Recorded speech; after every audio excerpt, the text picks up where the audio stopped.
England and the War **** produced by Jonathan Ingram, Brett Kuntz and the online distributed proofreading team. England and the War being sundry addresses delivered during the war and now first collected by Walter Raleigh, Oxford 1918. Contents. Preface. Might is Right first published as one of the Oxford pamphlets, October 1914. The War of Ideas. An address to the Royal Colonial Institute, the 12th of December, 1916. The Faith of England. An address to the Union Society of University College, London, the 22nd of March, 1917. Some Gains of the War. An address to the Royal Colonial Institute, the 13th of February, 1918. The War and the Press. A paper read to the Essay Society, Eton College, the 14th of March, 1918. Shakespeare and England. The annual Shakespeare Lecture of the British Academy, delivered the 4th of July, 1918. Preface. This book was not planned, but grew out of the troubles of the time. When, on one occasion or another, I was invited to lecture, I did not find, with Milton's Satan, that the mind is its own place. I could speak only of what I was thinking of, and my mind was fixed on the war. I am unacquainted with military science, so my treatment of the war was limited to an estimate of the characters of the antagonists. The character of Germany and the Germans is a riddle. I have seen no convincing solution of it by any Englishman, and hardly any confident attempt at a solution which did not speak the uncontrolled language of passion. There is the same difficulty with the lower animals. Our description of them tends to be a description of nothing but our own loves and hates. Who has ever fathomed the mind of a rhinoceros, or has remembered, while he faces the beast, that a good rhinoceros is a pleasant member of the community in which his life is passed? We see only the folded hide, the horn, and the angry little eye. We know that he is strong and cunning, and that his desires and instincts are inconsistent with our welfare. Yet a rhinoceros is a simpler creature than a German, and does not trouble our thought by conforming, on occasion, to civilized standards and humane conditions. It seems unreasonable to lay great stress on racial differences. The insuperable barrier that divides England from Germany has grown out of circumstance and habit and thought. For many hundreds of years the German peoples have stood to arms in their own defense against the encroachments of successive empires, and modern Germany learned the doctrine of the omnipotence of force by prolonged suffering at the hands of the greatest master of that immoral school, the Emperor Napoleon. No German can understand the attitude of disinterested patronage which the English mind quite naturally assumes when it is brought into contact with foreigners.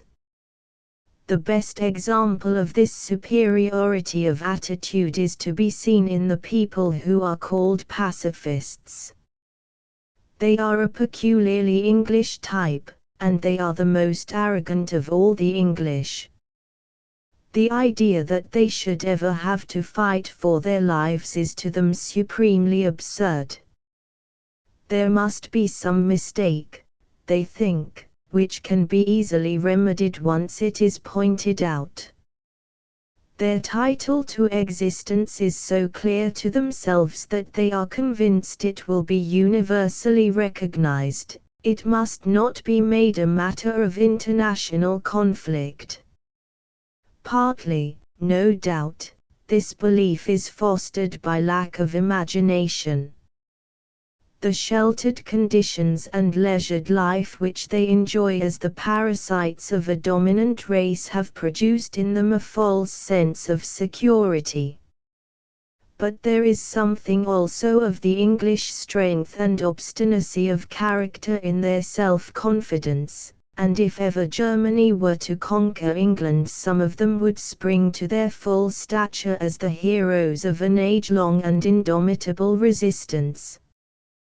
They are not held in much esteem today among their own people, they are useless for the work in hand, and their credit has suffered from the multitude of pretenders who make principle a cover for cowardice. But for all that, they are kin to the makers of England, and the fact that Germany would never tolerate them for an instant is not without its lesson. We shall never understand the Germans. Some of their traits may possibly be explained by their history. Their passionate devotion to the state, their amazing vulgarity, their worship of mechanism and mechanical efficiency, are explicable in a people who are not strong in individual character, who have suffered much to achieve union, and who have achieved it by subordinating themselves, soul and body, to a brutal taskmaster.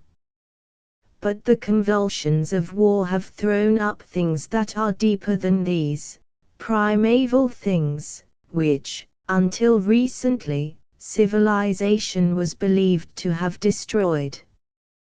The old monstrous gods who gave their names to the days of the week are alive again in Germany. The English soldier of today goes into action with the cold courage of a man who is prepared to make the best of a bad job. The German soldier sacrifices himself, in a frenzy of religious exaltation, to the war god. The filthiness that the Germans use, their deliberate befooling of all that is elegant and gracious and antique, their spitting into the food that is to be eaten by their prisoners, their defiling with ordure the sacred vessels in the churches, all these things, too numerous and too monotonous to describe, are not the instinctive coarsenesses of the brute beast. They are a solemn ritual of filth, religiously practiced, by officers no less than by men. The waves of emotional exaltation which from time to time pass over the whole people have the same character, the character of savage religion. If they are alien to civilization when they fight, they are doubly alien when they reason. They are glib and fluent in the use of the terms which have been devised for the needs of thought and argument, but their use of these terms is empty, and exhibits all the intellectual processes with the intelligence left out.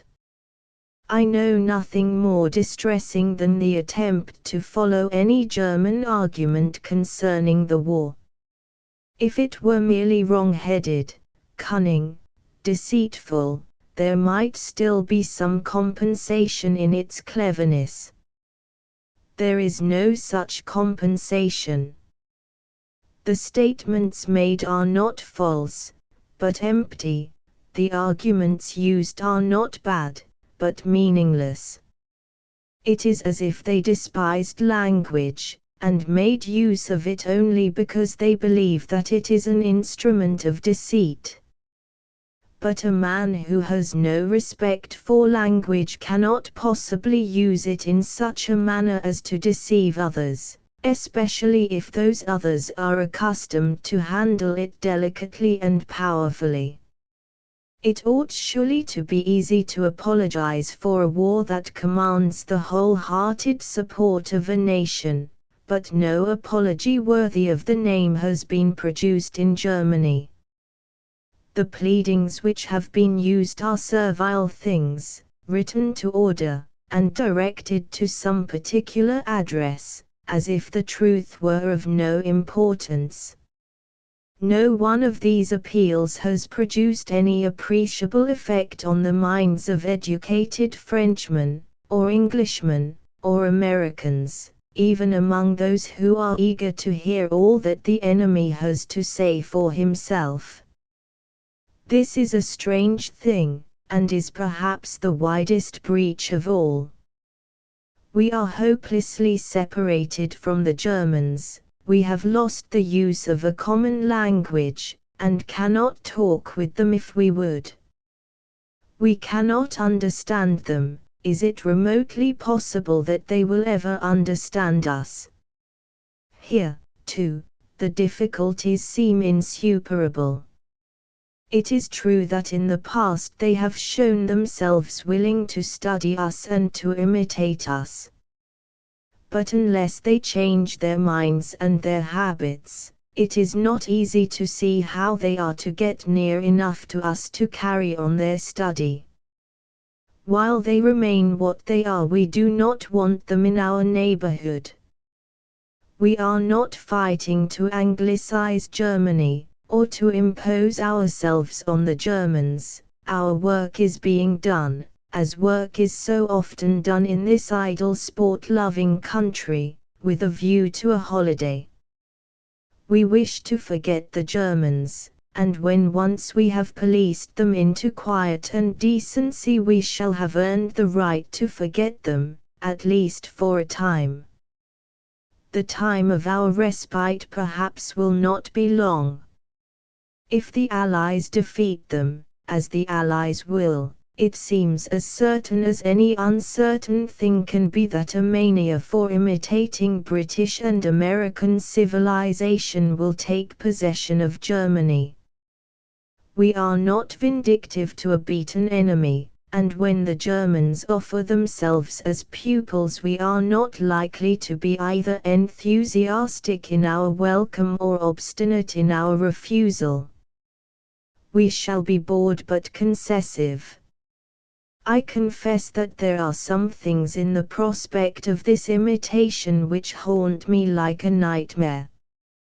The British soldier, whom the German knows to be second to none, is distinguished for the levity and jocularity of his bearing in the face of danger. What will happen when the German soldier attempts to imitate that? We shall be delivered from the German peril as when Israel came out of Egypt, and the mountains skipped like rams. The only parts of this book for which I claim any measure of authority are the parts which describe the English character. No one of purely English descent has ever been known to describe the English character, or to attempt to describe it. The English newspapers are full of praises of almost any of the Allied troops other than the English regiments. I have more Scottish and Irish blood in my veins than English, and I think I can see the English character truly, from a little distance. If, by some fantastic chance, the statesmen of Germany could learn what I tell them, it would save their country from a vast loss of life and from many hopeless misadventures. The English character is not a removable part of the British Empire, it is the foundation of the whole structure, and the secret strength of the American Republic. But the statesmen of Germany, who fall easy victims to anything foolish in the shape of a theory that flatters their vanity, would not believe a word of my essays even if they were to read them, so they must learn to know the English character in the usual way, as King George III learned to know it from Englishmen resident in America. A habit of lying and a belief in the utility of lying are often attended by the most unhappy and paralyzing effects. The liars become unable to recognize the truth when it is presented to them. This is the misery which fate has fixed on the German cause. War, the Germans are fond of remarking, is war. In almost all wars there is something to be said on both sides of the question. To know that one side or the other is right may be difficult, but it is always useful to know why your enemies are fighting. We know why Germany is fighting, she explained it very fully, by her most authoritative voices, on the very eve of the struggle, and she has repeated it many times since in moments of confidence or inadvertence. But here is the tragedy of Germany, she does not know why we are fighting. We have told her often enough, but she does not believe it, and treats our statement as an exercise in the cunning use of what she calls ethical propaganda. Why ethics, or morals, should be good enough to inspire sympathy, but not good enough to inspire war, is one of the mysteries of German thought. No German, not even any of those few feeble German writers who have fitfully criticized the German plan, has any conception of the deep, sincere, unselfish, and righteous anger that was aroused in millions of hearts by the cruelties of the cowardly assault on Serbia and on Belgium. The late German Chancellor became uneasily aware that the crucifixion of Belgium was one of the causes which made this war a truceless war, and his offer, which no doubt seemed to him perfectly reasonable, was that Germany is willing to bargain about Belgium, and to relax her hold, in exchange for solid advantages elsewhere. Perhaps he knew that if the Allies were to spend 5 minutes in bargaining about Belgium they would thereby condone the German crime and would lose all that they have fought for. But it seems more likely that he did not know it. The Allies know it. There is hope in these clear-cut issues. Of all wars that ever were fought, this war is least likely to have an indecisive ending. It must be settled one way or the other. If the Allied governments were to make peace today, there would be no peace, the peoples of the free countries would not suffer it. Germany cannot make peace, for she is bound by heavy promises to her people, and she cannot deliver the goods. She is tied to the stake, and must fight the course. Emaciated, exhausted, repeating, as if in a bad dream, the old boastful appeals to military glory, she must go on till she drops, and then at last there will be peace. These may themselves seem boastful words. They cannot be proved except by the event. There are some few Englishmen, with no stomach for a fight, who think that England is in a bad way because she is engaged in a war of which the end is not demonstrably certain. If the issues of wars were known beforehand, and could be discounted, there would be no wars. Good wars are fought by nations who make their choice, and would rather die than lose what they are fighting for. Military fortunes are notoriously variable, and depend on 100 accidents. Moral causes are constant, and operate all the time. The chief of these moral causes is the character of a people. Germany, by her vaunted study of the art and science of war, has got herself into a position where no success can come to her except by way of the collapse or failure of the English-speaking peoples. A study of the moral causes, if she were capable of making it, would not encourage her in her old impious belief that God will destroy these peoples in order to clear the way for the dominion of the Hohenzollerns. Might is Right, first published as one of the Oxford pamphlets, October 1914. It is now recognized in England that our enemy in this war is not a tyrant military caste, but the united people of modern Germany. We have to combat an armed doctrine which is virtually the creed of all Germany.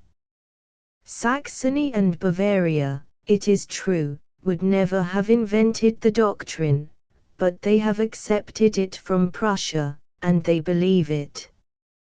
The Prussian doctrine has paid the German people handsomely, it has given them their place in the world.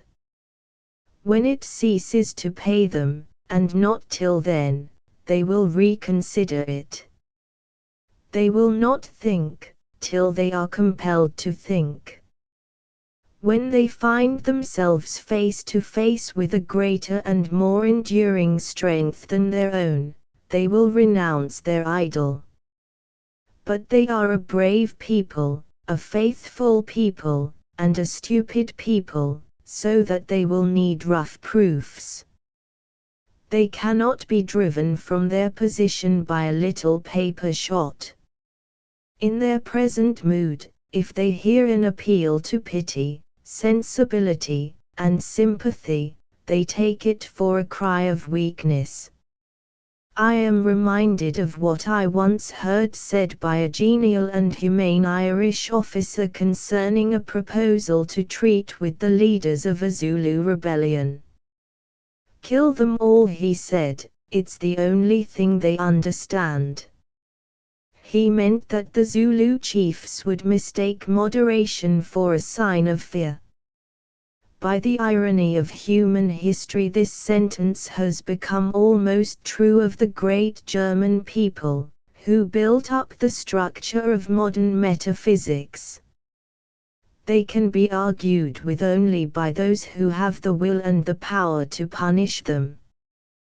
The doctrine that might is right, though it is true, is an unprofitable doctrine, for it is true only in so broad and simple a sense that no one would dream of denying it.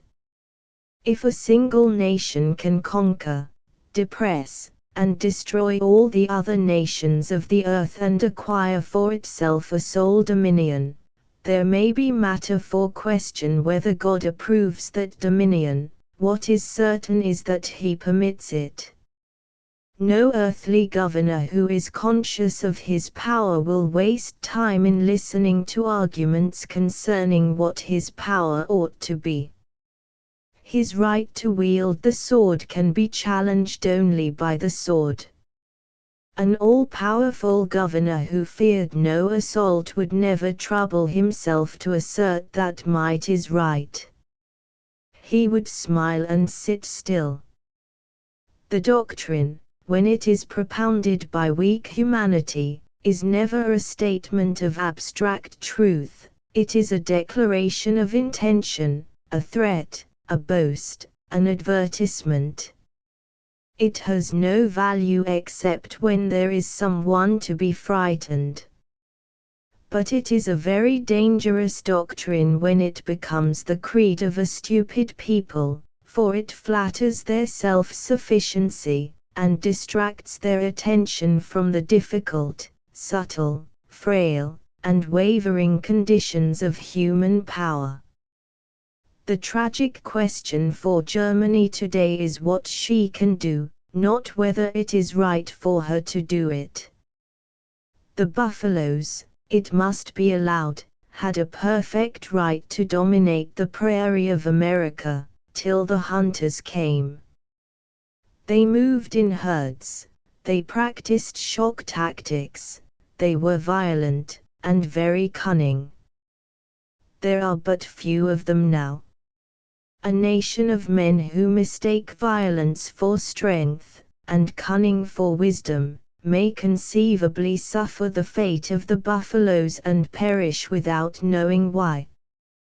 To the English mind, the German political doctrine is so incredibly stupid that for many long years, while men in high authority in the German Empire, ministers, generals, and professors, expounded that doctrine at great length and with perfect clearness. Hardly anyone could be found in England to take it seriously, or to regard it as anything but the vaporings of a crazy sect. England knows better now. The scream of the guns has awakened her. The German doctrine is to be put to the proof. Who dares to say what the result will be? To predict certain failure to the German arms is only a kind of boasting. Yet there are guarded beliefs which a modest man is free to hold till they are seen to be groundless. The Germans have taken Antwerp. They may possibly destroy the British fleet, overrun England and France, repel Russia, establish themselves as the dictators of Europe, in short, fulfill their dreams. What then? At an immense cost of human suffering they will have achieved, as it seems to us, a colossal and agonizing failure. Their engines of destruction will never serve them to create anything so fair as the civilization of France. Their uneasy jealousy and self-assertion is a miserable substitute for the old laws of chivalry and regard for the weak, which they have renounced and forgotten. The will and high permission of all ruling heaven may leave them at large for a time, to seek evil to others. When they have finished with it, the world will have to be remade. We cannot be sure that the ruler of the world will forbid this. We cannot even be sure that the destroyers, in the peace that their destruction will procure for them, may not themselves learn to rebuild. The Goths, who destroyed the fabric of the Roman Empire, gave their name, in time, to the greatest medieval art. Nature, it is well known, loves the strong, and gives to them, and to them alone, the chance of becoming civilized. Are the German people strong enough to earn that chance? That is what we are to see. They have some admirable elements of strength, above any other European people. No other European army can be marched, in close order, regiment after regiment, up the slope of a glacis, under the fire of machine guns, without flinching, to certain death. This corporate courage and corporate discipline is so great and impressive a thing that it may well contain a promise for the future. Moreover, they are, within the circle of their own kin, affectionate and dutiful beyond the average of human society. If they succeed in their worldly ambitions, it will be a triumph of plain brute morality over all the subtler movements of the mind and heart. On the other hand, it is true to say that history shows no precedent for the attainment of worldwide power by a people so politically stupid as the German people are today. There is no mistake about this. The instances of German stupidity are so numerous that they make something like a complete history of German international relations. Here is one. Any time during the last 20 years it has been matter of common knowledge in England that one event, and one only, would make it impossible for England to remain a spectator in a European war, that event being the violation of the neutrality of Holland or Belgium. There was never any secret about this. It was quite well known to many people who took no special interest in foreign politics. Germany has maintained in this country, for many years, an army of spies and secret agents, yet not one of them informed her of this important truth. Perhaps the radical difference between the German and the English political systems blinded the astute agents. In England nothing really important is a secret, and the amount of privileged political information to be gleaned in barbers' shops, even when they are patronized by civil servants, is distressingly small. 2 hours of sympathetic conversation with an ordinary Englishman would have told the German Chancellor more about English politics than ever he heard in his life. For some reason or other he was unable to make use of this source of intelligence, so that he remained in complete ignorance of what everyone in England knew and said. Here is another instance. The program of German ambition has been voluminously published for the benefit of the world. France was first to be crushed, then Russia, then, by means of the indemnities procured from these conquests, after some years of recuperation and effort, the naval power of England was to be challenged and destroyed. This program was set forth by high authorities, and was generally accepted. There was no criticism, and no demur. The crime against the civilization of the world foreshadowed in the horrible words "France is to be crushed" is before a high tribunal. It would be idle to condemn it here. What happened is this. The French and Russian part of the program was put into action last July. England, who had been told that her turn was not yet, that Germany would be ready for her in a matter of 5 or 10 years, very naturally refused to wait her turn. She crowded up onto the scaffold, which even now is in peril of breaking down under the weight of its victims, and of burying the executioner in its ruins. But because England would not wait her turn, she is overwhelmed with accusations of treachery and inhumanity by a sincerely indignant Germany. Could stupidity, the stupidity of the wise men of Gotham, be more fantastic or more monstrous? German stupidity was even more monstrous. A part of the accusation against England is that she has raised her hand against the nation nearest to her in blood. The alleged close kinship of England and Germany is based on bad history and doubtful theory. The English are a mixed race, with enormous infusions of Celtic and Roman blood. The Roman sculpture gallery at Naples is full of English faces.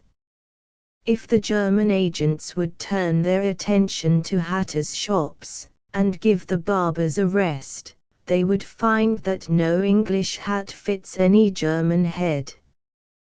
But suppose we were cousins, or brothers even, what kind of argument is that on the lips of those who but a short time before were explaining, with a good deal of zest and with absolute frankness, how they intended to compass our ruin?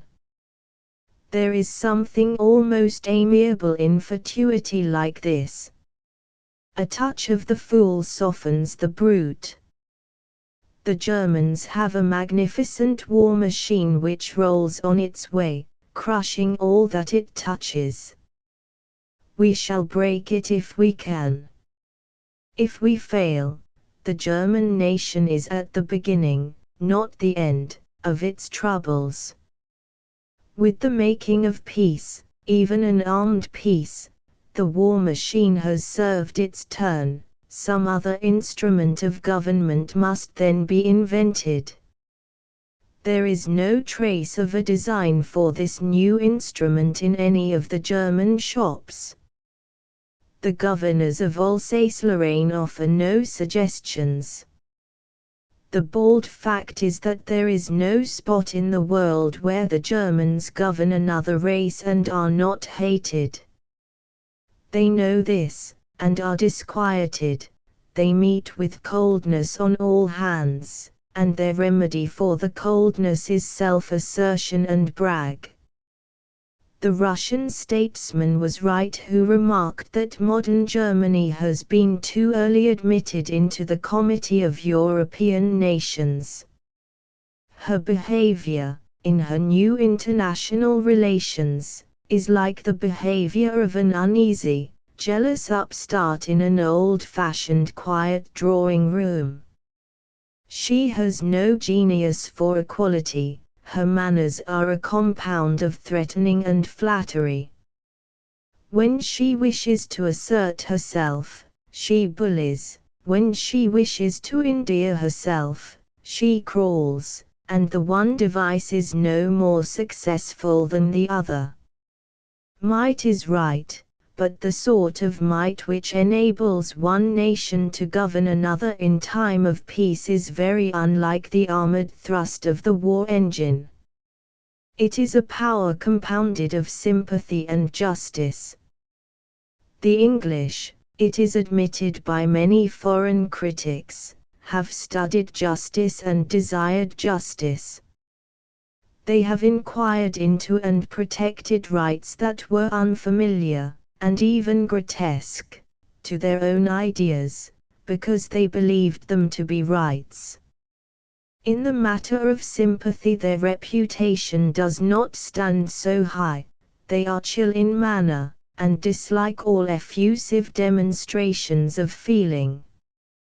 Yet those who come to know them know that they are not unimaginative. They have a genius for equality, and they do try to put themselves in the other fellow's place, to see how the position looks from that side.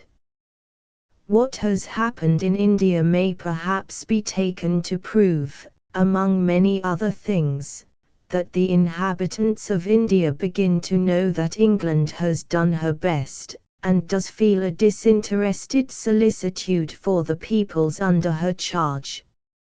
She has long been a mother of nations, and is not frightened by the problems of adolescence.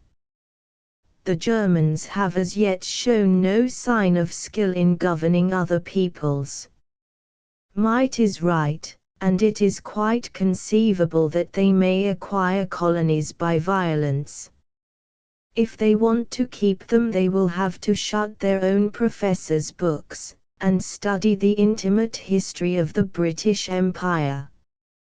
We are old hands at the business. We have lost more colonies than ever they owned, and we begin to think that we have learned the secret of success. At any rate, our experience has done much for us, and has helped us to avoid failure. Yet the German colonial party stare at us with bovine malevolence. In all the library of German theorizing you will look in vain for any explanation of the fact that the Boers are, in the main, loyal to the British Empire. If German political thinkers could understand that political situation, which seems to English minds so simple, there might yet be hope for them. But they regard it all as a piece of black magic, and refuse to reason about it. How should a herd of cattle be driven without goads? Witchcraft, witchcraft.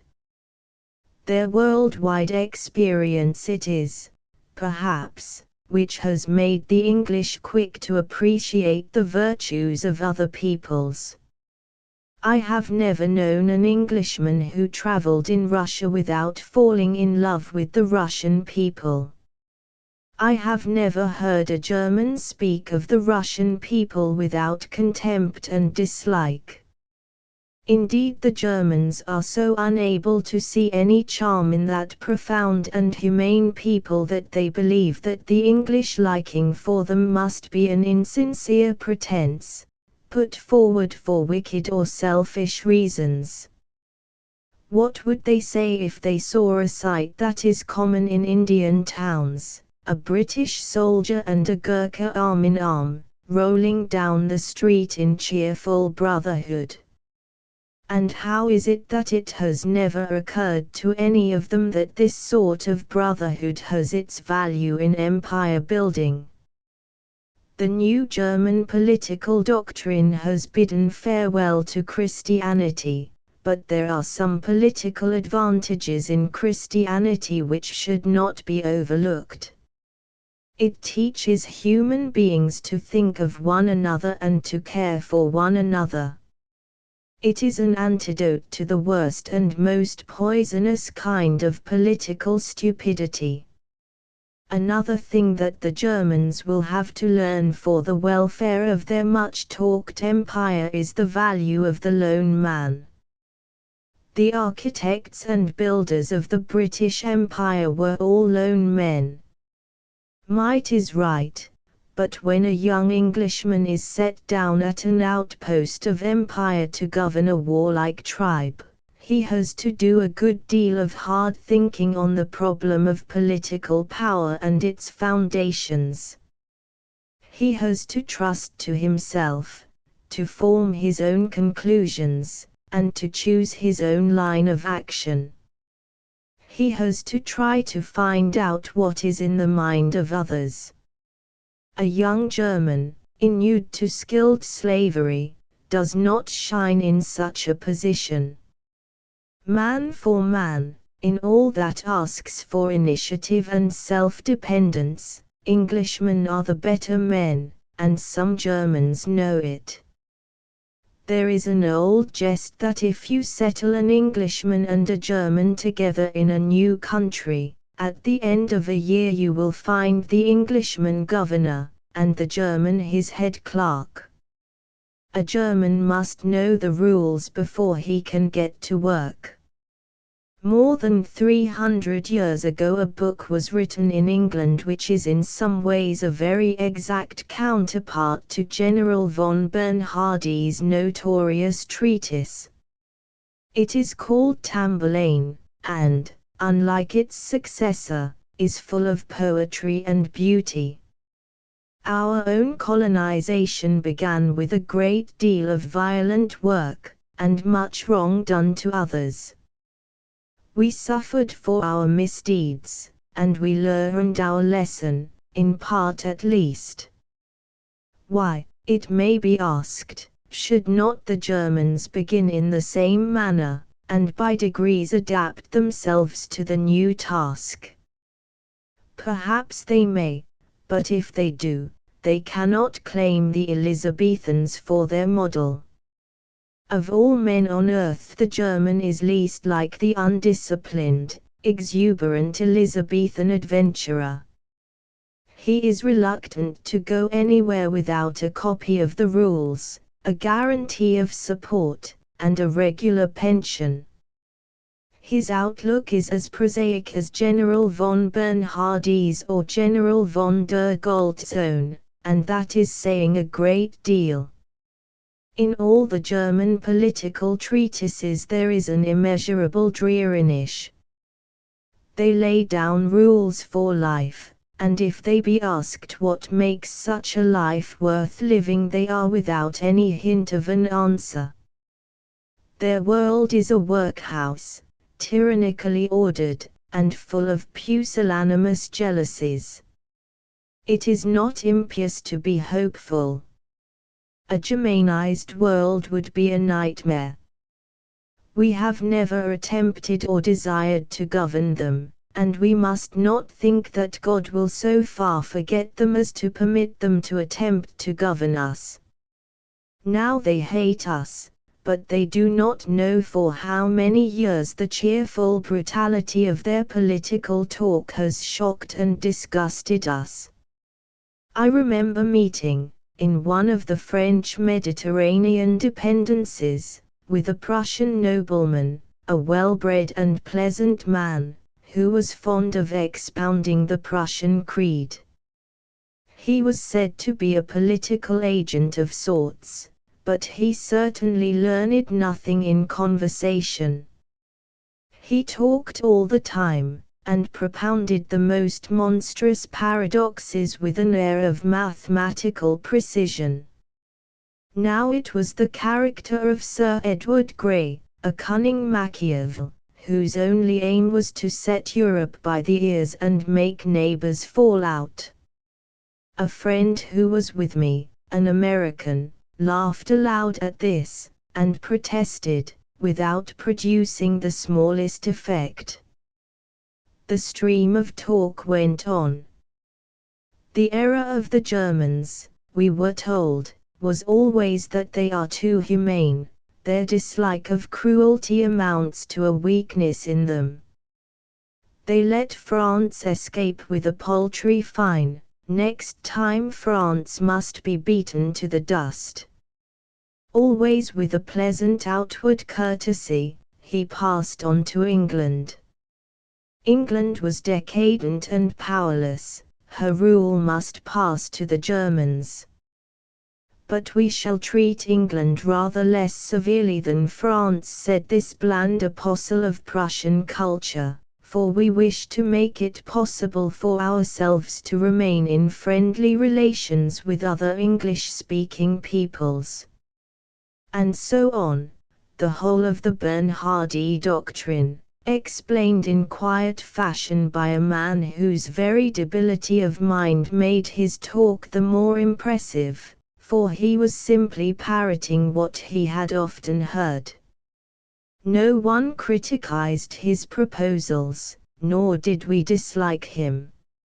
It all seemed too mad, a rather clumsy jest.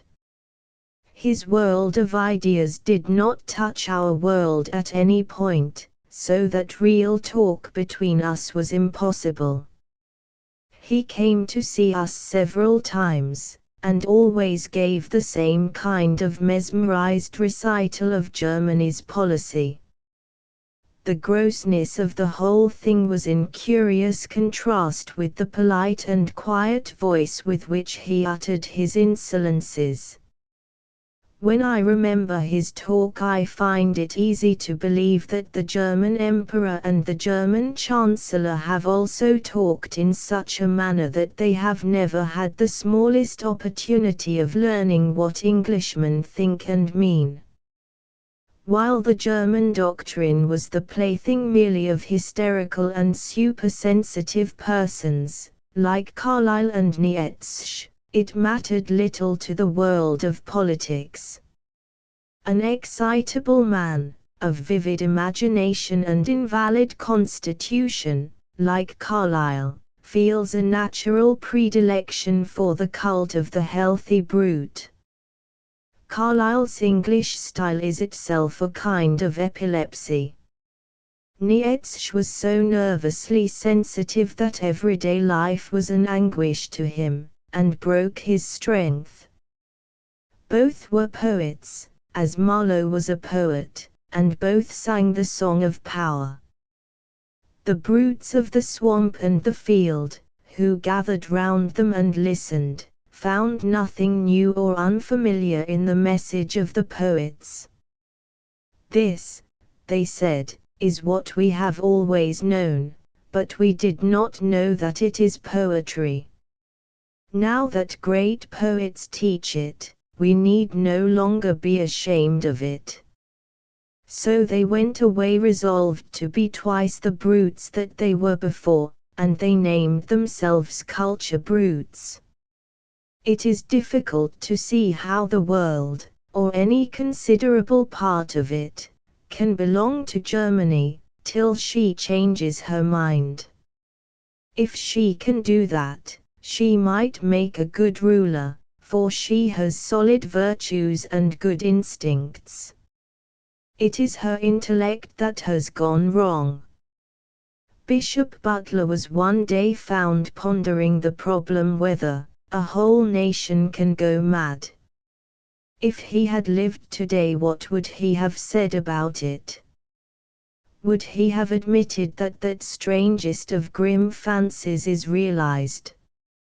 It would be vain for Germany to take the world, she could not keep it, nor, though she can make a vast number of people miserable for a long time, could she ever hope to make all the inhabitants of the world miserable for all time? She has a giant's power, and does not think it infamous to use it like a giant. She can make a winter hideous, but she cannot prohibit the return of spring, or annul the cleansing power of water. Sanity is not only better than insanity, it is much stronger, and might is right. Meantime, it is a delight and a consolation to Englishmen that England is herself again. She has a cause that it is good to fight for, whether it succeed or fail. The hope that uplifts her is the hope of a better world, which our children shall see. She has wonderful friends. From what self-governing nations in the world can Germany hear such messages as came to England from the dominions oversea? When England is at war, Canada is at war. To the last man and the last shilling, Australia will support the cause of the Empire. These are simple words, and sufficient. Having said them, Canada and Australia said no more. In the company of such friends, and for the creed that she holds, England might be proud to die, but surely her time is not yet. Our faith is ours, and comes not on a tide, and whether earth's great offspring by decree must rot if they abjure rapacity, not argument, but effort shall decide. They number many heads in that hard flock, trim swordsmen they push forth, yet try thy steel, thou, fighting for poor humankind, shalt feel the strength of Roland in thy wrist to hew a chasm sheer into the barrier rock, and bring the army of the faithful through. The War of Ideas, an address to the Royal Colonial Institute, the 12th of December, 1916. I hold, as I dare say you do, that we are at a crisis of our history where there is not much room for talk. The time when this struggle might have been averted or won by talk is long past. During the 100 years before the war we have not talked much, or listened much, to the Germans. For 50 of those years at least the head of waters that has now been let loose in a devastating flood over Europe was steadily accumulating, but we paid little attention to it. People sometimes speak of the negotiations of the 12 days before the war as if the whole secret and cause of the war could be found there, but it is not so. Statesmen, it is true, are the keepers of the lock gates, but those keepers can only delay, they cannot prevent an inundation that has great natural causes. The world has in it evil enough, and darkness enough. But it is not so bad and so dark that a slip in diplomacy, a careless word, or an impolite gesture, can instantaneously, as if by magic, involve 20 million men in a struggle to the death. It is only clever, conceited men, proud of their neat little minds, who think that because they cannot fathom the causes of the war, it might easily have been prevented. I confess I find it difficult to conceive of the war in terms of simple right and wrong. We must respect the tides, and their huge unintelligible force teaches us to respect them. It is not a war of race. For all our differences with the Germans, any cool and impartial mind must admit that we have many points of kinship with them.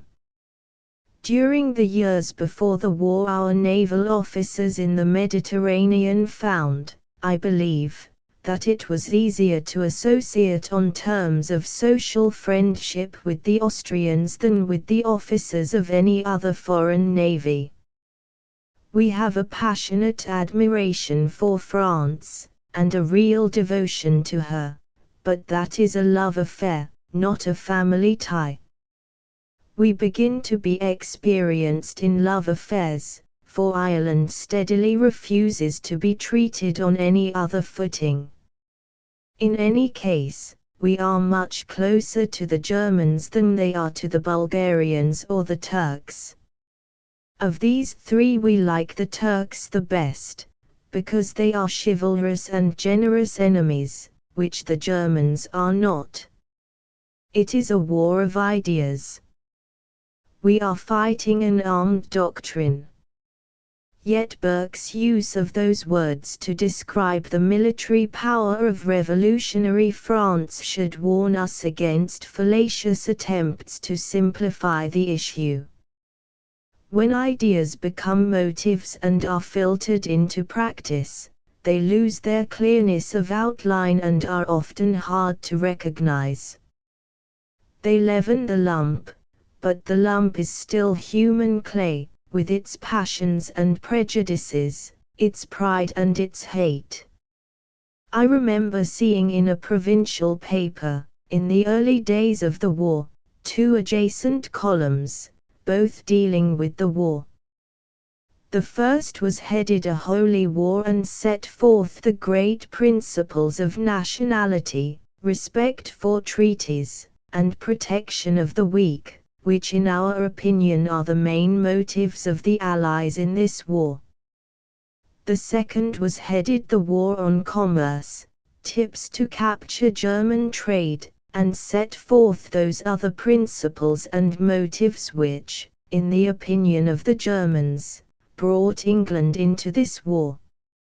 I am not going to defend England against the charge that she entered this war on a cold calculation of mercantile profit. Everyone here knows that the charge is utterly untrue. Those who believe the charge could not be shaken in their belief except by being educated all over again, and introduced to some knowledge of human nature. It is enough to remark that this charge is a commonplace between belligerent nations. They all like to believe that their adversaries entertain only base motives, while they themselves act only on the loftiest ideal promptings.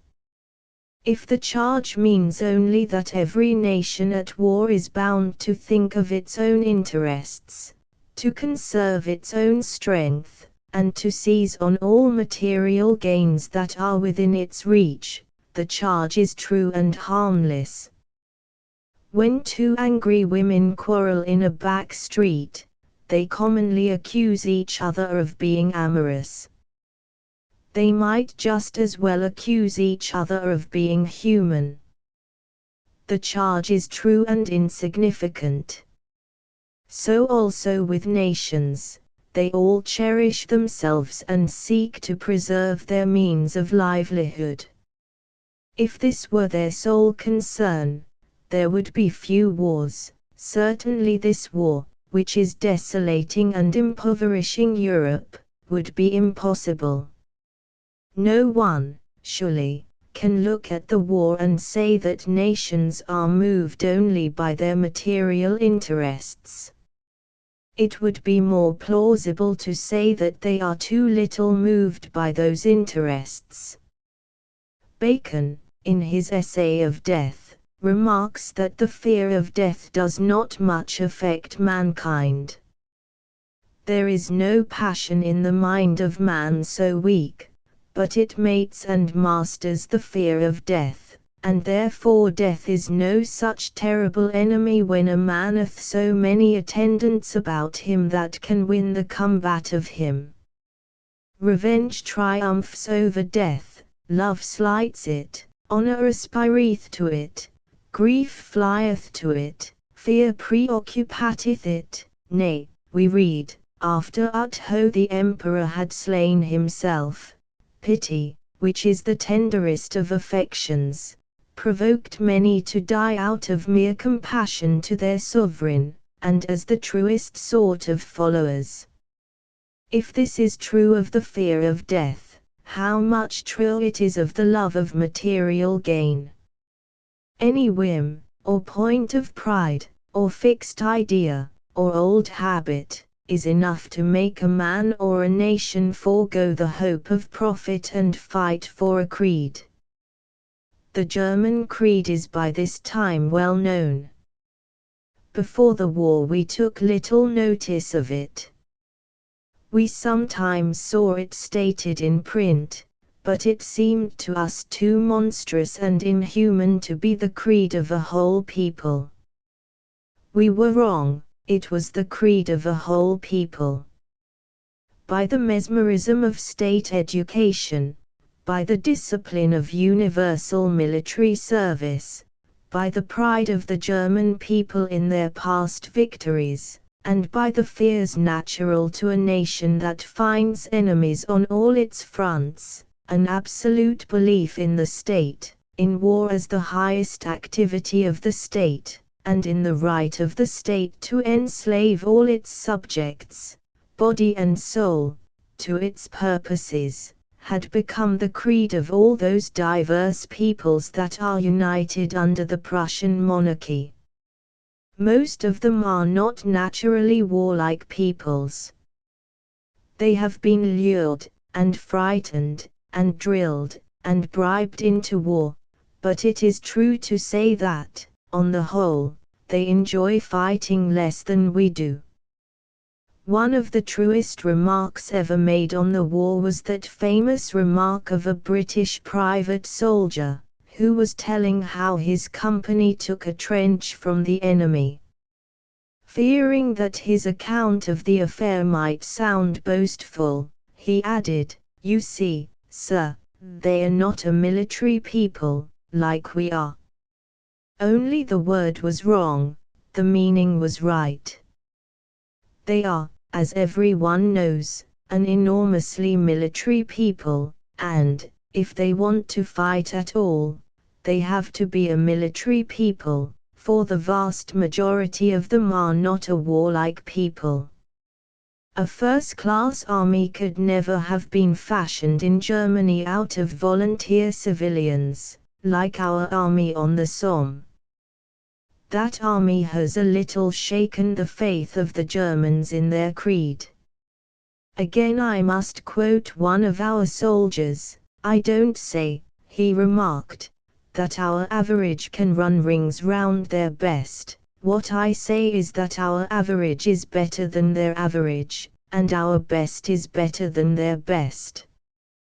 The Germans already are uneasy about their creed and their system, but there is no escape for them.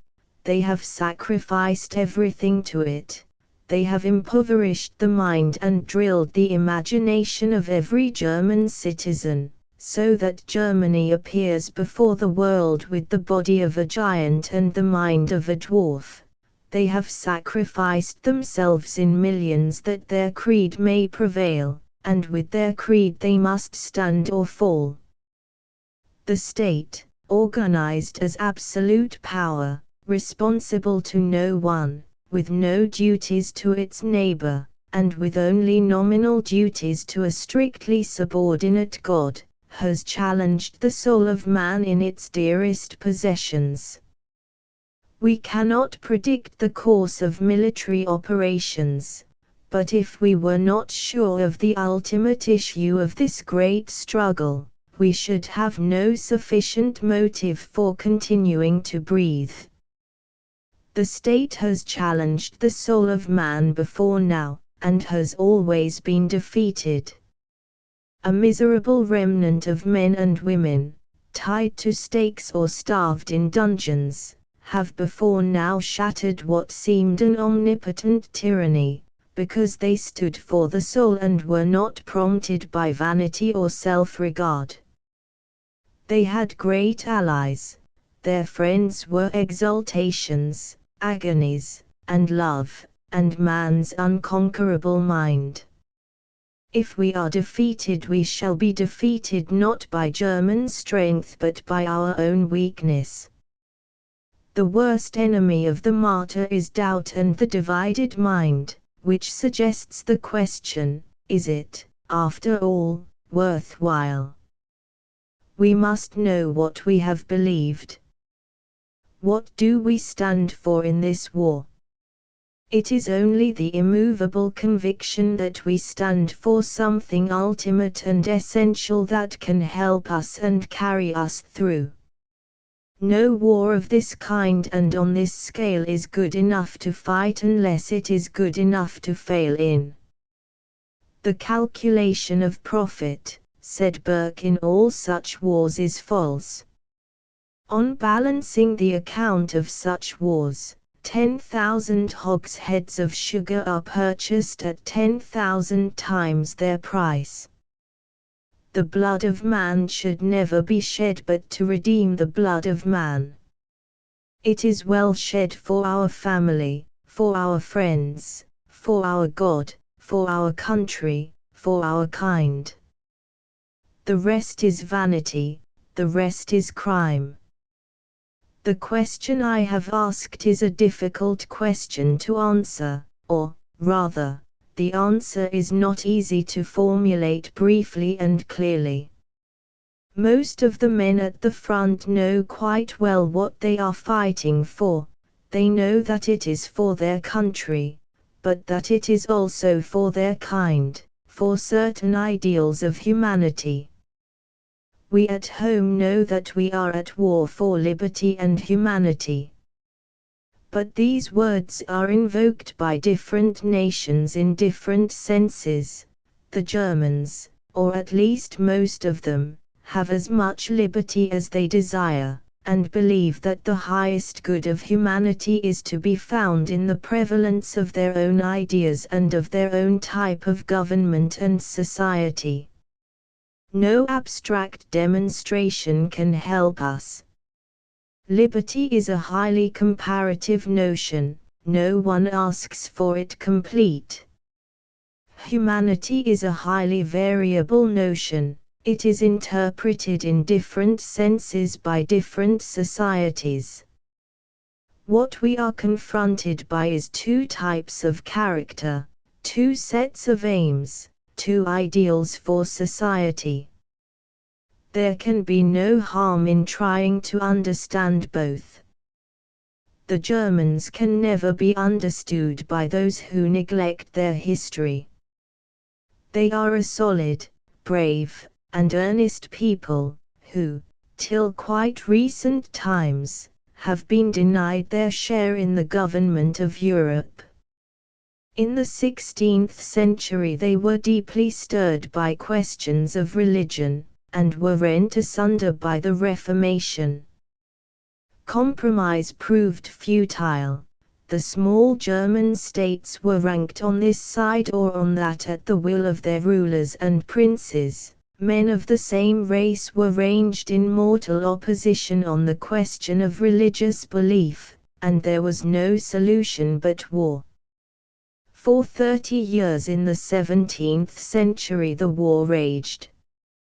It was conducted with a fierceness and inhumanity that even the present war has not equaled.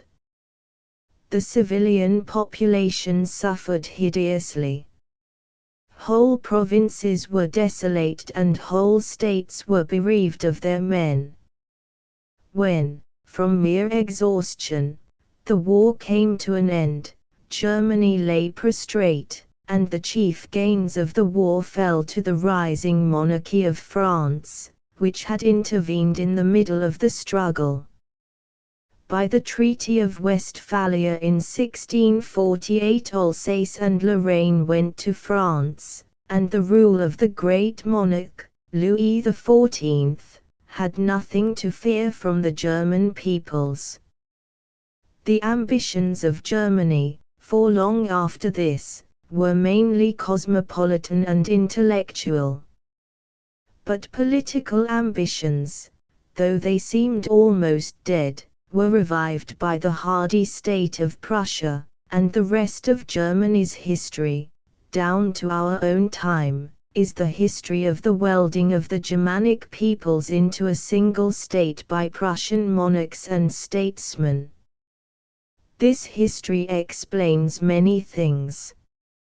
If a people has a corporate memory, if it can learn from its own sufferings, Germany has reason enough to cherish with a passionate devotion her late achieved unity.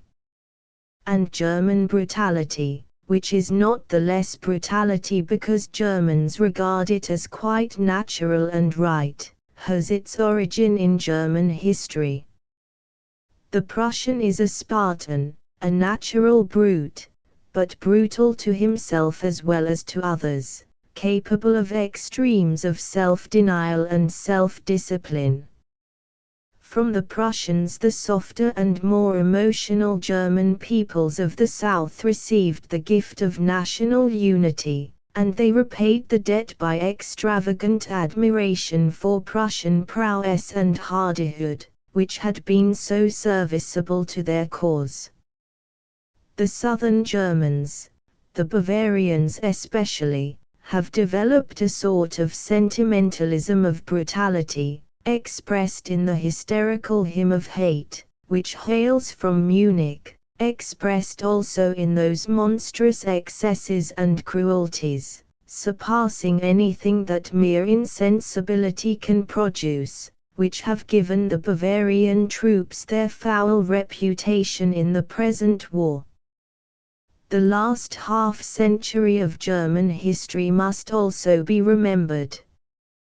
3 assaults on neighboring states were rewarded by a great increase of territory and of strength.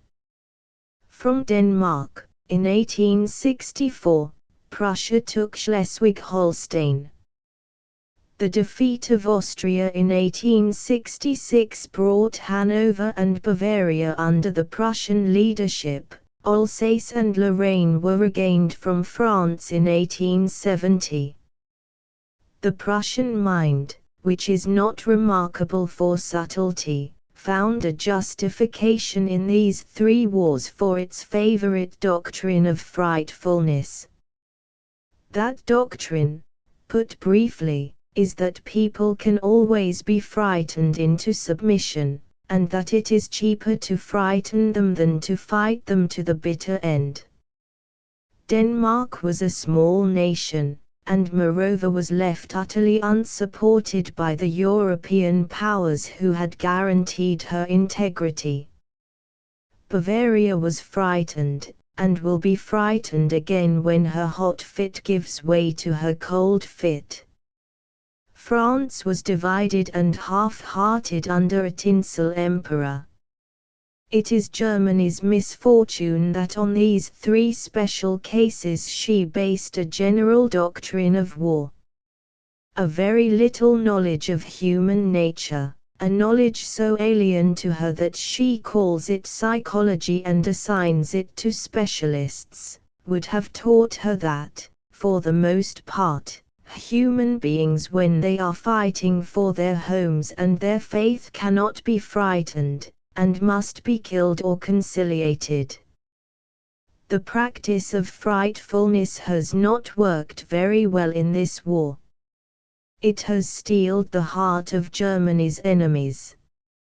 It has produced in her victims a temper of hate that will outlive this generation, and will make the small peoples whom she has kicked and trampled on impossible subjects of the German Empire. Worst of all, it has suggested to onlookers that the people who have so plenary a belief in frightfulness are not themselves strangers to fear.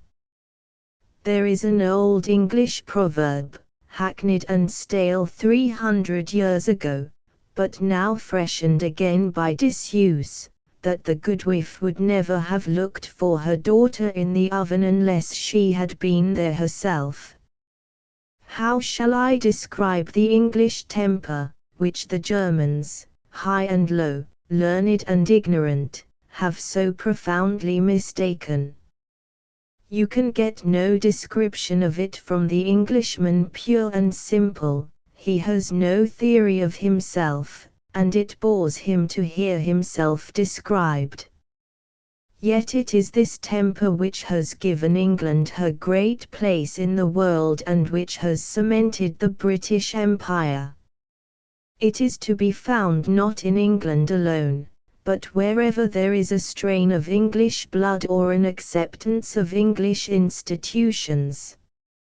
You can find it in Australia, in Canada, in America. It infects Scotland, and impresses Wales. It is everywhere in our trenches today. It is not clannish, or even national, it is essentially the lonely temper of a man independent to the verge of melancholy. An admirable French writer of today has said that the best handbook and guide to the English temper is Defoe's romance of Robinson Crusoe. Crusoe is practical, but is conscious of the overshadowing presence of the things that are greater than man. He makes his own clothing, teaches his goats to dance, and wrestles in thought with the problems suggested by his Bible. Another example of the same temper may be seen in Bunyan's Pilgrim's Progress, and yet another in Wordsworth's Prelude.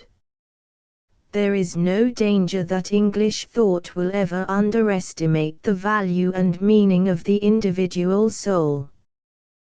The greatest English literature, it might almost be said, from Shakespeare's Hamlet to Browning's The Ring and the Book, is concerned with no other subject. The age-long satire against the English is that in England every man claims the right to go to heaven his own way. English institutions, instead of subduing men to a single pattern, are devised chiefly with the object of saving the rights of the subject and the liberty of the individual. Every man in his humour is an English proverb, and might almost be a statement of English constitutional doctrine. But this extreme individualism is the right of all, and does not favour self-exaltation. The English temper has an almost morbid dislike of all that is showy or dramatic in expression. I remember how a Winchester boy, when he was reproached with the fact that Winchester has produced hardly any great men, replied, "No, indeed, I should think not. We would pretty soon have knocked that out of them." And the epigrams of the English temper usually take the form of understatement. "Give Dayrell a chair" were the last dying words of Lord Chesterfield, spoken of the friend who had come to see him. When the French troops go over the parapet to make an advance, their battle cry shouts the praises of their country. The British troops prefer to celebrate the advance in a more trivial fashion: "This way to the early door, sixpence extra." I might go on interminably with this dissertation, but I have said enough for my purpose. The history of England has had much to do with moulding the English temper. We have been protected from direct exposure to the storms that have swept the continent. Our wars on land have been adventures undertaken by expeditionary forces. At sea, while the power of England was growing, we have been explorers, pirates, buccaneers. Now that we are involved in a great European war on land, our methods have been changed. The artillery and infantry of a modern army cannot act effectively on their own impulse. We hold the sea, and the pirates' work for the present has passed into other hands. But our spirit and temper is the same as of old. It has found a new world in the air. War in the air, under the conditions of today, demands all the old gallantry and initiative. The airman depends on his own brain and nerve, he cannot fall back on orders from his superiors. Our airmen of today are the true inheritors of Drake. They have the same inspired recklessness, the same coolness, and the same chivalry to a vanquished enemy. I am a very bad example of the English temper, for the English temper grumbles at all this, to the great relief of our enemies, who believe that what a man admits against his own nation must be true. Our pessimists, by indulging their natural vein, serve us, without reward, quite as well as Germany is served by her wireless press. They deceive the enemy. Modern Germany has organized and regimented her people like an anthill or a beehive. The people themselves, including many who belong to the upper class, are often simple villagers in temper, full of kindness and anger, much subject to envy and jealousy, not magnanimous, docile and obedient to a fault. If they claimed, as individuals, to represent the highest reach of European civilization, the claim would be merely absurd. So they shift their ground, and pretend that society is greater than man, and that by their painstaking organization their society has been raised to the pinnacle of human greatness. They make this claim so insistently, and in such obvious good faith, that some few weak tempers and foolish minds in England have been impressed by it. These panic-stricken councillors advise us, without delay, to reform our institutions and organize them upon the German model. Only thus, they tell us, can we hold our own against so huge a power. But if we were to take their advice, we should have nothing of our own left to hold. It is reasonable and good to cooperate and organize in order to attain an agreed object, but German organization goes far beyond this. The German nation is a carefully built, smooth-running machine, with powerful engines. It has only one fault, that any fool can drive it, and seeing that the governing class in Germany is obstinate and unimaginative, there is no lack of drivers to pilot it to disaster. The best ability of Germany is seen in her military organization. Napoleon is her worshipped model, and, like many admirers of Napoleon, she thinks only of his great campaigns. She forgets that he died in St. Helena, and that his schemes for the reorganization of Europe failed. I know that many people in England are not daunted but depressed by the military successes of the enemy. Our soldiers in the field are not depressed. But we who are kept at home suffer from the miasma of the back parlor. We read the headlines of newspapers, a form of literature that is exciting enough, but does not merit the praise given to Sophocles, who saw life steadily and saw it whole. We keep our ears to the telephone, and we forget that the great causes which are always at work, and which will shape the issues of this war, are not recorded upon the telephone. There are things truer and more important than the latest dispatches. Here is one of them. The organization of the second rate can never produce anything first rate. We do not understand a people who, when it comes to the last push of man against man, throw up their hands and utter the pathetic cry of Kamerad. To surrender is a weakness that no one who has not been under modern artillery fire has any right to condemn, To profess a sudden affection for the advancing enemy is not weakness but baseness. Or rather, it would be baseness in a voluntary soldier. In the Germans it means only that the war is not their own war, that they are fighting as slaves, not as free men. The idea that we could ever live under the rule of these people is merely comic. To do them justice, they do not now entertain the idea, though they have dallied with it in the past. No harm can be done, I think, by preaching to the English people the necessity for organization and discipline.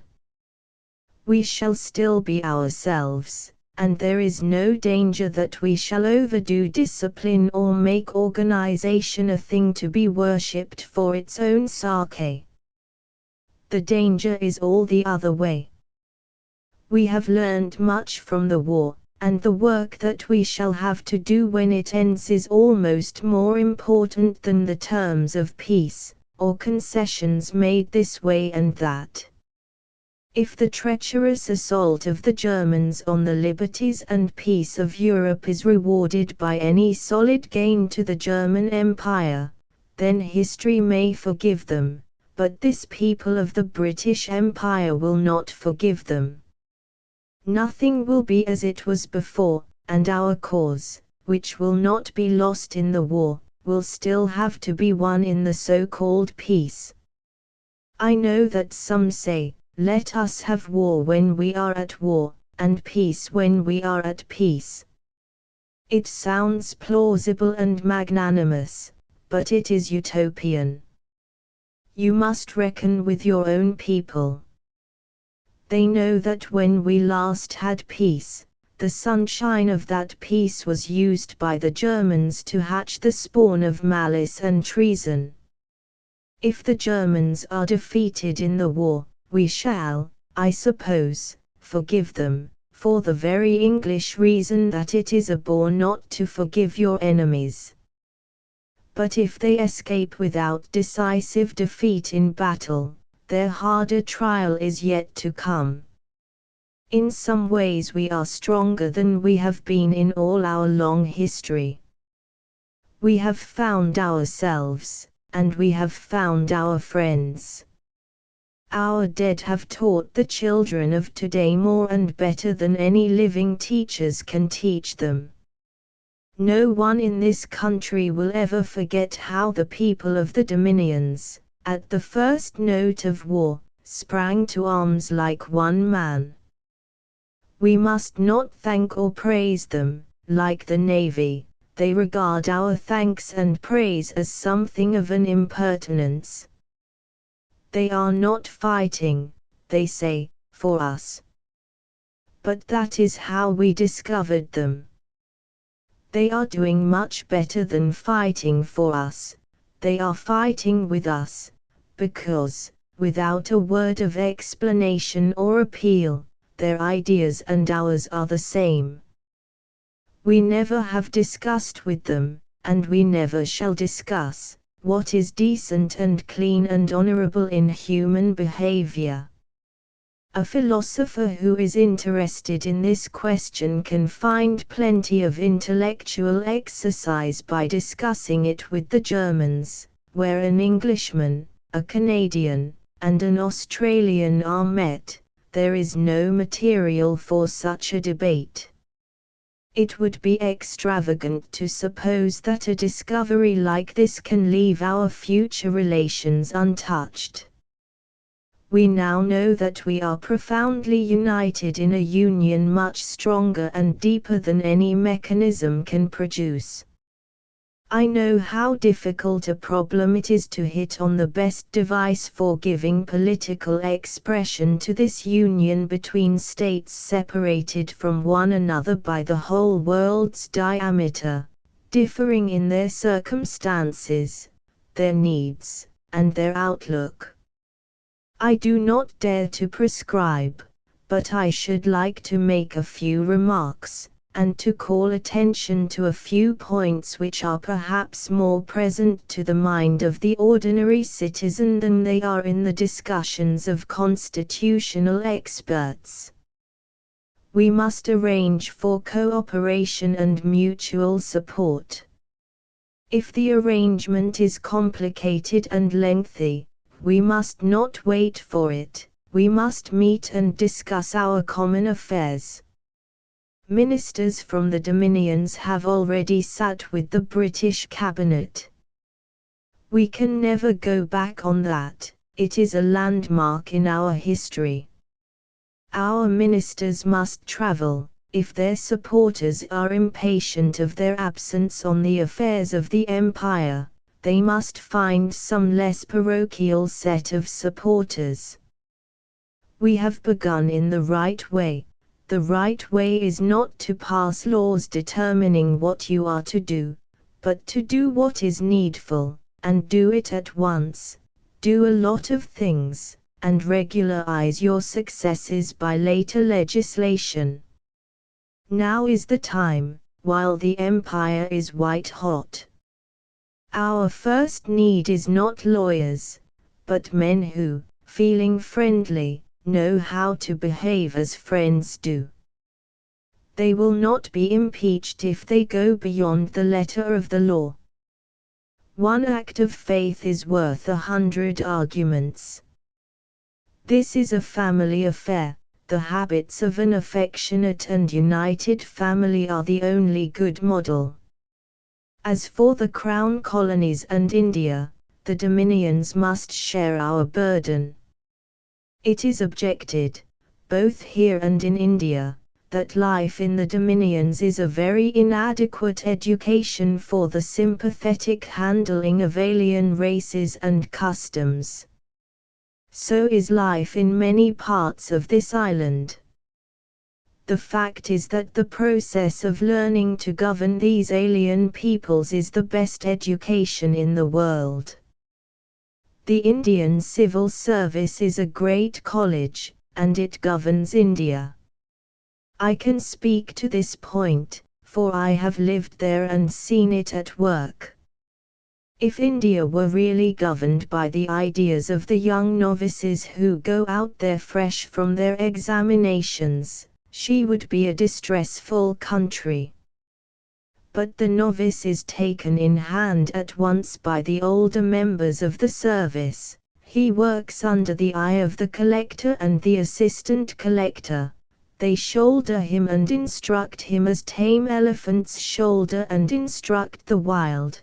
They are kind to him, and he lives in their company while his prejudices and follies peel off him, so that within a few years he becomes a tolerant, wise, and devoted civil servant, who speaks the language of the college and is proud to belong to it.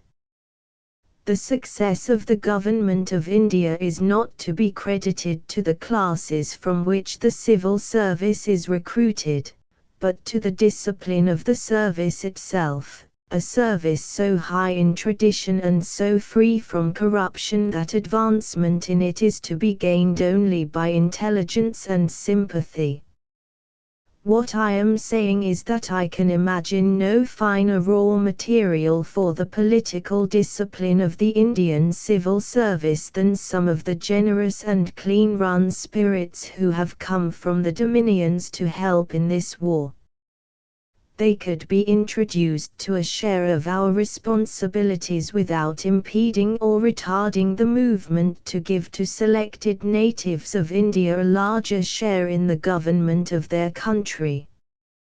But the war is not over, so I return to the main issue, the conflict between the English idea and the German idea of world government. It is not an accident, as Baron von Hugel remarks in his book on the German soul, that the chief colonizing nation of the world should be a nation without a national army.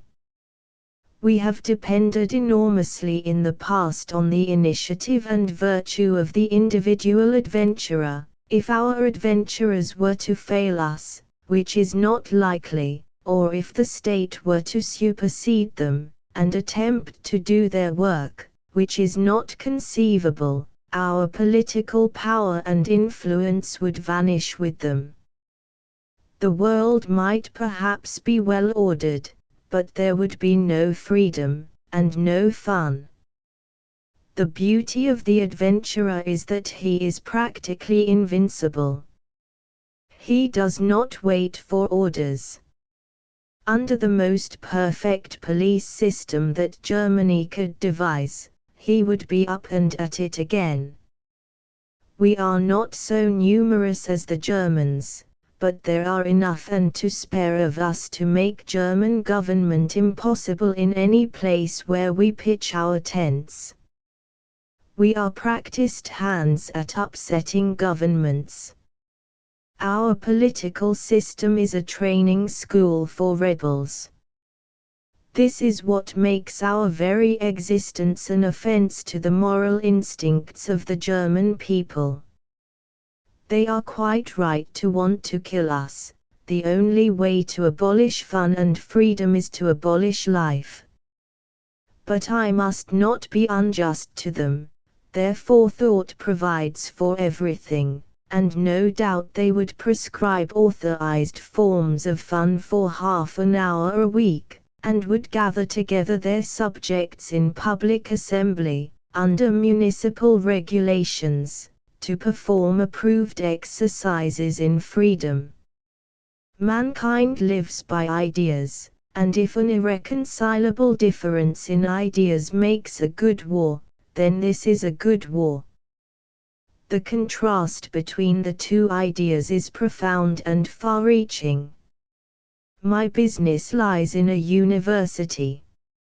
For a good many years before the war, certain selected German students, who had had a university education in their own country, came as Rhodes Scholars to Oxford. The intention of Mr. Rhodes was benevolent. He thought that if German students were to reside for 4 years at Oxford and to associate there, at an impressionable time of life, with young Englishmen, understanding and fellowship would be encouraged between the two peoples. But the German government took care to defeat Mr. Rhodes's intention.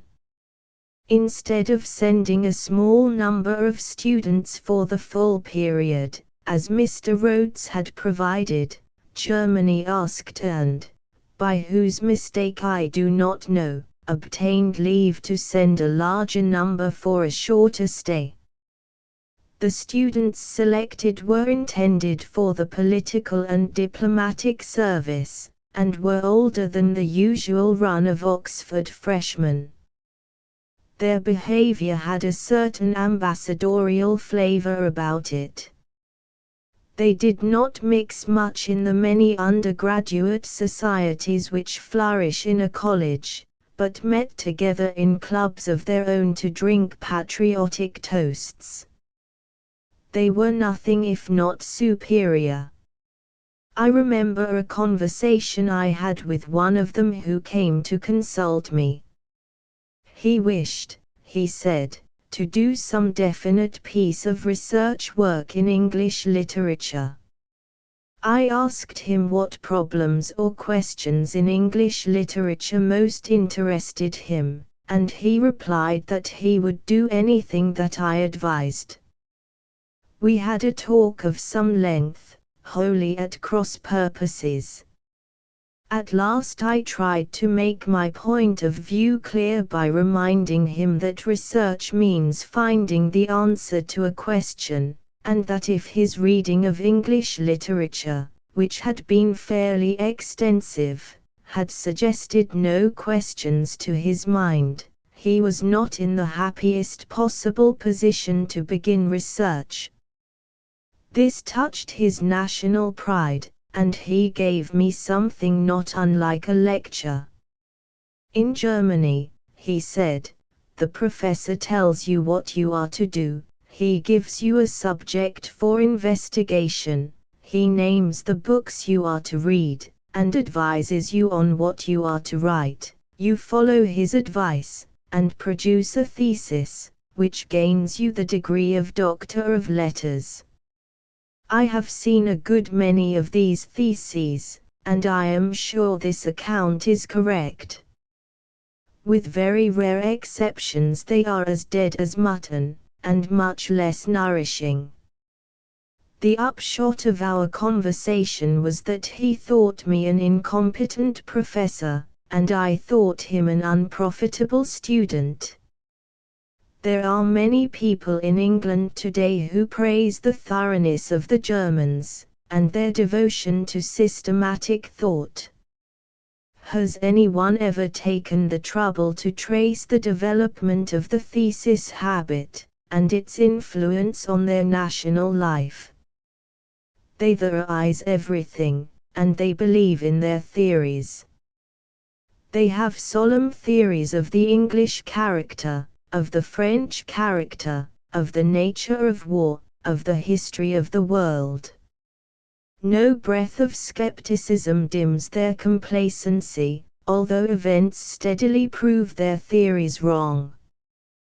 They have courage, and when they are seeking truth by the process of reasoning, they accept the conclusions attained by the process, however monstrous these conclusions may be. They not only accept them, they act upon them, and, as everyone knows, their behavior in Belgium was dictated to them by their philosophy. Thought of this kind is the enemy of the human race. It intoxicates sluggish minds, to whom thought is not natural. It suppresses all the gentler instincts of the heart and supplies a basis of orthodoxy for all the cruelty and treachery in the world. I do not know, none of us knows, when or how this war will end. But I know that it is worth fighting to the end, whatever it may cost to all and each of us. We may have peace with the Germans, the peace of exhaustion or the peace that is only a breathing space in a long struggle. We can never have peace with the German idea. It was not the idea of the older German thinkers, of Kant, or of Goethe, who were good Europeans.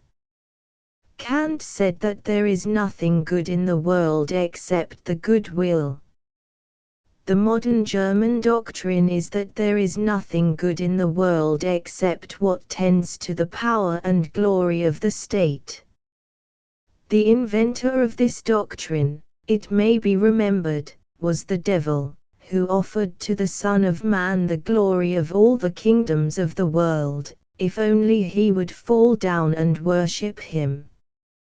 The Germans, exposed to a like temptation, have accepted the offer and have fulfilled the condition. They can have no assurance that faith will be kept with them. On the other hand, we can have no assurance that they will suffer any signal or dramatic reverse. Human history does not usually observe the laws of melodrama. But we know that their newly purchased doctrine can be fought, in war and in peace, and we know that in the end it will not prevail. The Faith of England, an address to the Union Society of University College, London, March 22, 1917. When Professor W. P. Kerr asked me to address you on this ceremonial occasion, I felt none of the confidence of the man who knows what he wants to say, and is looking for an audience.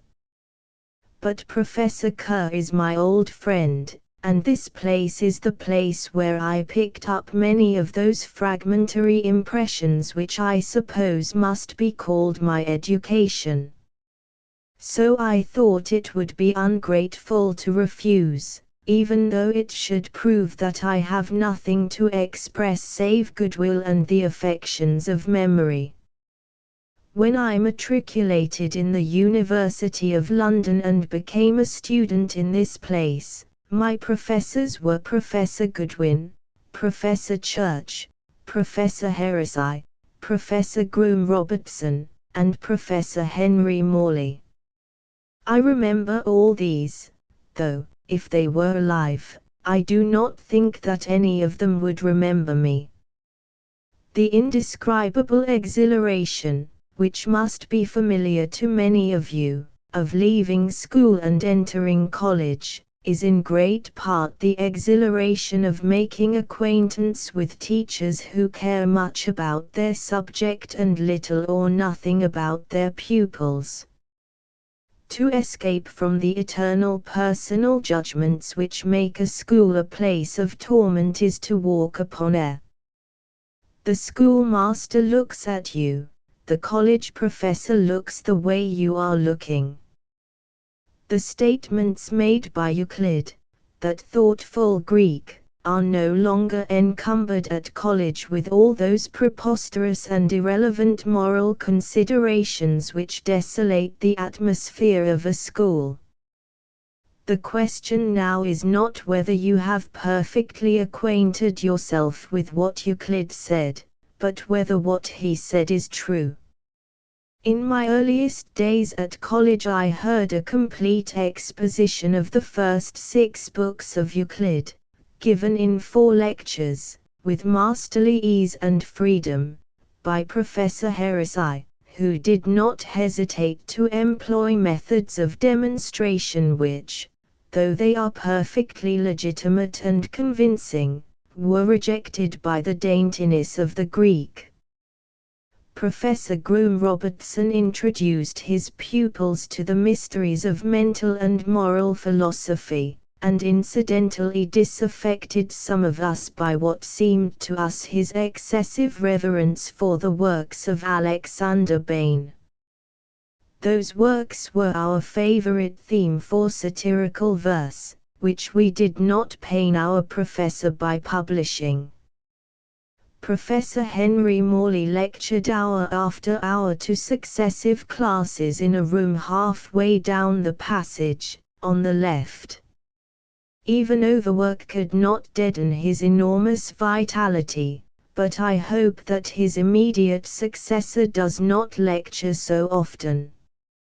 Outside the classrooms I remember the passages, which resembled the cellars of an unsuccessful sculptor, the library, where I first read Romeo and Juliet, and the refectory, where we discussed human life in most, if not in all, of its aspects.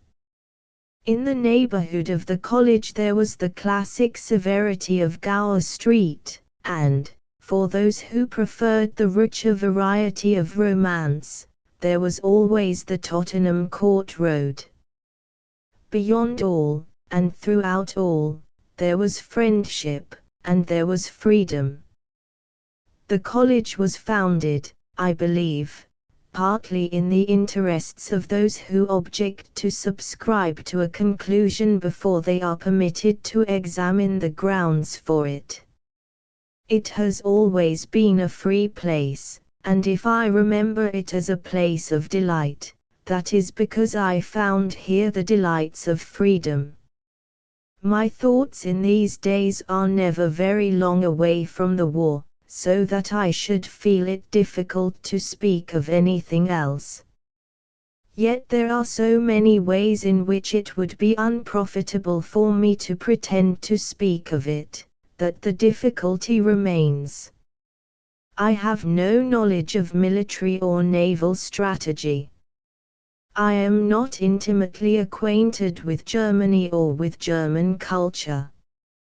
I could praise our own people, and our own fighting men, from a full heart, but that, I think, is not exactly what you want from me. So I am reduced to attempting what we have all had to attempt during the past 2 years or more, to try to state, for myself as much as for you, the meaning of this war so far as we can perceive it. It seems to be a decree of fate that this country shall be compelled every 100 years to fight for her very life. We live in an island that lies across the mouths of the Rhine, and guards the access to all the ports of northern Europe.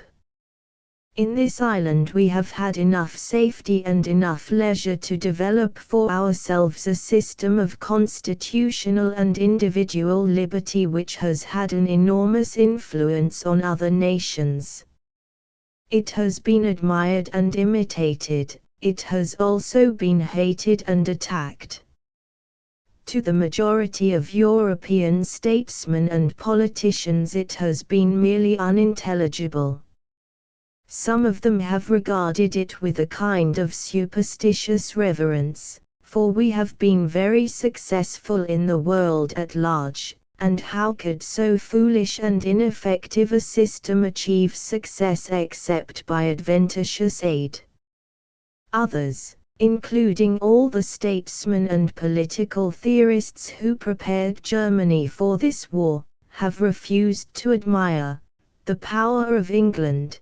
They have taught, is not real power. She has been crafty and lucky, she has kept herself free from the entanglements and strifes of the continent, and has enriched herself by filching the property of the combatants. If once she were compelled to hold by force what she won by guile, her pretensions would collapse, and she would fall back into her natural position as a small agricultural island, inhabited by a people whose proudest boast would then be that they are poor cousins of the Germans. It is difficult to discuss this question with German professors and politicians. They have such simple minds, and they talk like angry children. Their opinions concerning England are not original. Their views were held with equal fervor and expressed in very similar language by Philip of Spain in the 16th century, by Louis XIV of France in the 17th century, and by Napoleon at the close of the 18th century. These all died in faith, not having received the promises, but having seen them afar off.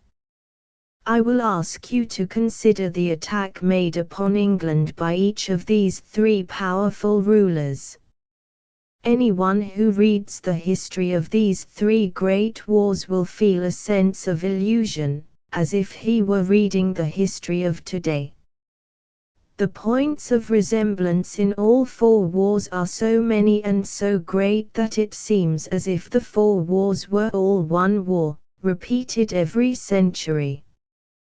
The cause of the war is always an ambitious ruler who covets supremacy on the European continent. England is always opposed to him, inevitably and instinctively. It took the Germans 20 years to prepare their people for this war. It took us 2 days to prepare ours.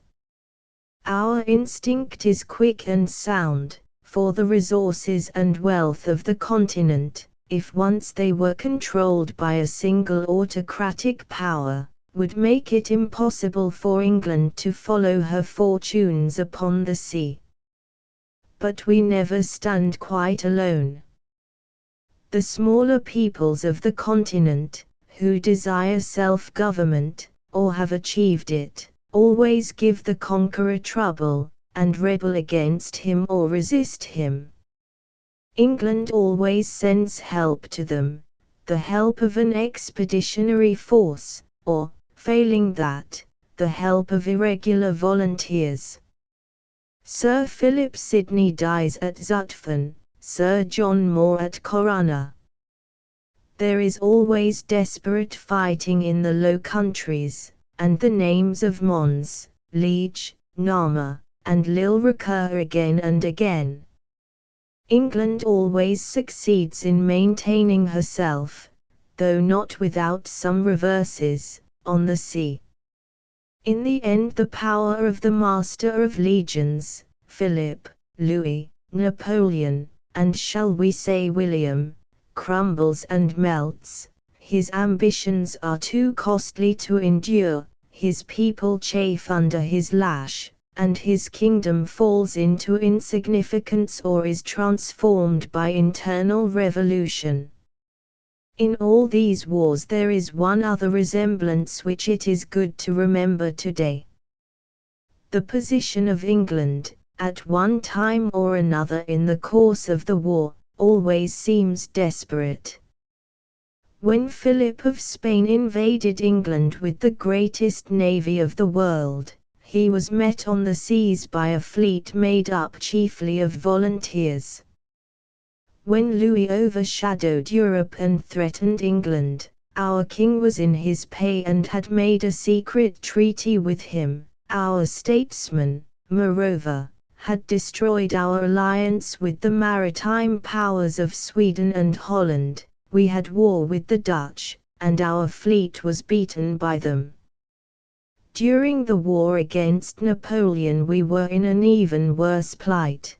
The plausible political doctrines of the Revolution found many sympathizers in this country. Our sailors mutinied at the Nore, Ireland was aflame with discontent, and we were involved in the Maratha War in India, not to mention the naval war with America. Even after Trafalgar, our European allies failed us. Napoleon disposed of Austria and Prussia, and concluded a separate treaty with Russia. It was then that Wordsworth wrote, "'Tis well. From this day forward we shall know that in ourselves our safety must be sought, that by our own right hands it must be wrought, that we must stand unpropped, or be laid low. O dastard whom such foretaste doth not cheer! We shall exult, if they who rule the land be men who hold its many blessings dear, wise, upright, valiant, not a servile band, who are to judge of dangers which they fear, and honor which they do not understand. Always in the same cause, we have suffered worse things than we are suffering today, and if there is worse to come we hope that we are ready. The youngest and best of us, who carry on and go through with it, though many of them are dead and many more will not live to see the day of victory, have been easily the happiest and most confident among us. They have believed that, at a price, they can save decency and civilization in Europe, and, if they are wrong, they have known, as we know, that the day when decency and civilization are trampled under the foot of the brute is a day when it is good to die. When I speak of the German nation as the brute I am not speaking controversially or rhetorically. The whole German nation has given its hearty assent to a brutal doctrine of war and politics. No facts need be disputed between us. What to us is their shame, to them is their glory. This is a grave difference, yet it would be wrong to suppose that we can treat it adequately by condemning the whole German nation as a nation of confessed criminals. It is the paradox of war that there is always right on both sides. When a man is ready and willing to sacrifice his life, you cannot deny him the right to choose what he will die for. The most beautiful virtues, faith and courage and devotion, grow like weeds upon the battlefield. The fighters recognize these virtues in each other, and the front lines, for all their mud and slaughter, are breathed on by the airs of heaven. Hate and pusillanimity have little there to nourish them. To find the meaner passions you must seek further back. Johnson, speaking in The Idler of the calamities produced by war, admits that he does not know whether more is to be dreaded from streets filled with soldiers accustomed to plunder, or from garrets filled with scribblers accustomed to lie.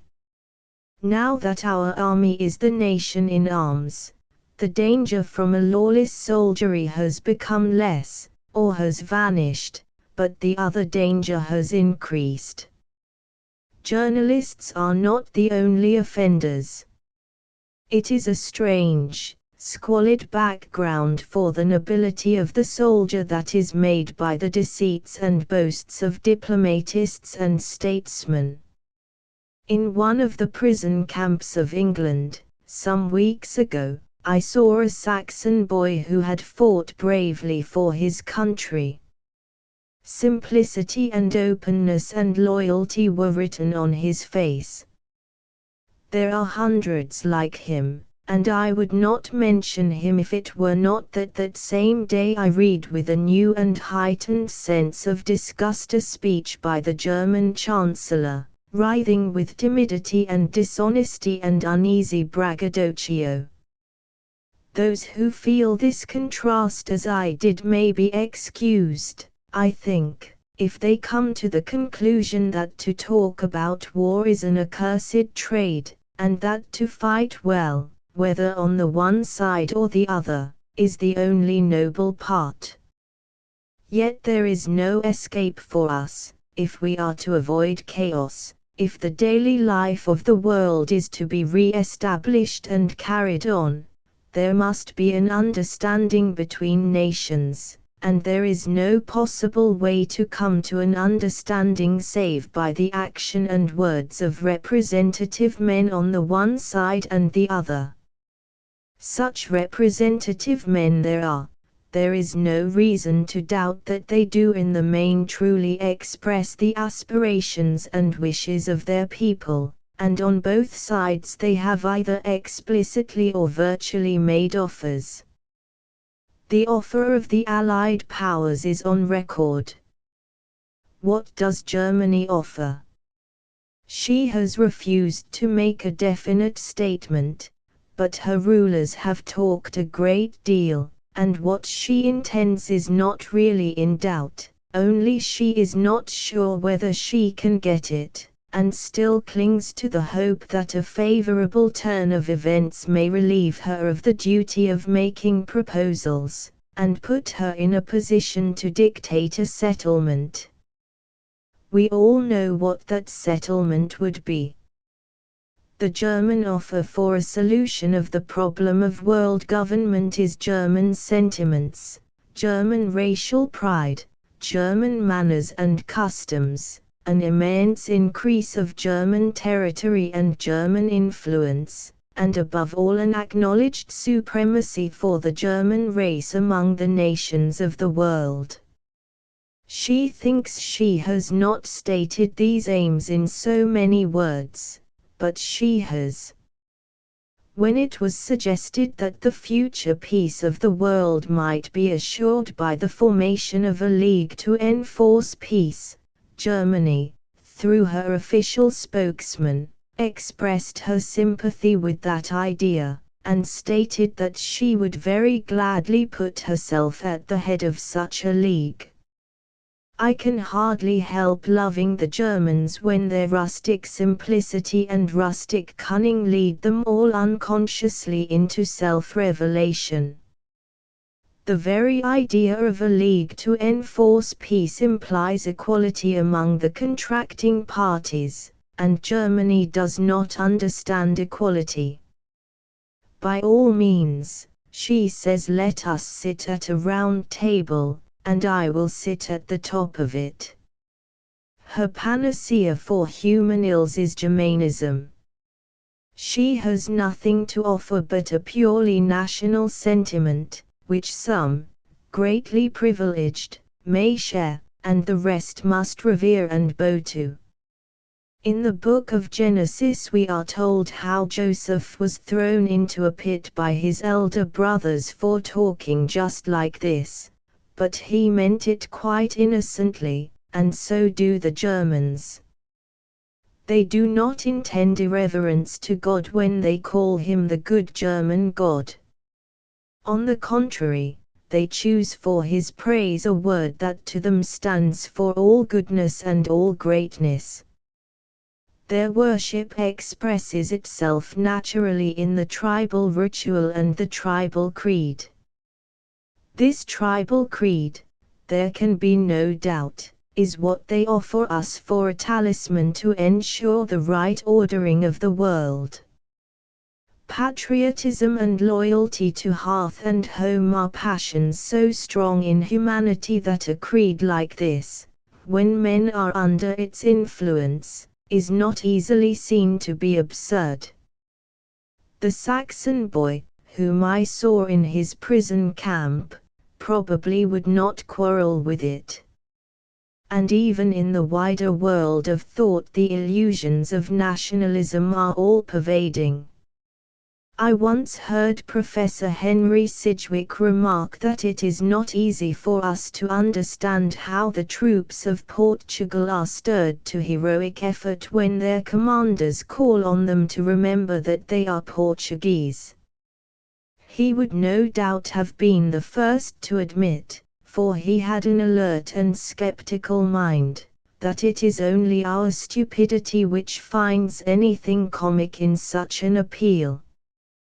But it is stupidity of this kind which unfits men to deal with other races, and it is stupidity of this kind which has been exalted by the Germans as a primal duty, and has, indeed, been advanced by them as their principal claim to undertake the government of the world.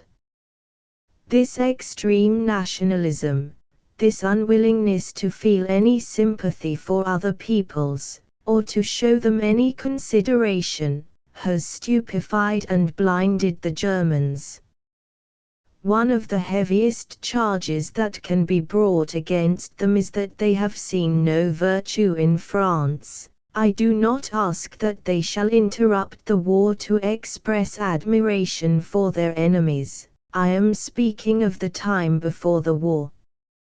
France is the chief modern inheritor of that great Roman civilization which found us painted savages, and made us into citizens of the world.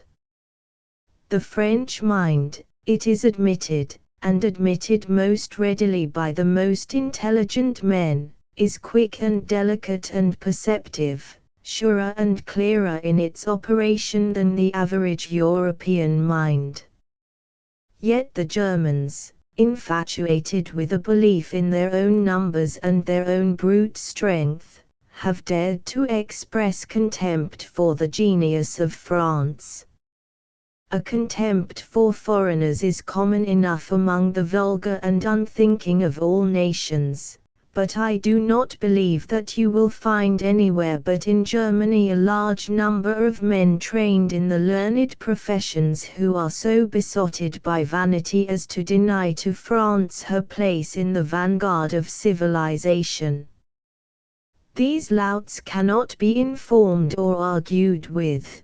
They are interested in no one but themselves, and naked self-assertion is their only idea of political argument.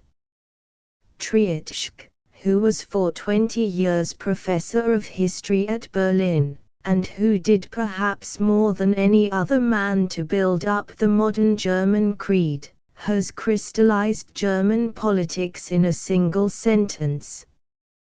War, he says, is politics par excellence, that is to say, politics at their purest and highest. Our political doctrine, if it must be put in as brief a form, would be better expressed in the sentence, war is the failure of politics. If England were given over to nationalism as Germany is given over, then a war between these two powers, though it would still be a great dramatic spectacle, would have as little meaning as a duel between two rival game birds in a cockpit. We know, and it will someday dawn on the Germans, that this war has a deeper meaning than that. We are not nationalist, we are too deeply experienced in politics to stumble into that trap. We have had a better and longer political education than has come to Germany in her short and feverish national life. It is often said that the Germans are better educated than we are, and in a sense that is true, they are better furnished with schools and colleges and the public means of education. The best boy in a school is the boy who best minds his book, and even if he dutifully believes all that it tells him, that will not lose him the prize. When he leaves school and graduates in a wider world, where men must depend on their own judgment and their own energy, he is often a little disconcerted to find that some of his less bookish fellows easily outgo him in quickness of understanding and resource. German education is too elaborate. It attempts to do for its pupils much that they had better be left to do for themselves. The pupils are docile and obedient, not troubled with unruly doubts and questionings, so that the German system of public education is a system of public mesmerism, and, now that we see it in its effects, may be truly described as a national disease. I have said that England is not nationalist. If the English believed in England as the Germans believe in Germany, there would be nothing for it but a duel to the death, the extinction of one people or the other, and darkness as the burier of the dead. Peace would be attained by a great simplification and impoverishment of the world. But the English do not believe in themselves in that mad bull fashion. They come of mixed blood, and have been accustomed for many long centuries to settle their differences by compromise and mutual accommodation. They do not inquire too curiously into a man's descent if he shares their ideas.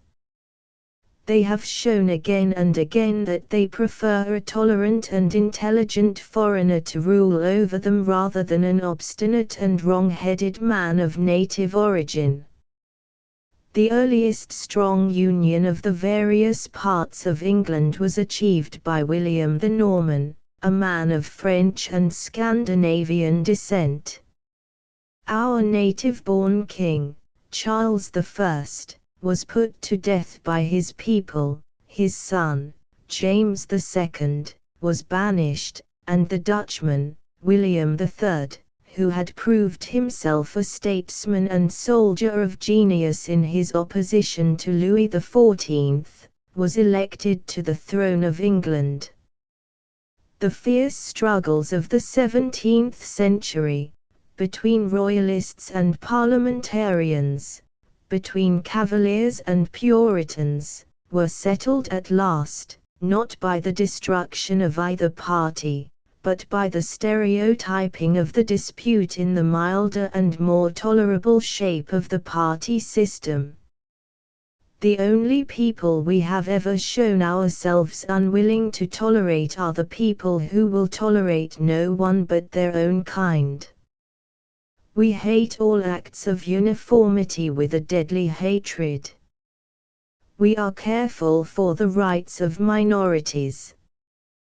We think life should be made possible, and we do not object to its being made happy, for dissenters.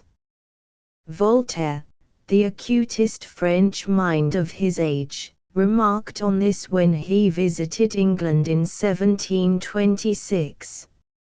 England, he says, is the country of sects. In my father's house are many mansions. Although the Episcopalians and the Presbyterians are the two dominant sects in Great Britain, all the others are welcomed there, and live together very fairly, whilst most of the preachers hate one another almost as cordially as a Jansenist damns a Jesuit. Enter the London Exchange, a place much more worthy of respect than most courts, and you see assembled for the benefit of mankind representatives of all nations. There the Jew, the Mohammedan, and the Christian deal with each other as if they were of the same religion, and call infidels only those who become bankrupt. There the Presbyterian trusts the Anabaptist, and the Anabaptist relies on the promise of the Quaker. On leaving these free and peaceful assemblies, some proceed to the synagogue, others to the tavern. If in England there were only one religion, its despotism would be to be dreaded. If there were only two, their followers would cut each other's throats. But there are 30 of them, and they live in peace and happiness. Since we have had so much practice in tolerating one another, and in living together even when our ideas on life and the conduct of life seem absolutely incompatible, it is no wonder that we approach the treatment of international affairs in a temper very unlike the solemn and dogmatic ferocity of the German. We do not expect or desire that other peoples shall resemble us. The world is wide, and the world drama is enriched by multiplicity and diversity of character. We like bad men, if there is salt and spirit in their badness. We even admire a brute, if he is a whole-hearted brute. I have often thought that if the Germans had been true to their principles and their program, if, after proclaiming that they meant to win by sheer strength and that they recognized no other right, they had continued as they began, and had battered and hacked, burned and killed, without fear or pity, a certain reluctant admiration for them might have been felt in this country. There is no chance of that now, since they took to whining about humanity. Yet it is very difficult wholly to alienate the sympathies of the English people. It is perhaps in some ways a weakness, as it is certainly in other ways a strength, that we are fanciers of other peoples. Our soldiers have a tendency to make pets of their prisoners, to cherish them as curiosities and souvenirs. The fancy becomes a passion when we find a little fellow struggling valiantly against odds. I suppose we should be at war with Germany today, even if the Germans had respected the neutrality of Belgium. But the unprovoked assault upon a little people that asked only to be let alone united all opinions in this country and brought us in with a rush. I believe there is one German, at least, I hope he is alive, who understands this. Early in July, 1914, a German student at Oxford, who was a friend and pupil of mine, came to say goodbye to me. I have since wondered whether he was under orders to join his regiment. Anyhow, we talked very freely of many things, and he told me of an adventure that had befallen him in an Oxford picture palace. Portraits of notabilities were being thrown on the screen. When a portrait of the German emperor appeared, a youth, sitting just behind my friend, shouted out an insulting and scurrilous remark. So my friend stood up and turned round and, catching him a cuff on the head, said, "That's my emperor." The house was full of undergraduates, and he expected to be seized and thrown into the street. To his great surprise, the undergraduates, many of whom have now fallen on the fields of France, broke into rounds of cheering. "I should like to think," my friend said, "that a thing like that could possibly happen in a German city, but I am afraid that the feeling there would always be against the foreigner. I admire the English, they are so just. I have heard nothing of him since, except a rumor that he is with the German army of occupation in Belgium. If so, I like to think of him at a regimental mess, suggesting doubts, or, if that is an impossible breach of military discipline, keeping silence, when the loud-voiced major explains that the sympathy of the English for Belgium is all pretense and cant.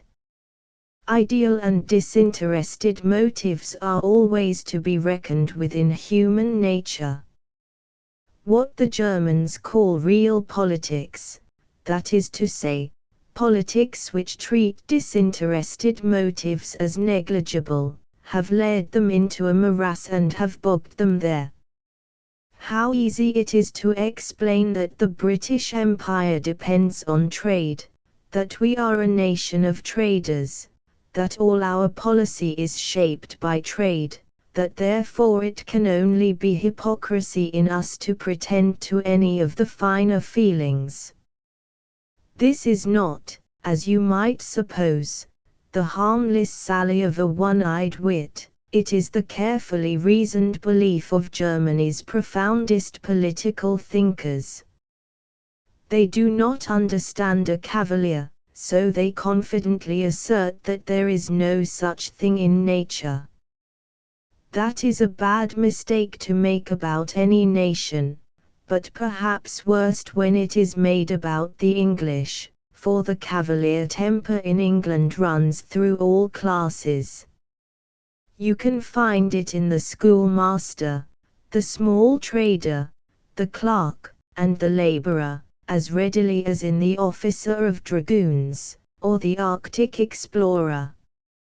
The Roundheads won the Civil War, and bequeathed to us their political achievements. From the Cavaliers we have a more intimate bequest. It is from them, not from the Puritans, that the fighting forces of the British Empire inherit their outlook on the world, their freedom from pedantry, and that gaiety and lightness of courage which makes them carry their lives like a feather in the cap. I am not saying that our qualities, good or bad, commend us very readily to strangers. The people of England, on the whole, are respected more than they are liked. When I call them fanciers of other nations, I feel it only fair to add that some of those other nations express the same truth in different language. I have often heard the complaint made that Englishmen cannot speak of foreigners without an air of patronage. It is impossible to deny this charge, for, in a question of manners, the impressions you produce are your manners, and there is no doubt about this impression. There is a certain coldness about the upright and humane Englishman which repels and intimidates any trivial human being who approaches him. Most men would forego their claim to justice for the chance of being liked. They would rather have their heads broken, or accept a bribe, than be the objects of a dispassionate judgment, however kindly. They feel this so strongly that they experience a dull discomfort in any relationship that is not tinctured with passion. As there are many such relationships, not to be avoided even by the most emotional natures, they escape from them by simulating lively feeling, and are sometimes exaggerated and insincere in manner. They issue a very large paper currency on a very small gold reserve. This, which is commonly known as the Irish question, is an insoluble problem, for it is a clash not of interests but of temperaments. The English, it must in fairness be admitted, do as they would be done by. No Englishman pure and simple is incommoded by the coldness of strangers.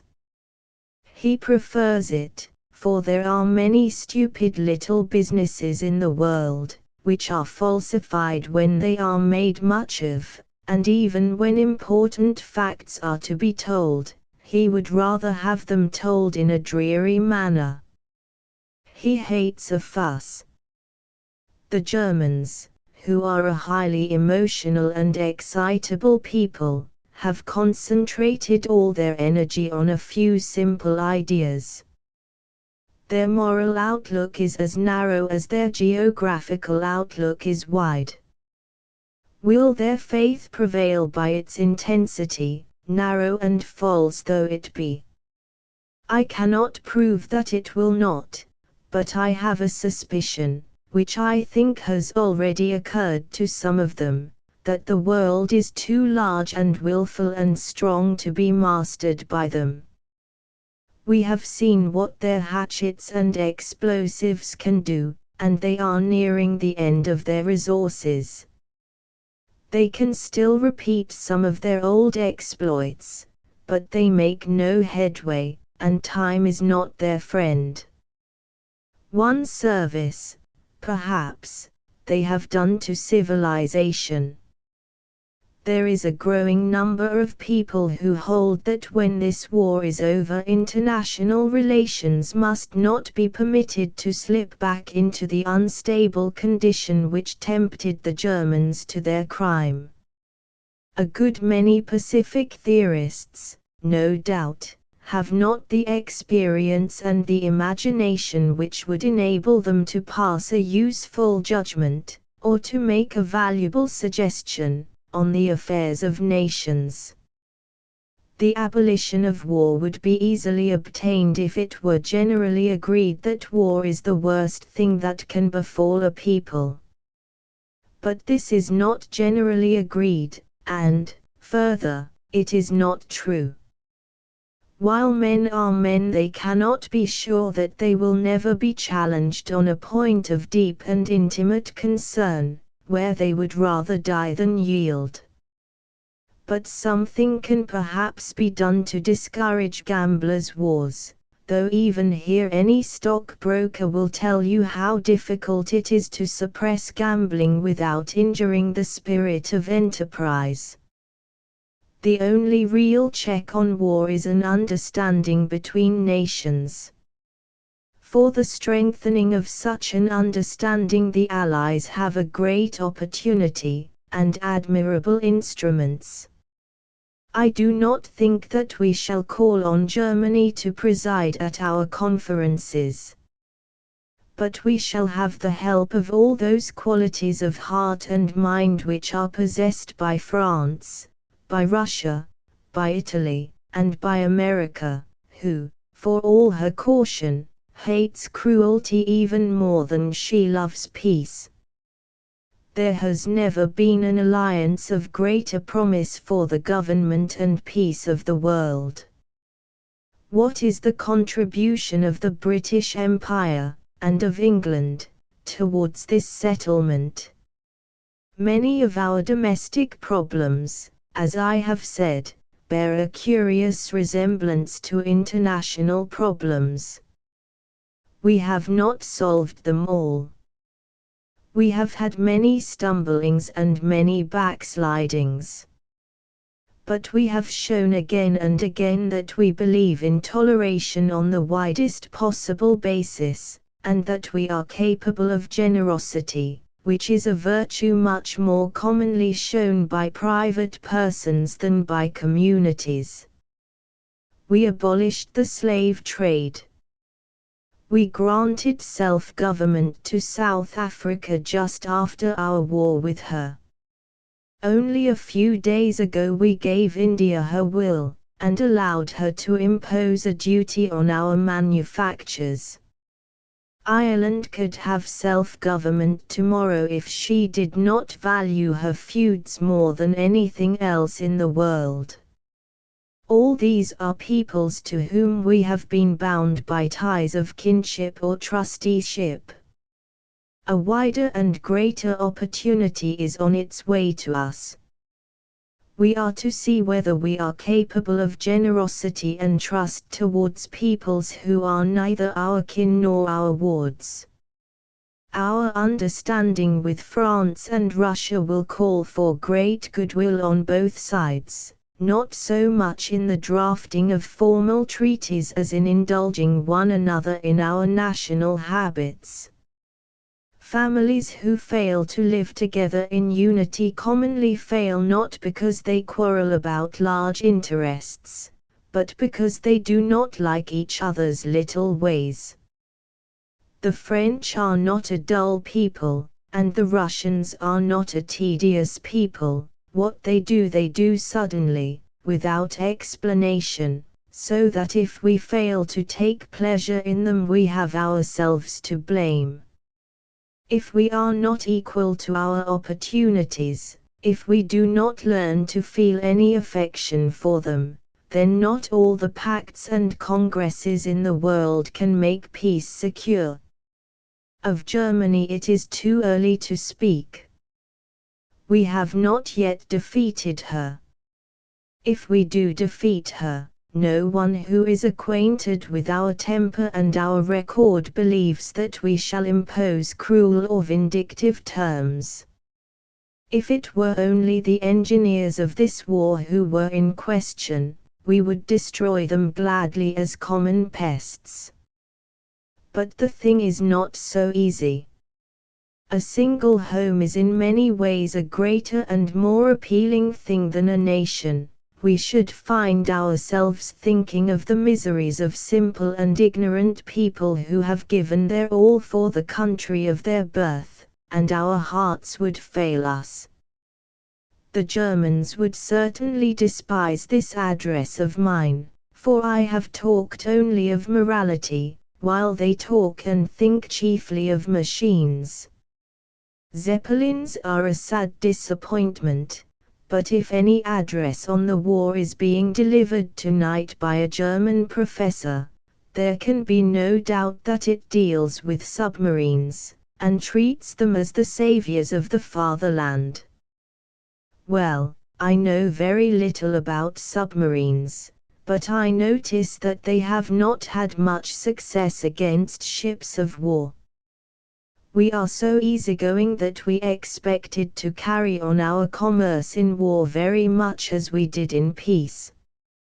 We have to change all that, and it will cost us not a little inconvenience, or even great hardships.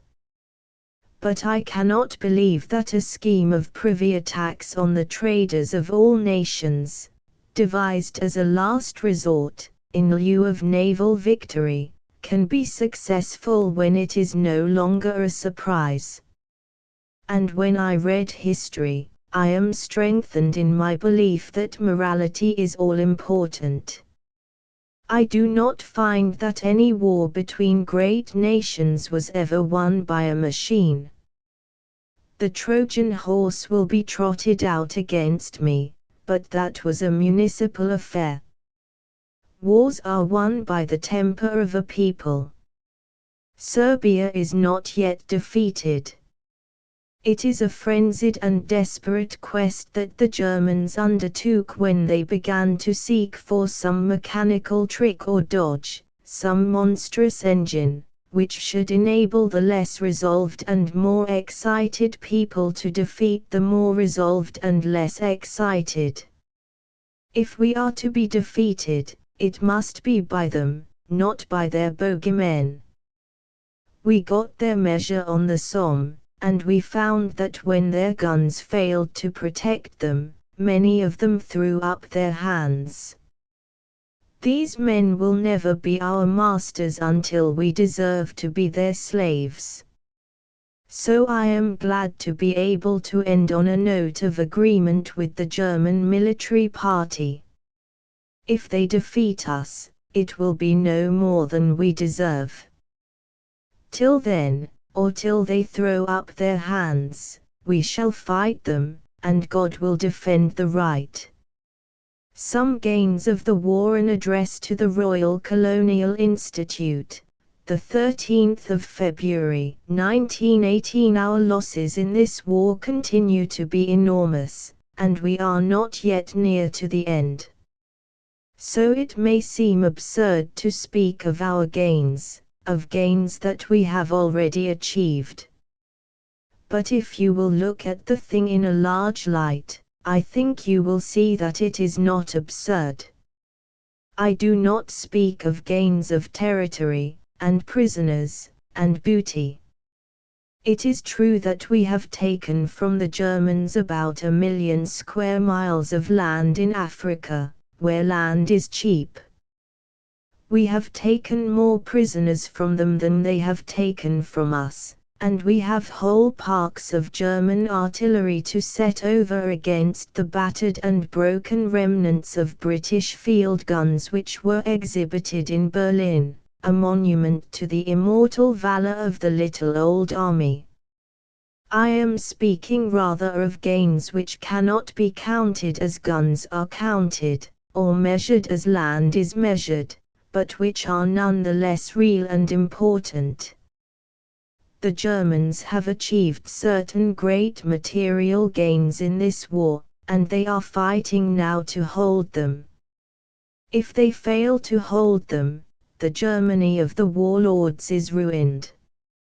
She will have to give up all her bloated ambitions, to purge and live cleanly, and painfully to reconstruct her prosperity on a quieter and sounder basis. She will not do this until she is forced to it by defeat.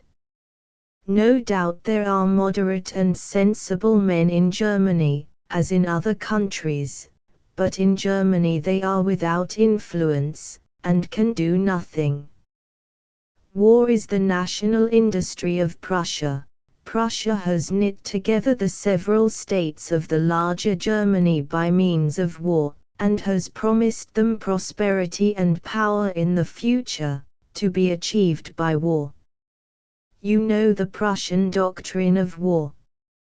Everyone now knows it.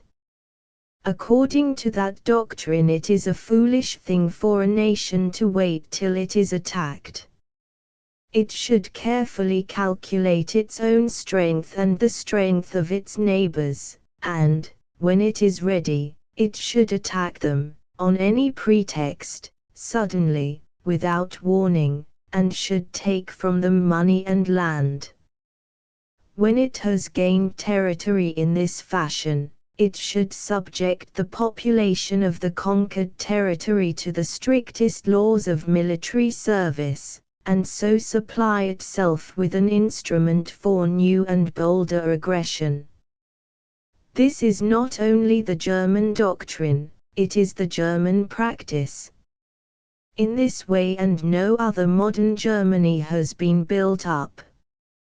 It is a huge new state, founded on force, cemented by fear, and financed on speculative gains to be derived from the great gamble of war. You may have noticed that the German people have not been called on, as yet, to pay any considerable sum in taxation towards the expenses of this war.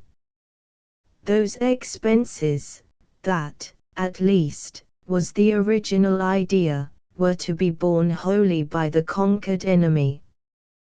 There are hundreds of thousands of Germans today who firmly believe that their warlords will return in triumph from the stricken field, bringing with them the spoils of war, and scattering a largesse of peace and plenty.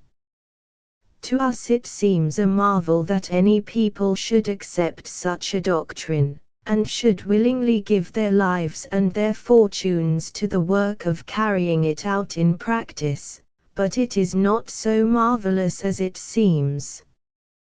The German peoples are brave and obedient, and so make good soldiers. They are easily lured by the hope of profit.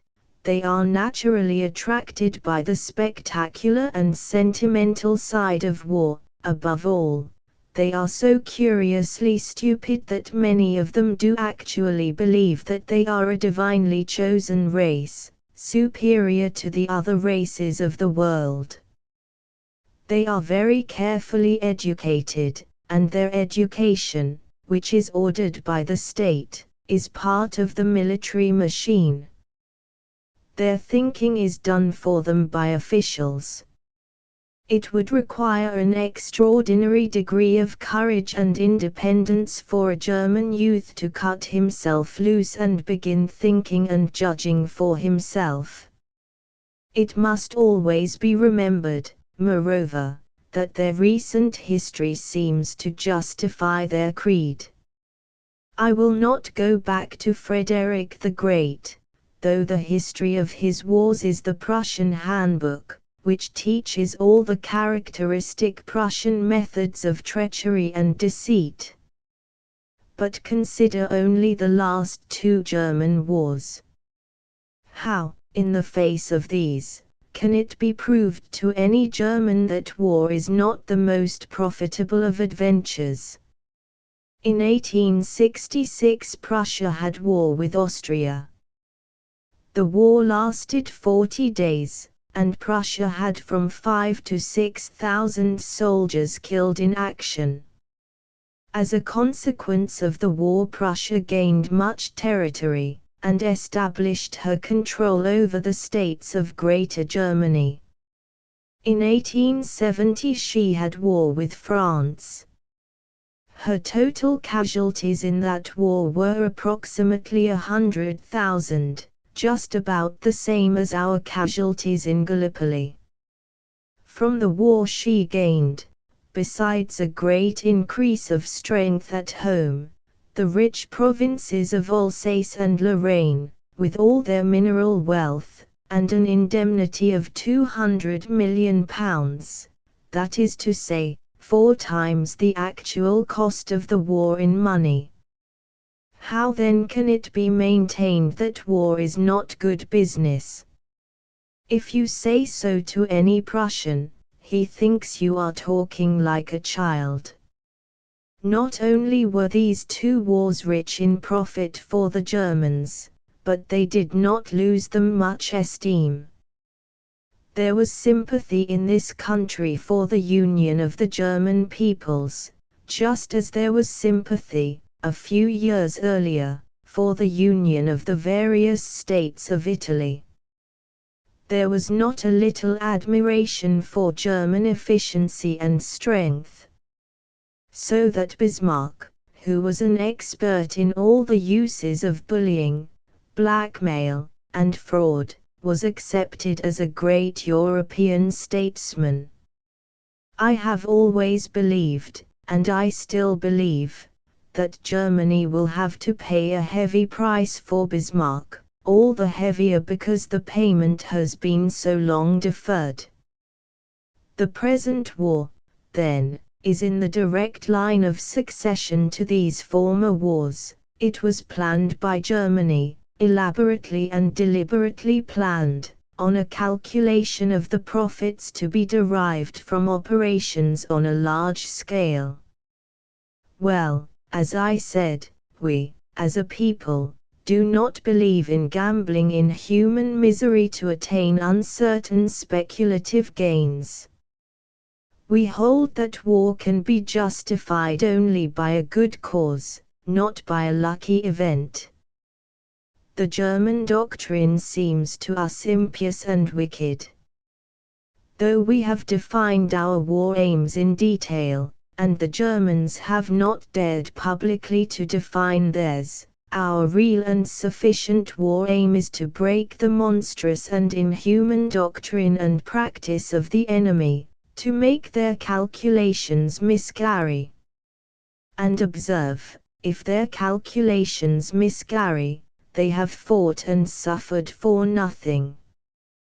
They entered into this war for profit, and in the conduct of the war, though they have made many mistakes, they have made none of those generous and magnanimous mistakes which redeem and beautify a losing cause. The essence of our cause, and its greatest strength, is that we are not fighting for profit. We are fighting for no privilege except the privilege of possessing our souls, of being ourselves, a privilege which we claim also for other weaker nations. The inestimable strength of that position is that if the odds are against us, it does not matter. If you see a ruffian torturing a child, and interfere to prevent him, do you feel that your attempt was a wrong one because he knocks you down? And if you succeed, what material profit is there in saving a child from torture? We have sometimes fought in the past for doubtful causes and for wrong causes, but this time there is no mistake. Our cause is better than we deserve. We embraced it by an act of faith, and it is only by continuing in that faith that we shall see it through. The little old army, when they went to France in August 1914, did not ask what profits were likely to come their way.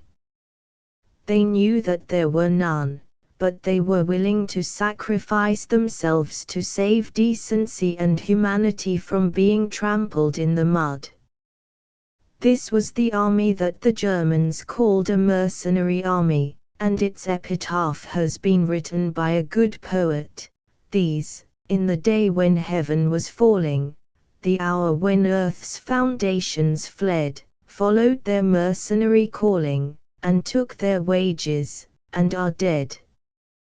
Their shoulders held the heavens suspended, they stood, and earth's foundations stay. What God abandoned these defended, and saved the sum of things for pay.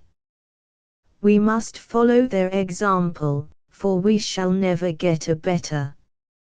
We must not make too much of calculation, especially when it deals with incalculable things.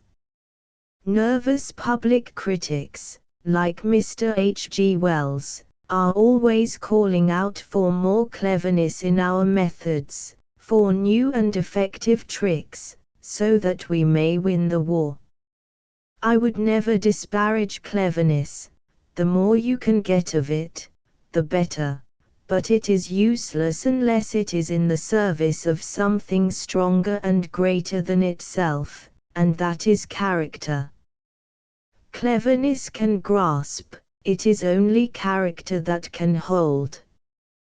The Duke of Wellington was not a clever man, he was a man of simple and honorable mind, with an infinite capacity for patience, persistence, and endurance, so that neither unexpected reverses abroad nor a flood of idle criticism at home could shake him or change him. So he bore a chief part in laying low the last great tyranny that desolated Europe. None of our great wars was won by cleverness, they were all won by resolution and perseverance. In all of them we were near to despair and did not despair. In all of them we won through to victory in the end. But in none of them did victory come in the expected shape. The worst of making elaborate plans of victory, and programs of all that is to follow victory, is that the mixed event is sure to defeat those plans.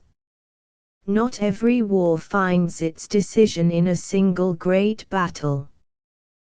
Think of our war with Spain in the 16th century. Spain was then the greatest of European powers. She had larger armies than we could raise, she had more than our wealth, and more than our shipping. The newly discovered continent of America was an appanage of Spain, and her great galleons were wafted lazily to and fro, bringing her all the treasures of the Western Hemisphere. We defeated her by standing out and holding on. We fought her in the Low Countries, which she enslaved and oppressed. We refused to recognize her exclusive rights in America, and our merchant seamen kept the sea undaunted, as they have kept it for the last 3 years. When at last we became an intolerable vexation to Spain, she collected a great armada, or war fleet, to invade and destroy us, and it was shattered, by the winds of heaven and the sailors of England, in 1588. The defeat of the armada was the turning point of the war, but it was not the end. It lifted a great shadow of fear from the hearts of the people, as a great shadow of fear has already been lifted from their hearts in the present war. But during the years that followed we suffered many and serious reverses at the hand of Spain, before peace and security were reached. So late as 1601, 13 years after the defeat of the Armada, the King of Denmark offered to mediate between England and Spain, so that the long and disastrous war might be ended. Queen Elizabeth was then old and frail, but this was what she said, and if you want to understand why she was almost adored by her people, listen to her words. I would have the King of Denmark, and all princes Christian and heathen to know, that England hath no need to crave peace, nor myself endured 1 hour's fear since I attained the crown thereof, being guarded with so valiant and faithful subjects. In the end the power and menace of Spain faded away, and when peace was made, in 1604, this nation never again, from that day to this, feared the worst that Spain could do. What were our gains from the war with Spain? Freedom to live our lives in our own way, unthreatened. Freedom to colonize America. The gains of a great war are never visible immediately, they are deferred, and extended over many years. What did we gain by our war with Napoleon, which ended in the victory of Waterloo? 4 long years after Waterloo this country was full of riots and discontents. There were rick burnings, agitations, popular risings, and something very near to famine in the land. But all these things, from a distance, are now seen to have been the broken water that follows the passage of a great storm. The real gains of Waterloo, and still more of Trafalgar, are evident in the enormous commercial and industrial development of England during the 19th century, and in the peaceful foundation of the great dominions of Canada, Australia, and South Africa, which was made possible only by our unchallenged use of the seas. The men who won those 2 great battles did not live to gather the fruits of their victory, but their children did. If we defeat Germany as completely as we hope, we shall not be able to point at once to our gains. But it is not a rash forecast to say that our children and children's children will live in greater security and freedom than we have ever tasted. A man must have a good and wide imagination if he is to be willing to face wounds and death for the sake of his unborn descendants and kinsfolk. We cannot count on the popular imagination being equal to the task. Fortunately, there is a substitute for imagination which does the work as well or better, and that is character. Our people are sound in instinct, they understand a fight. They know that a wrestler who considers, while he is in the grip of his adversary, whether he would not do well to give over, and so put an end to the weariness and the strain, is no sort of a wrestler. They have never failed under a strain of this kind, and they will not fail now. The people who do the half-hearted and timid talking are either young egotists, who are angry at being deprived of their personal ease and independence, or elderly pensive gentlemen, in public offices and clubs, who are no longer fit for action, and, being denied action, fall into melancholy, or feverish journalists, who live on the proceeds of excitement, who feel the pulse and take the temperature of the war every morning, and then rush into the street to announce their fluttering hopes and fears, or cosmopolitan philosophers, to whom the change from London to Berlin means nothing but a change in diet and a pleasant addition to their opportunities of hearing good music, or aliens in heart, to whom the historic fame of England, dear for her reputation through the world, is less than nothing, or practical jokers, who are calm and confident enough themselves, but delight in startling and depressing others. These are not the people of England, they are the parasites of the people of England. The people of England understand a fight. That brings me to the first great gain of the war. We have found ourselves. Which of us, in the early months of 1914, would have dared to predict the splendors of the youth of this empire, splendors which are now a part of our history? We are adepts at self-criticism and self-depreciation. We hate the language of emotion. Some of us, if we were taken to heaven and asked what we thought of it, would say that it is decent, or not so bad. I suppose we are jealous to keep our standard high, and to have something to say if a better place should be found. But in spite of all this, we do now know, and it is worth knowing, that we are not weaker than our fathers. We know that the people who inhabit these islands and this commonwealth of nations cannot be pushed on one side, or driven under, or denied a great share in the future ordering of the world. We know this, and our knowledge of it is the debt that we owe to our dead.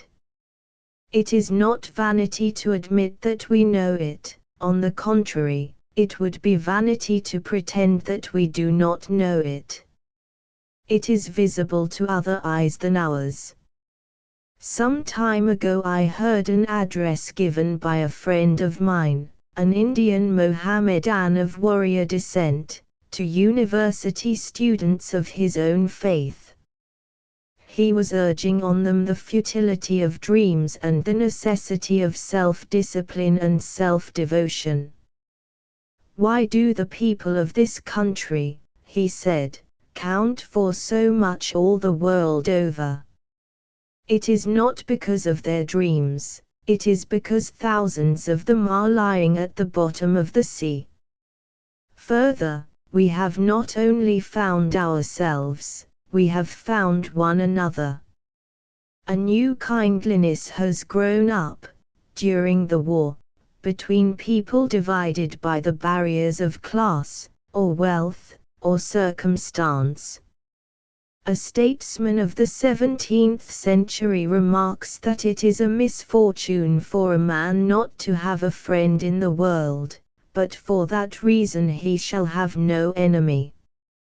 I might invert his maxim and say, it is a misfortune for a man to have many enemies, but for that reason he shall know who are his friends. No radical member of Parliament will again, while any of us live, cast contempt on the carpet captains of Mayfair. No idle Tory talker will again dare to say that the working men of England care nothing for their country. Even the manners of railway travel have improved. I was travelling in a third-class compartment of a crowded train the other day. We were 20 in the compartment, but it seemed a pity to leave anyone behind, and we made room for number 21.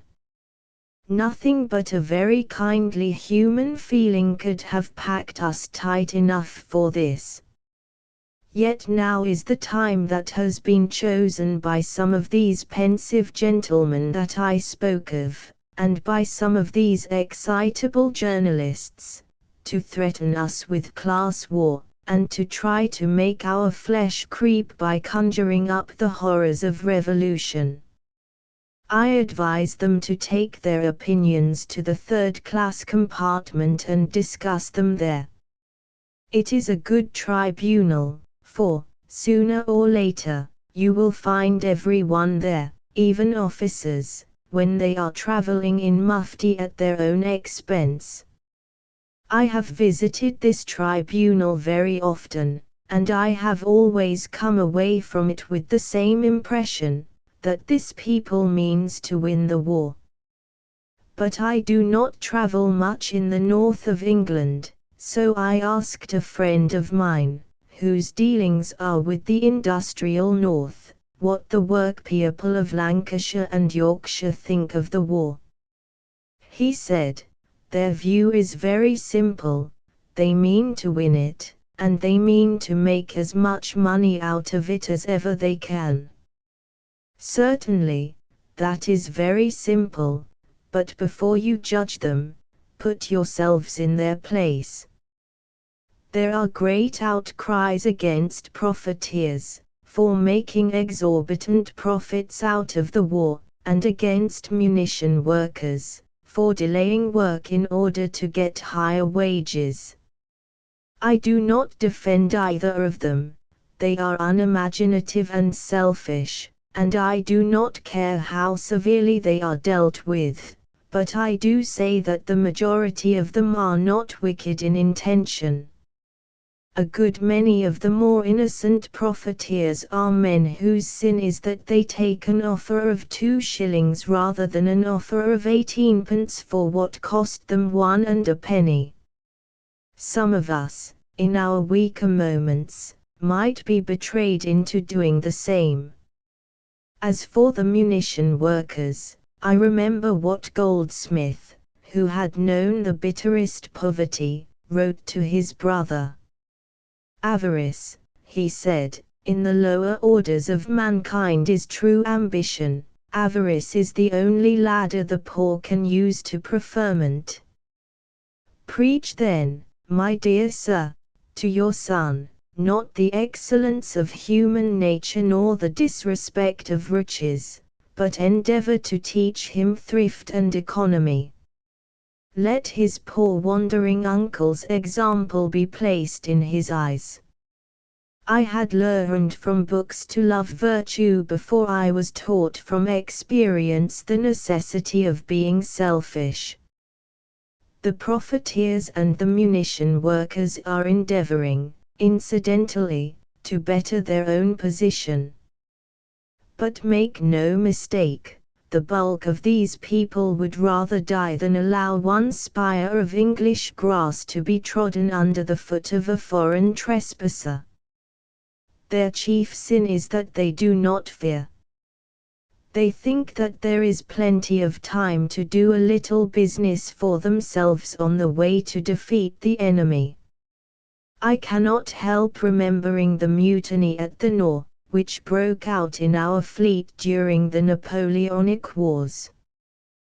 The mutineers struck for more pay and better treatment, but they agreed together that if the French fleet should put in an appearance during the mutiny, all their claims should be postponed for a time, and the French fleet should have their first attention.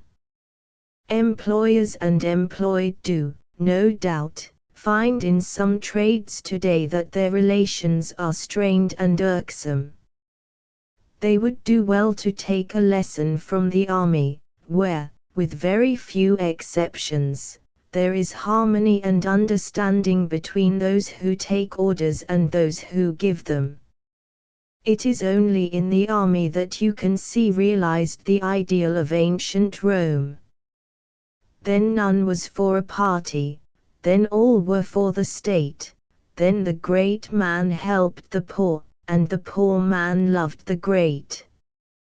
Why is the army so far superior to most commercial and industrial businesses? The secret does not lie in state employment. There is plenty of discontent and unrest among the state-employed railwaymen and munition workers. It lies rather in the habit of mutual help and mutual trust. If any civilian employer of labor wants to have willing workpeople, let him take a hint from the army. Let him live with his workpeople, and share all their dangers and discomforts. Let him take thought for their welfare before his own, and teach self-sacrifice by example. Let him put the good of the nation before all private interests, and those whom he commands will do for him anything that he asks. I cannot believe that the benefits which have come to us from the army will pass away with the passing of the war. Those who have been comrades in danger will surely take with them something of the old spirit into civil life. And those who have kept clear of the army in order to carry on their own trades and businesses will surely realize that they have missed the great opportunity of their lives. In a wider sense, the war has brought us to an understanding of one another. This great commonwealth of independent nations which is called the British Empire is scattered over the surface of the habitable globe.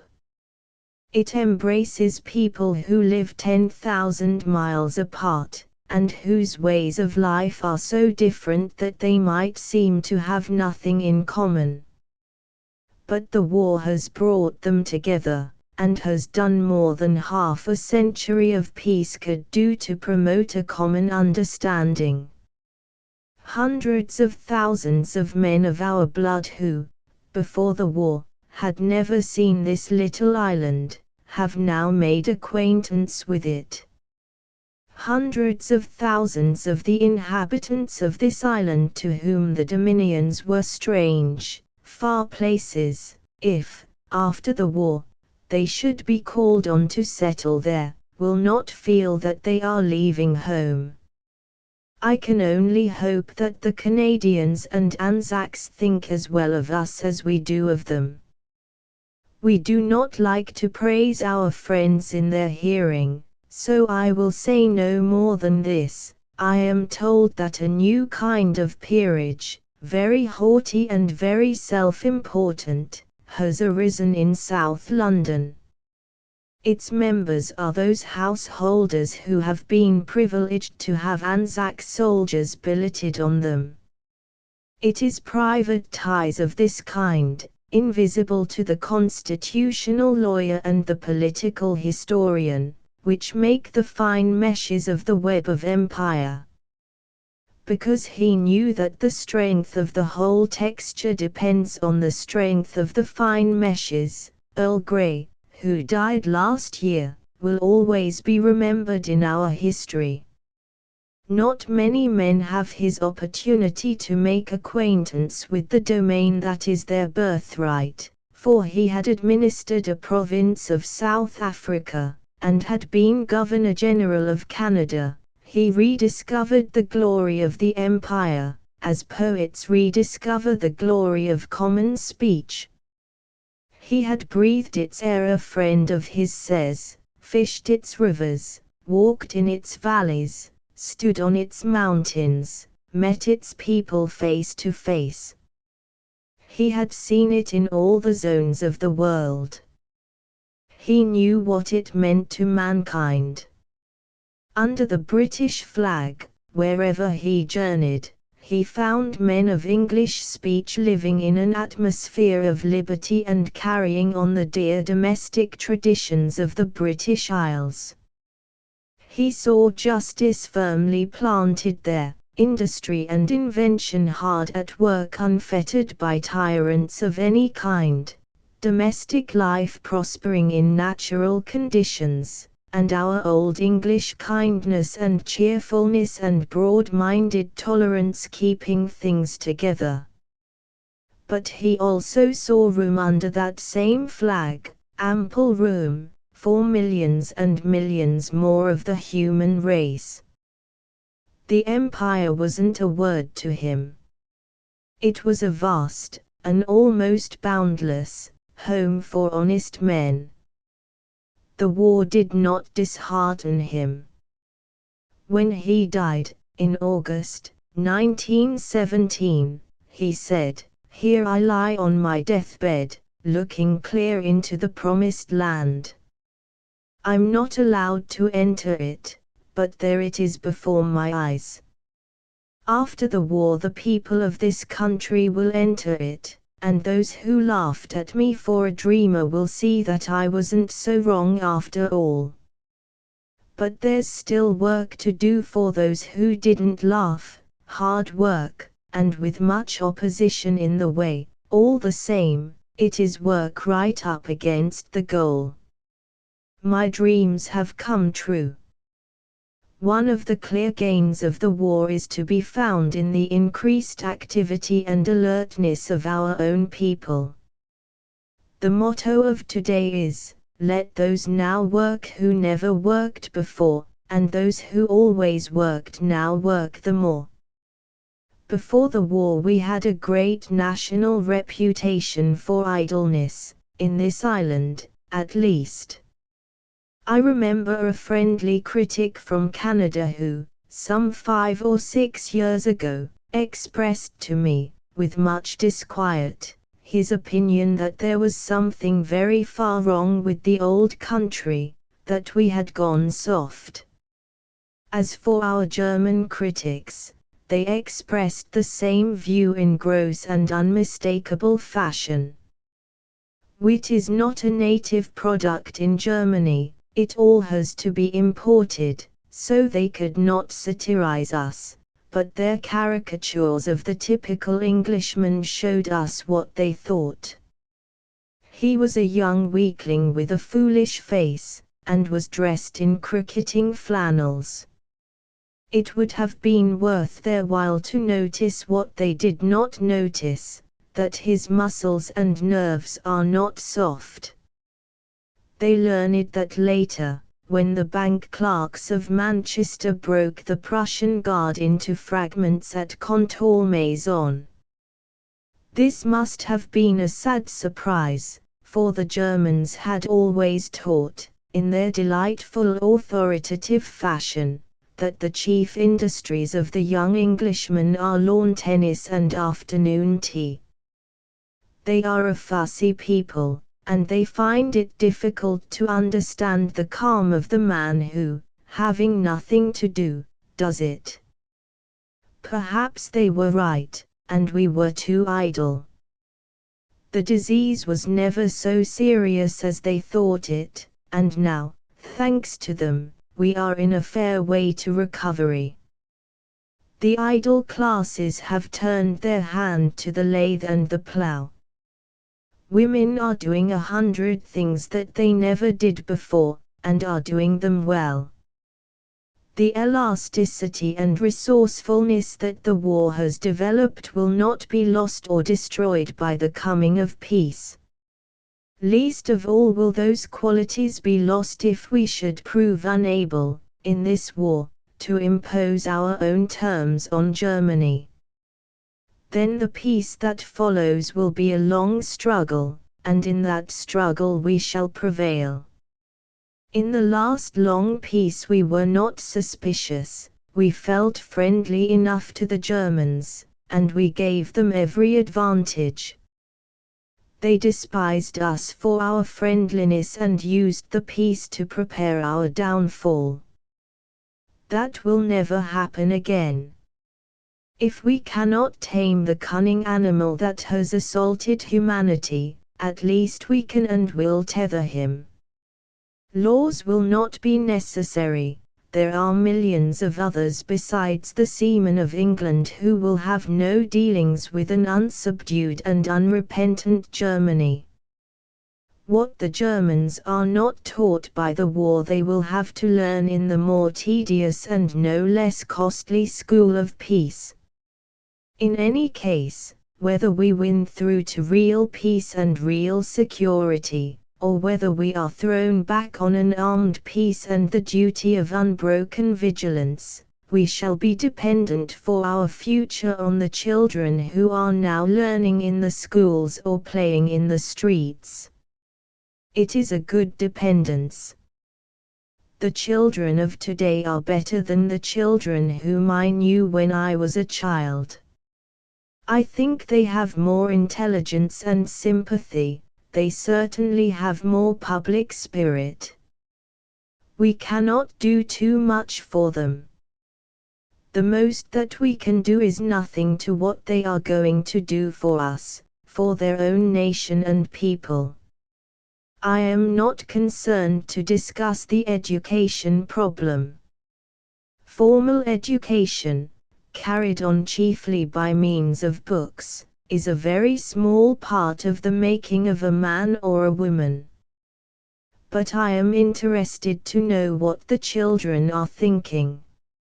You cannot fathom a child's thoughts, but we know who are their best teachers, and what lessons have been stamped indelibly on their minds.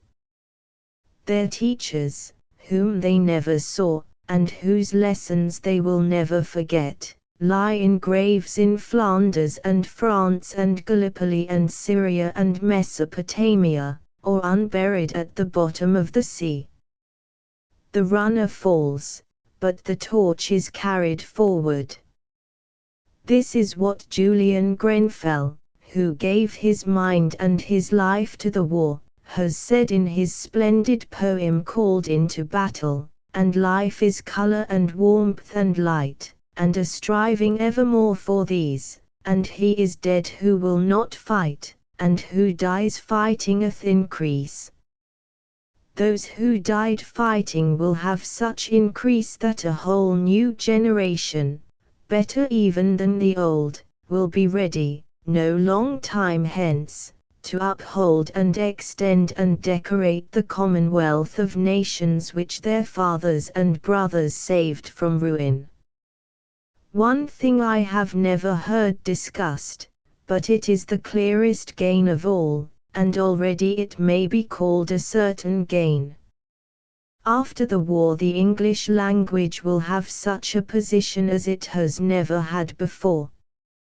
It will be established in worldwide security. Even before the war, it may be truly said, our language was in no danger from the competition of the German language. The Germans have never had much success in the attempt to get their language adopted by other peoples. Not all the military laws of Prussia can drive out French from the hearts and homes of the people of Alsace.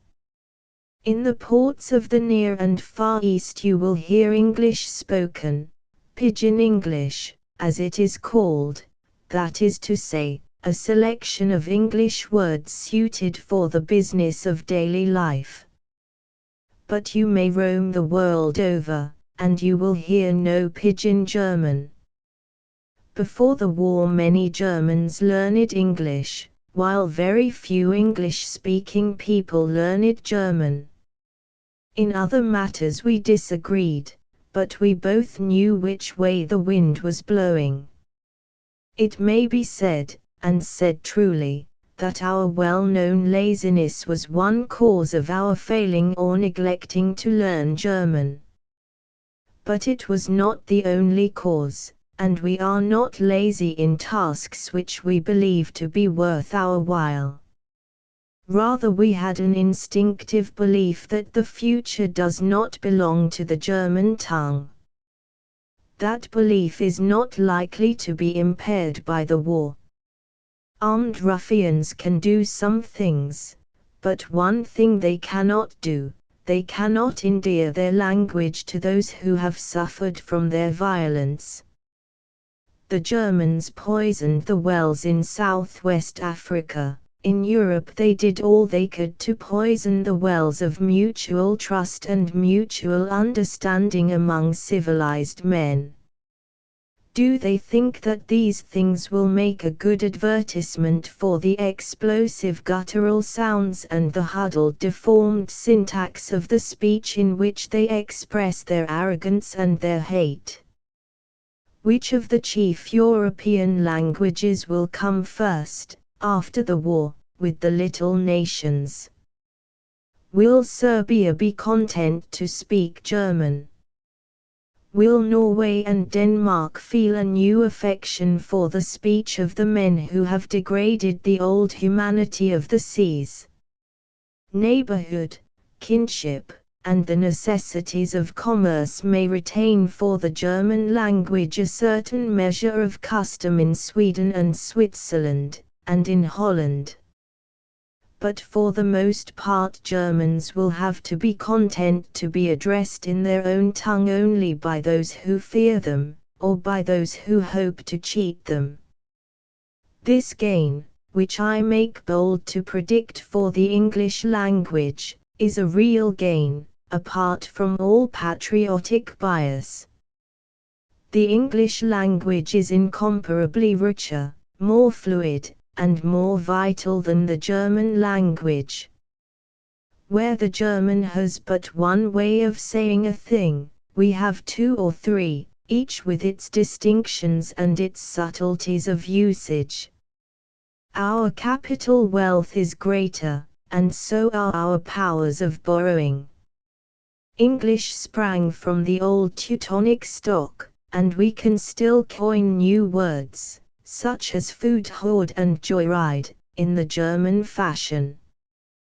But long centuries ago we added thousands of Romance words, words which came into English through the French or Norman French, and brought with them the ideas of Latin civilization and of medieval Christianity. Later on, when the renewed study of Latin and Greek quickened the intellectual life of Europe, we imported thousands of Greek and Latin words direct from the ancient world, learned words, many of them suitable for philosophers, or for writers who pride themselves on shooting a little above the vulgar apprehension. Yet many of these, too, have found their way into daily speech, so that we can say most things in three ways, according as we draw on one or another of the three main sources of our speech. Thus, you can begin, or commence, or initiate an undertaking, with boldness, or courage, or resolution.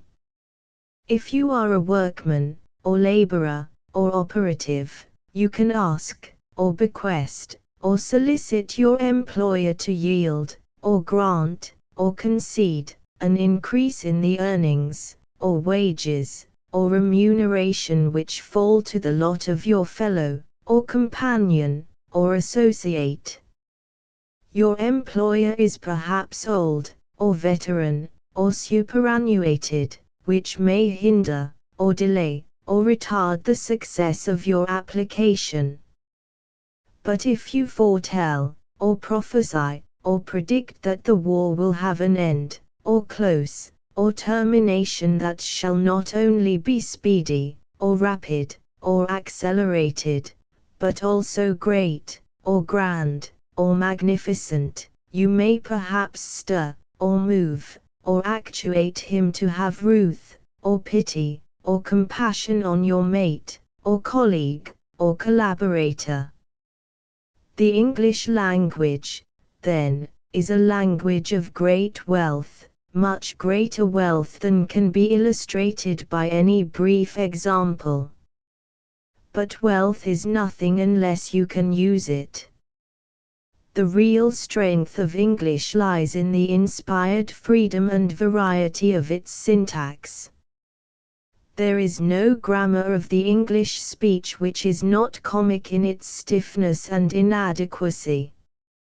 An English grammar does not explain all that we can do with our speech, it merely explains what shackles and restraints we must put upon our speech if we would bring it within the comprehension of a school-bred grammarian. But the speech itself is like the sea, and soon breaks down the dikes built by the inland engineer. It was the fashion, in the 18th century, to speak of the divine Shakespeare. The reach and catholicity of his imagination was what earned him that extravagant praise, but his syntax has no less title to be called divine. It is not cast or wrought, like metal, it leaps like fire, and moves like air. So is every one that is born of the Spirit. Our speech is our great charter. Far better than in the long constitutional process whereby we subjected our kings to law, and gave dignity and strength to our commons. The meaning of English freedom is to be seen in the illimitable freedom of our English speech. Our literature is almost as rich as our language. Modern German literature begins in the 18th century. Modern English literature began with Chaucer, in the 14th century, and has been full of great names and great books ever since. Nothing has been done in German literature for which we have not a counterpart, done as well or better, except the work of Heine, and Heine was a Jew. His opinion of the Prussians was that they are a compost of beer, deceit, and sand. French literature and English literature can be compared, throughout their long course, sometimes to the great advantage of the French. German literature cannot seriously be compared with either. It may be objected that literature and art are ornamental affairs, which count for little in the deadly strife of nations. But that is not so. Our language cannot go anywhere without taking our ideas and our creed with it, not to mention our institutions and our games. If the Germans could understand what Chaucer means when he says of his knight that he loved chivalry, truth and honor, freedom and courtesy, then indeed we might be near to an understanding. I asked a good German scholar the other day what is the German word for fair play. He replied, as they do in Parliament, that he must ask for notice of that question. I fear there is no German word for fair play. The little countries, the pawns and victims of German policy, understand our ideas better. The peoples who have suffered from tyranny and oppression look to England for help, and it is a generous weakness in us that we sometimes deceive them by our sympathy, for our power is limited, and we cannot help them all. But it will not count against us at the final reckoning that in most places where humanity has suffered cruelty and indignity the name of England has been invoked, not always in vain. And now, for I have kept to the last what I believe to be the greatest gain of all, the entry of America into the war assures the triumph of our common language. America is peopled by many races, only a minority of the inhabitants, an influential and governing minority, are of the English stock. But here, again, the language carries it, and the ideas that inspire America are ideas which had their origin in the long English struggle for freedom. Our sufferings in this war are great, but they are not so great that we cannot recognize virtue in a new recruit to the cause. No nation, in the whole course of human history, has ever made a more splendid decision, or performed a more magnanimous act, than America, when she decided to enter this war. She had nothing to gain, for, to say the bare truth, she had little to lose. If Germany were to dominate the world, America, no doubt, would be ruined, but in all human likelihood, Germany's impious attempt would have spent itself and been broken long before it reached the coasts of America. America might have stood out of the war in the assurance that her own interests were safe, and that, when the tempest had passed, the center of civilization would be transferred from a broken and exhausted Europe to a peaceful and prosperous America. Some few Americans talked in this strain, and favored a decision in this sense. But it was not for nothing that America was founded upon religion. When she saw humanity in anguish, she did not pass by on the other side.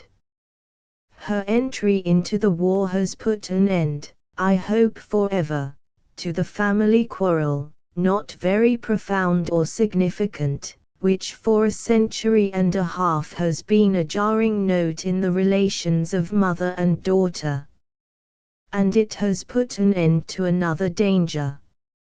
It seemed at one time not unlikely that the English language as it is spoken overseas would set up a life of its own, and become separated from the language of the old country. A development of this kind would be natural enough. The Boers of South Africa speak Dutch, but not the Dutch spoken in Holland. The French Canadians speak French, but not the French of Molière. Half a century ago, when America was exploring and settling her own country, in wild and lone places, her pioneers enriched the English speech with all kinds of new and vivid phrases. The tendency was then for America to go her own way, and to cultivate what is new in language at the expense of what is old. She prided herself even on having a spelling of her own, and seemed almost willing to break loose from tradition and to coin a new American English. This has not happened, and now, I think, it will not happen. For one thing, the American colonists left us when already we had a great literature. Chaucer, Shakespeare, and Spencer belong to America no less than to us, and America has never forgotten them. The education which has been fostered in American schools and colleges keeps the whole nation in touch with the past. Some of their best authors write in a style that Milton and Burke would understand and approve. There is no more beautiful English prose than Nathaniel Hawthorne's. The best speeches of Abraham Lincoln, and, we may truly add, of President Wilson, are merely classic English. During my own lifetime I am sure I have seen the speech usages of the two peoples draw closer together. For one thing, we on this side now borrow, and borrow very freely, the more picturesque colloquialisms of America.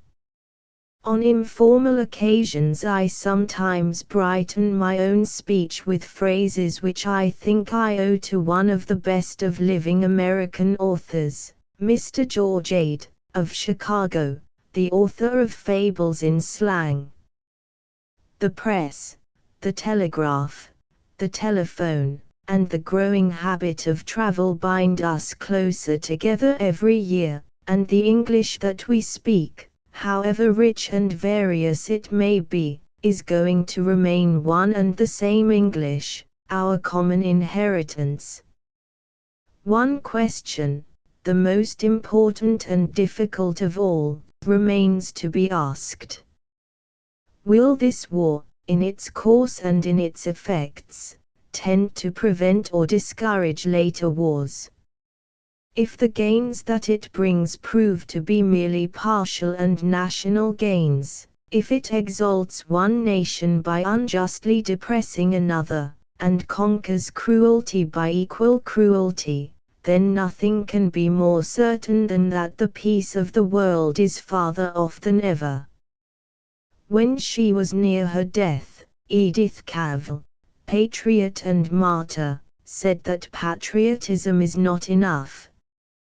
Everyone who thinks on international affairs knows this, almost everyone forgets it in time of war. What can be done to prevent nations from appealing to the wild justice of revenge? A League of Nations may do good, but I am surprised that anyone who has imagination and a knowledge of the facts should entertain high hopes of it as a full solution. There is a League of Nations today which has given a verdict against the Central Powers, and that verdict is being enforced by the most terrible war in all human history. If the verdict had been given before the war began, it may be said, then Germany might have accepted it, and refrained. So she might, but what then? She would have felt herself wronged, she would have deferred the war, and, in ways that she knows so well, would have set about making a party for herself among the nations of the League. Who can be confident that she would have failed either to divide her judges, or to accumulate such elements of strength that she might dare to defy them? A League of Nations would work well only if its verdicts were loyally accepted by all the nations composing it. To make majority rule possible, you must have a community made up of members who are reasonably well informed upon one another's affairs, and who are bound together by a tie of loyalty stronger and more enduring than their causes of difference. It would be a happy thing if the nations of the world made such a community, and the sufferings of this war have brought them nearer to desiring it.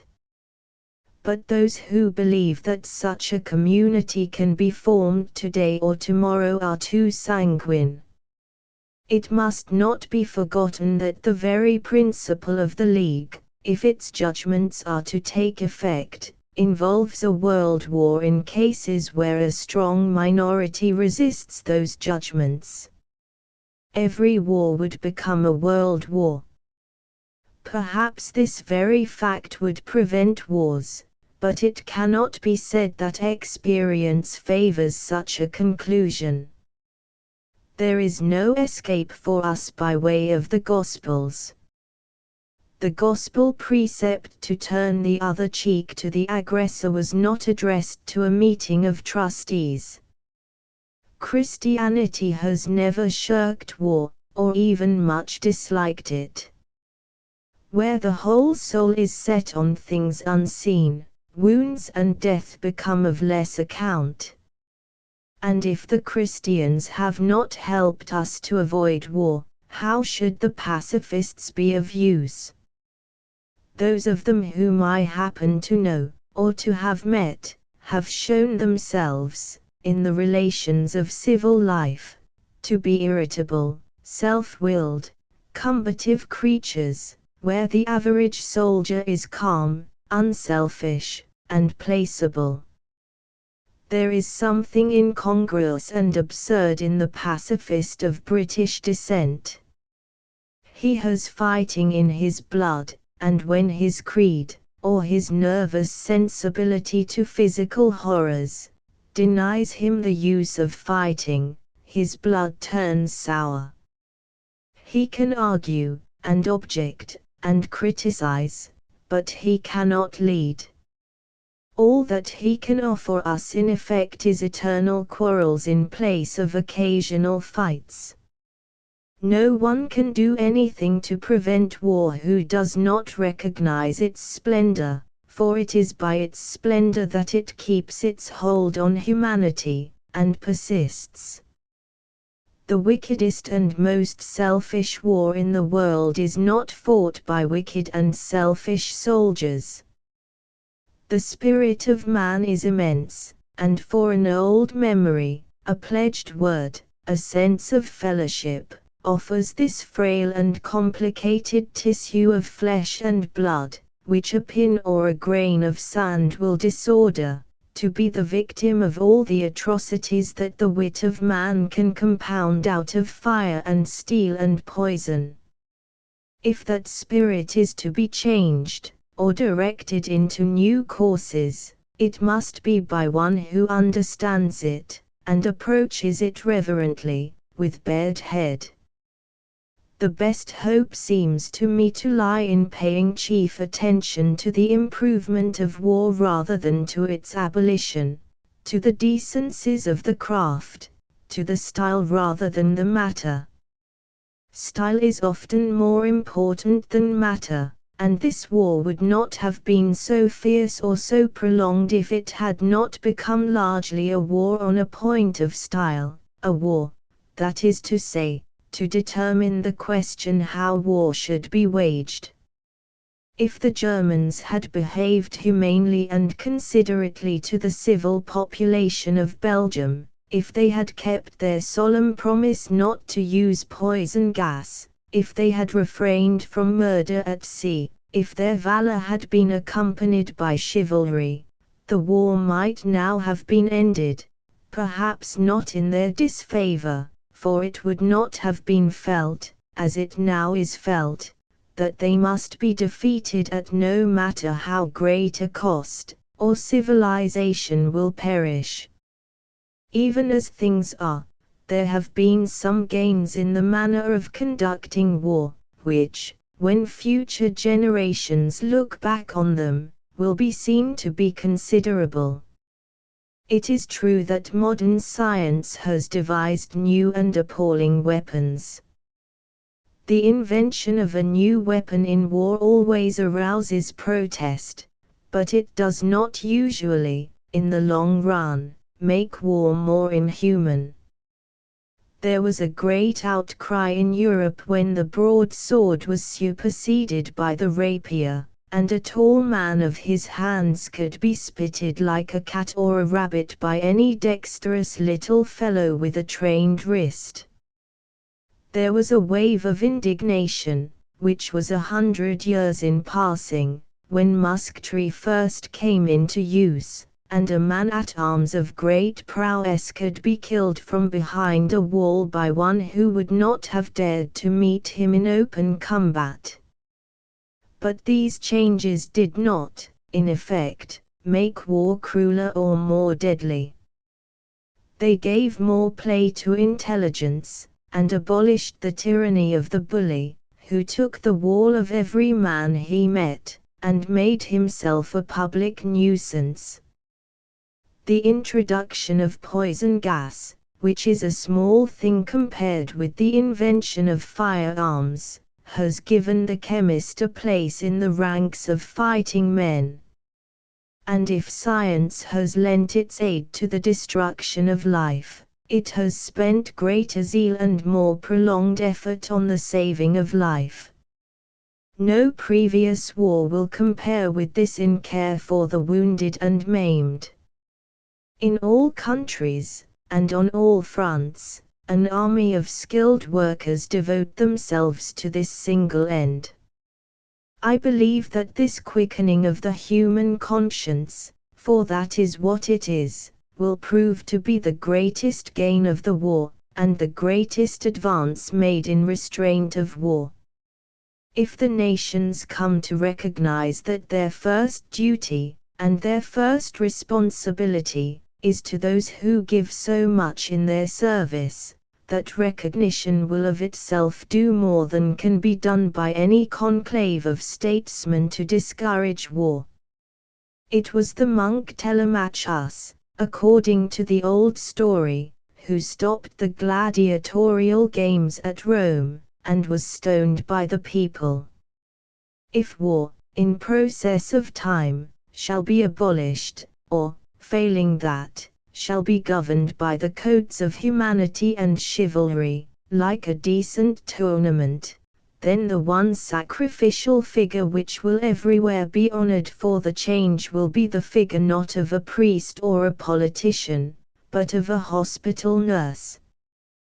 The War and the Press, a paper read to the Essay Society, Eton College, the 14th of March, 1918. When you asked me to read or speak to you, I promised to speak about the war. What I have to say is wholly orthodox, but it is none the worse for that. Indeed, when I think how entirely the war possesses our thoughts and how entirely we are agreed concerning it, I seem to see a new meaning in the creeds of the religions. These creeds grew up by general consent, and no one who believed them grudged repeating them. In the face of an indifferent or hostile world, the faithful found themselves obliged to define their belief, and to strengthen themselves by an unwearying and united profession of faith. It is the enemy who gives meaning to a religious creed. Without our creed we cannot win. So I am willing to remind you of what you know, rather than to try to introduce you to novelties. The strength of the enemy lies in his creed, not in the lands that he has ravished from his neighbors. If his creed does not prevail, his lands will not help him. Germany has taken lands from Belgium, Serbia, Romania, Russia, and the rest, but unless her digestion is as strong as her appetite, she will fail to keep them. If she is to hold them in peace, the peoples who inhabit these lands must be either exterminated or converted to the German creed. Lands can be annexed by a successful campaign, they can be permanently conquered only by the operations of peace. The people who survive will be a weakness to the German Empire unless they accept what they are offered, a share in the German creed. That creed has not many natural attractions for the peoples on whom it is imposed by force. It is an intensely patriotic creed. It insists on racial supremacy, and on unity to be achieved by violence. Pleading and persuasion have little part in it except as instruments of deceit. There is no use in listening to what the Germans say, they do not believe it themselves. What they say is for others, what they do is for themselves. While they are at war, language for them has only two uses: to conceal their thoughts, and to deceive their enemies. The creed of Western civilization, for which they feel nothing but contempt, and on which they will be broken, is not a simple thing, like theirs. The words by which it is commonly expressed, democracy, parliamentarism, individual liberty, diversity, free development, are puzzling theoretic words, which make no instinctive appeal to the heart. Nevertheless, we stand for growth as against order, and for life as against death. If Germany wins this war, her system will have to be broken or to decay before growth can start again. Must we lose even 100 years in shaking ourselves free from the paralysis of the German nightmare? The Germans have shown themselves strong in their unity, and strong in their willingness to make great sacrifices to preserve that unity. No one can deny nobility to the sacrifice made by the simple-minded German soldier who dies fighting bravely for his people and his creed. His narrowness is his strength, and makes unselfishness easier by saving his mind from question. This one thing you shall do, his country says to him, fight and die for your country, so that your country and your people shall have lordship over other countries and other peoples. You are nothing, Germany is everything. We who live in this island love our country with at least as deep a passion, but a creed so simple as the German creed will never do for us. We are patriotic, but our patriotism is often overlaid and confused by a wider thought and a wider sympathy than the Germans have ever known. Much extravagant praise has lately been given to the German power of thinking, which produces the elaborate marvels of German organization. But this thinking is slave thinking, not master thinking. It spends itself wholly on devising complicated means to achieve a very simple end. That is what makes the Germans so like the animals. Their wisdom is all cunning. I have had German friends, 2 or 3, in the course of my life, but none of them ever understood a word that I said if I tried to say what I thought. You could talk to them about food, and they responded easily. It was all very restful and pleasant, like talking to an intelligent dog. If each of the Allied nations were devoted to the creed of nationalism, the alliance could not endure. We depend for our strength on what we hold in common. The weakness of this wider creed is that it makes no such immediate and strong appeal to the natural instincts as is made by the mother country. It demands the habitual exercise of reason and imagination. Further, seeing that we are infinitely less tame and less docile than the Germans, we depend for our strength on informing and convincing our people, and on obtaining agreement among them. Questions which in Germany are discussed only in the gloomy Berlin headquarters of the General Staff are discussed here in the newspapers. In the press, even under the censorship, we think aloud. It records our differences and debates our policy. You could not suppress these differences and these debates without damaging our cause. There is no freedom worth having which does not, sooner or later, include the freedom to say what you think. No doubt we could, if necessary, carry on for a time without the press, and I agree with those newspaper writers who have been saying recently that the importance of the press is monstrously exaggerated by some of its critics. The working man, so far as I know him, does not depend for his patriotism on the leader-writers of the newspapers. He takes even the news with a very large grain of salt. So the papers say, he remarks, it may be true or it may not.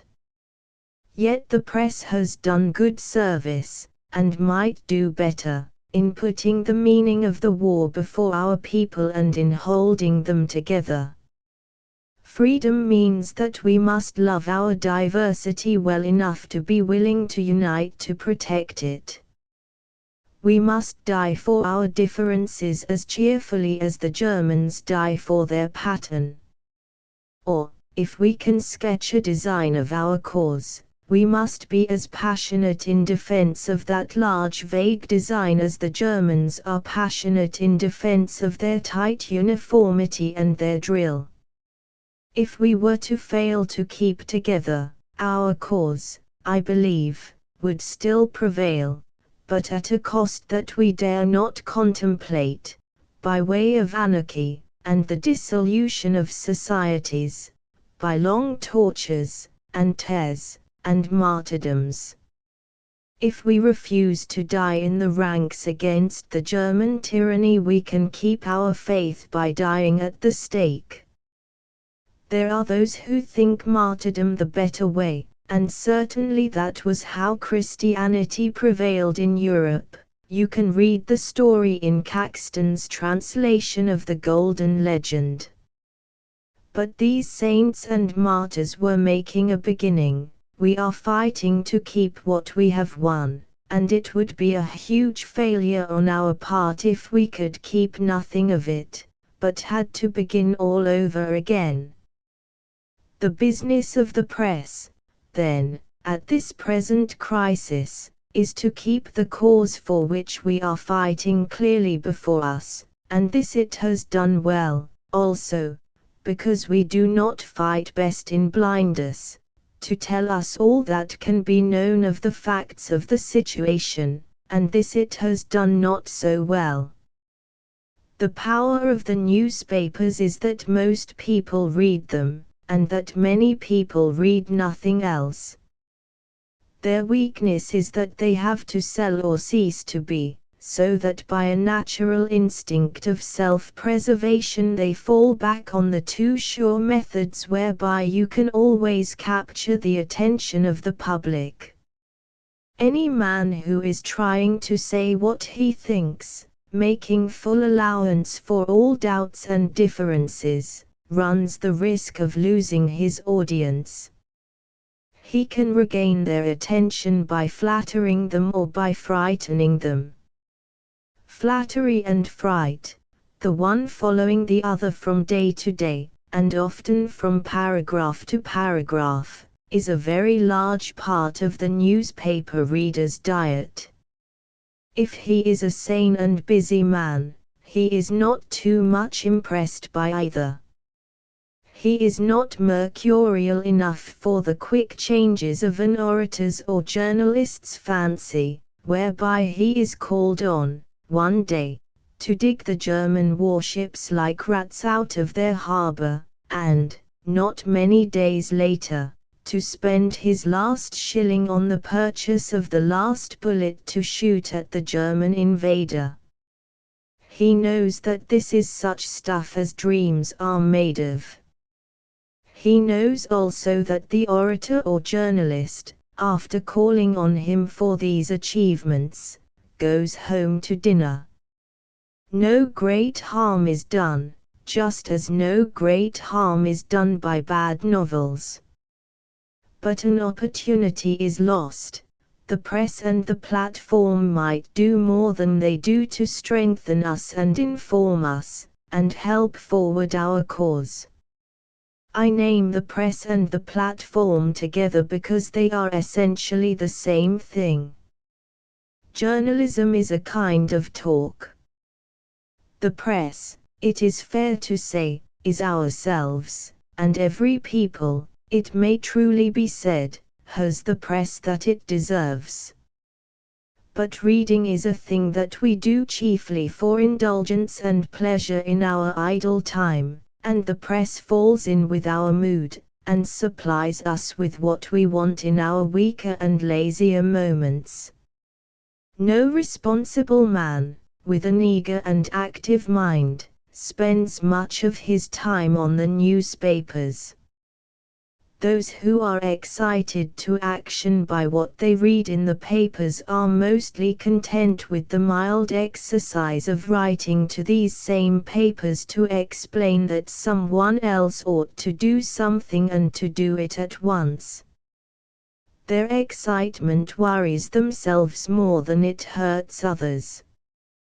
When the devil, with horns and hooves, appeared to Cuvier, the naturalist, and threatened to devour him, Cuvier, who was asleep at the time, opened his eyes and looked at the terrible apparition.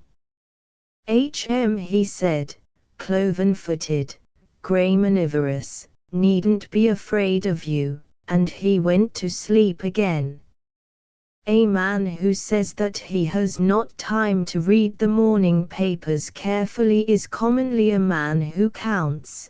He knows what he has to do, and he goes on doing it. So far as I have observed, the cadets who are training for command in the army take very little interest in the exhortations of the newspapers. They even prefer the miserable trickle which is all that is left of football news. One of the chief problems connected with the press is therefore this: how can it be prevented from producing hysteria in the feeble-minded? In time of war the censorship no doubt does something to prevent this, and I think it might do more.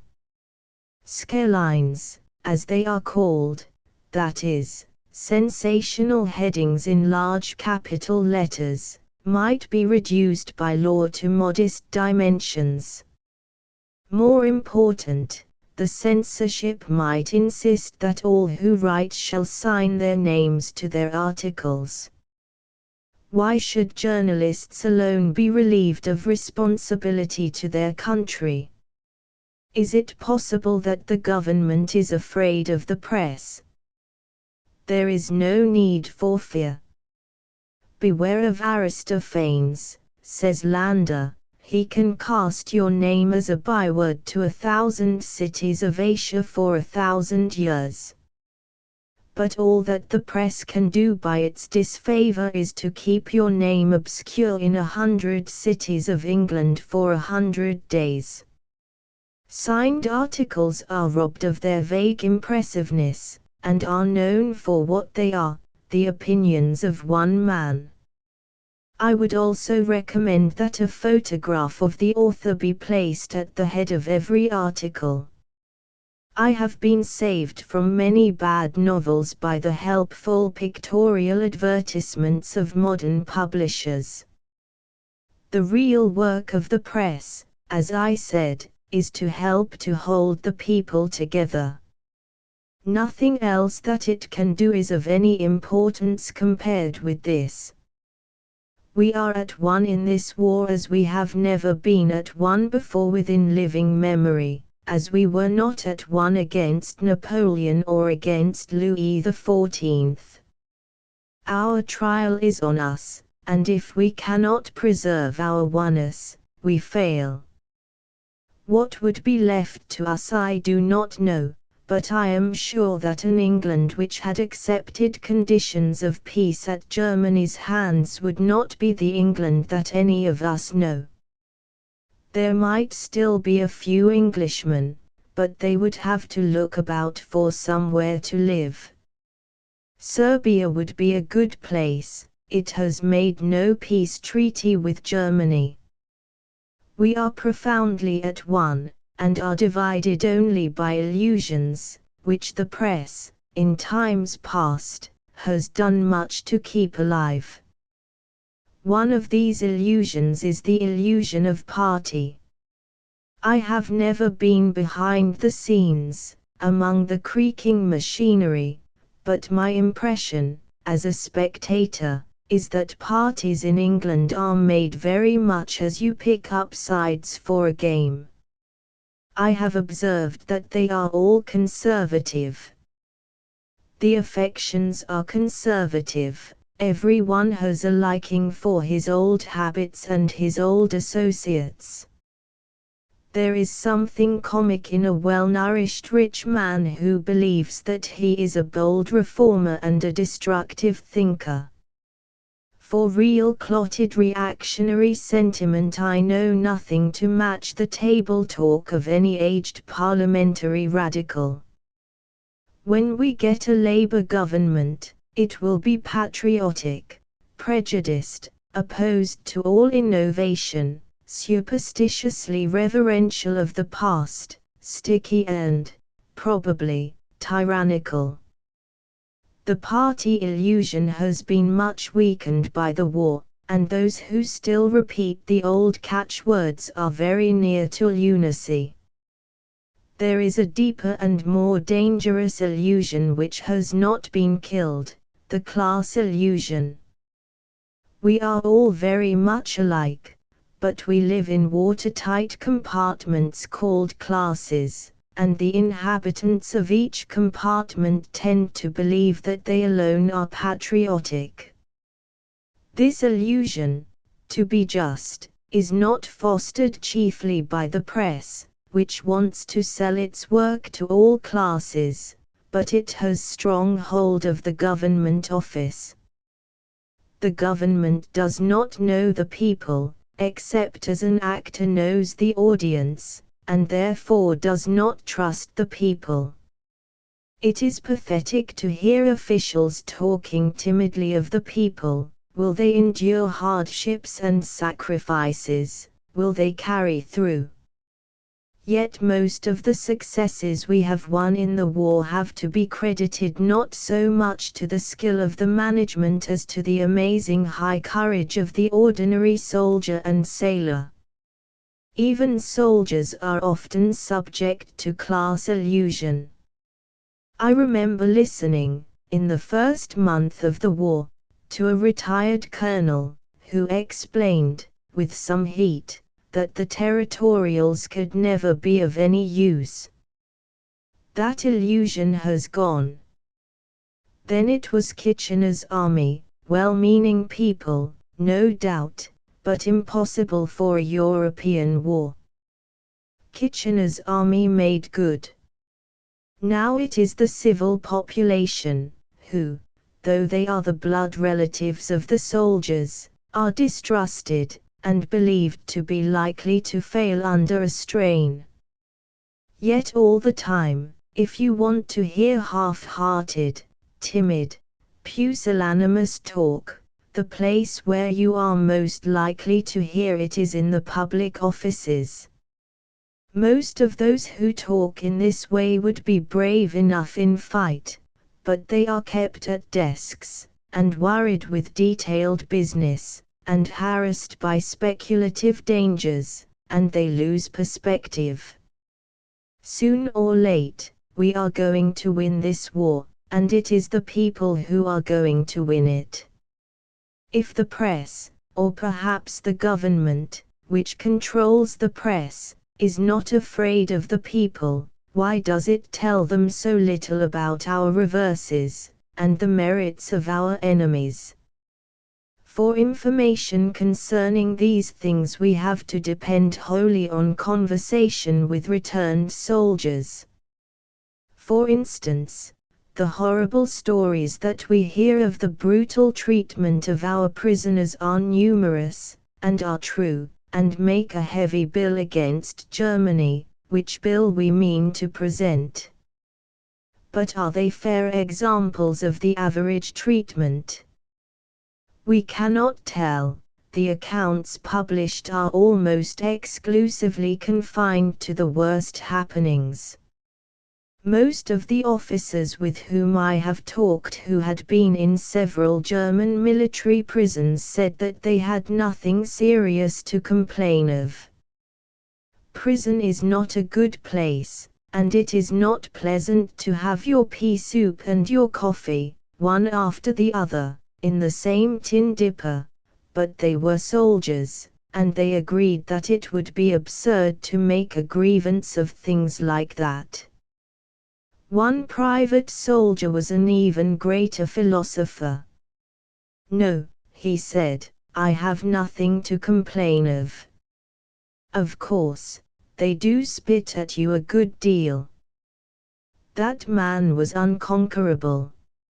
In shipping returns and the like we are given averages. Why are we told nothing at all of the milder experiences of our soldier prisoners?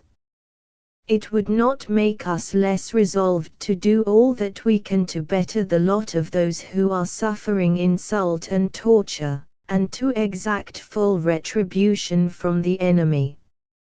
And it would bring some hope to those whose husbands or children or friends are in German military prisons, and who are racked every day by tales of what, in fact, are exceptional atrocities.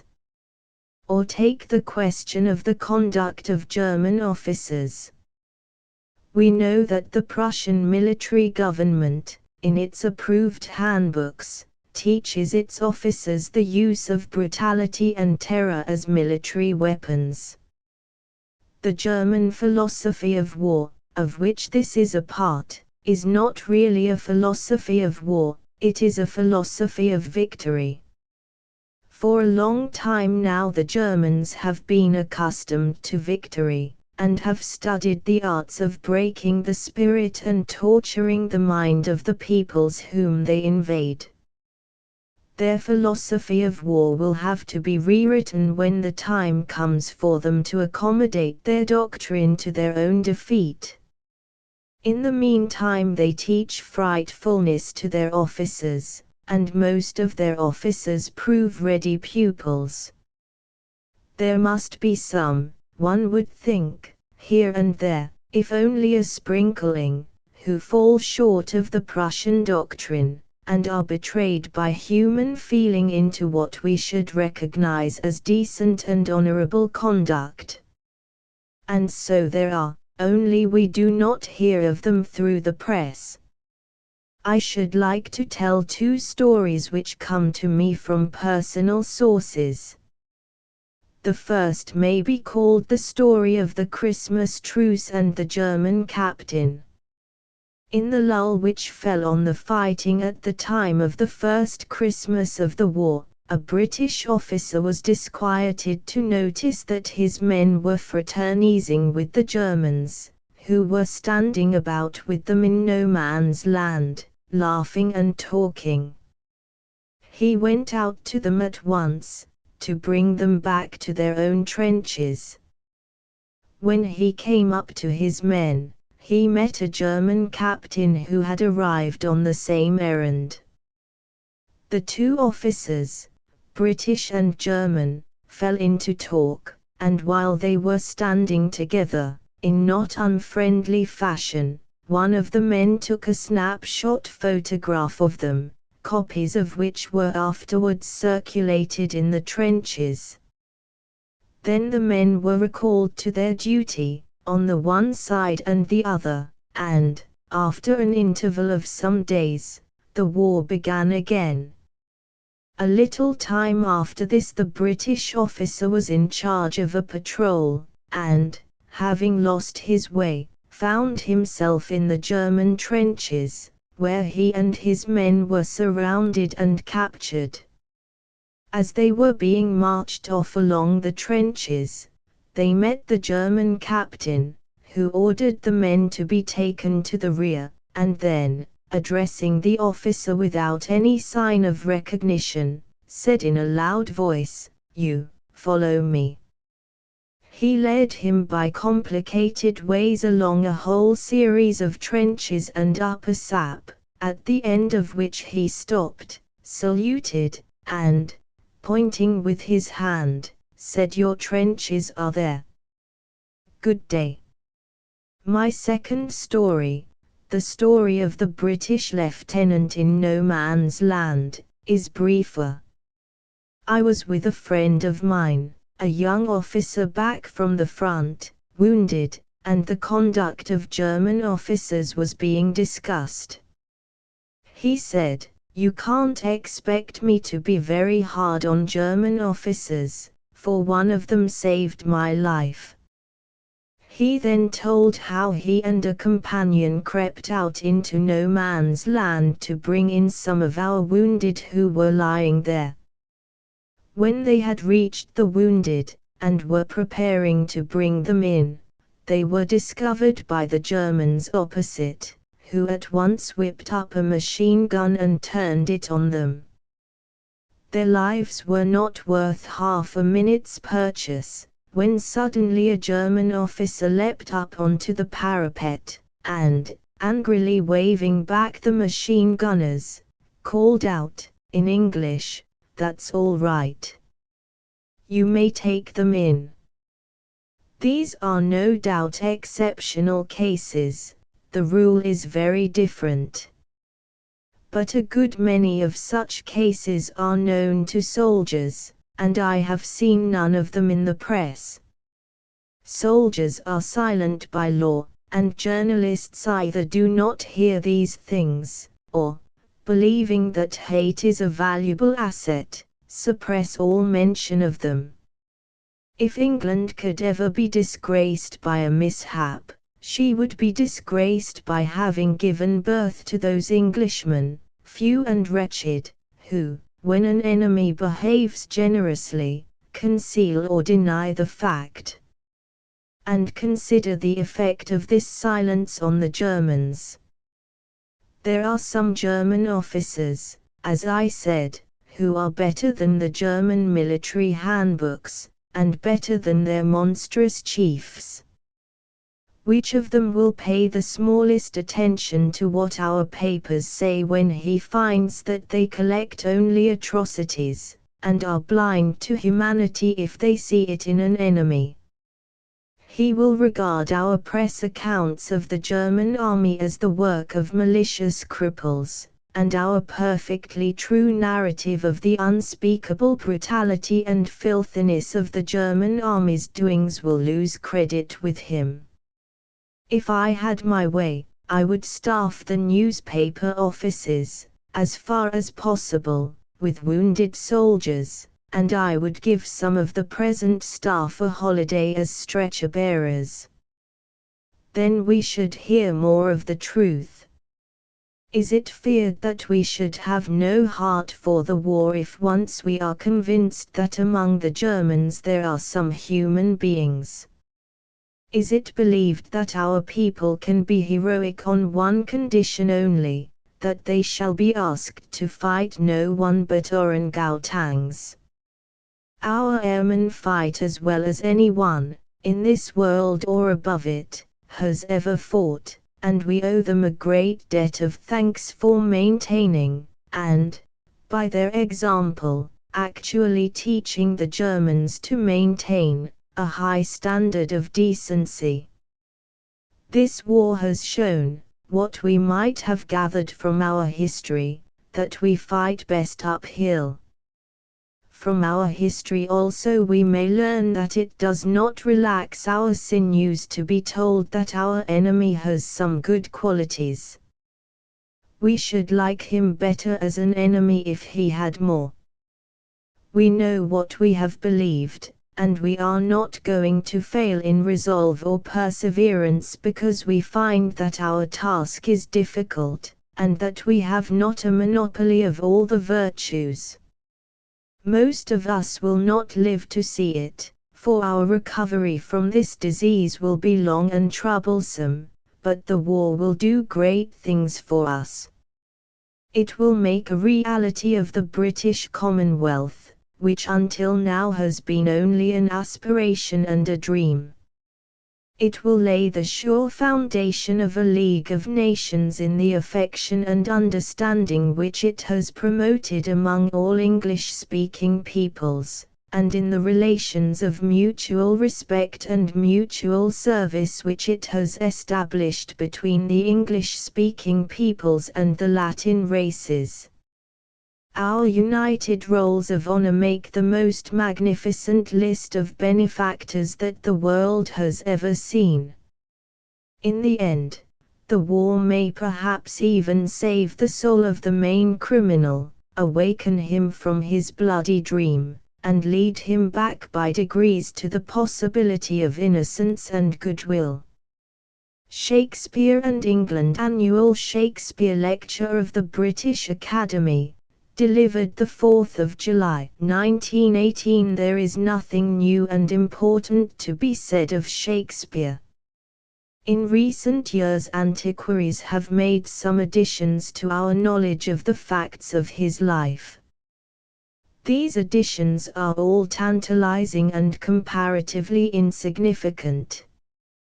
The history of the publication of his works has also become clearer and more intelligible, especially by the labors of Mr. Pollard, but the whole question of quartos and folios remains thorny and difficult, so that no one can reach any definite conclusion in this matter without a liberal use of conjecture.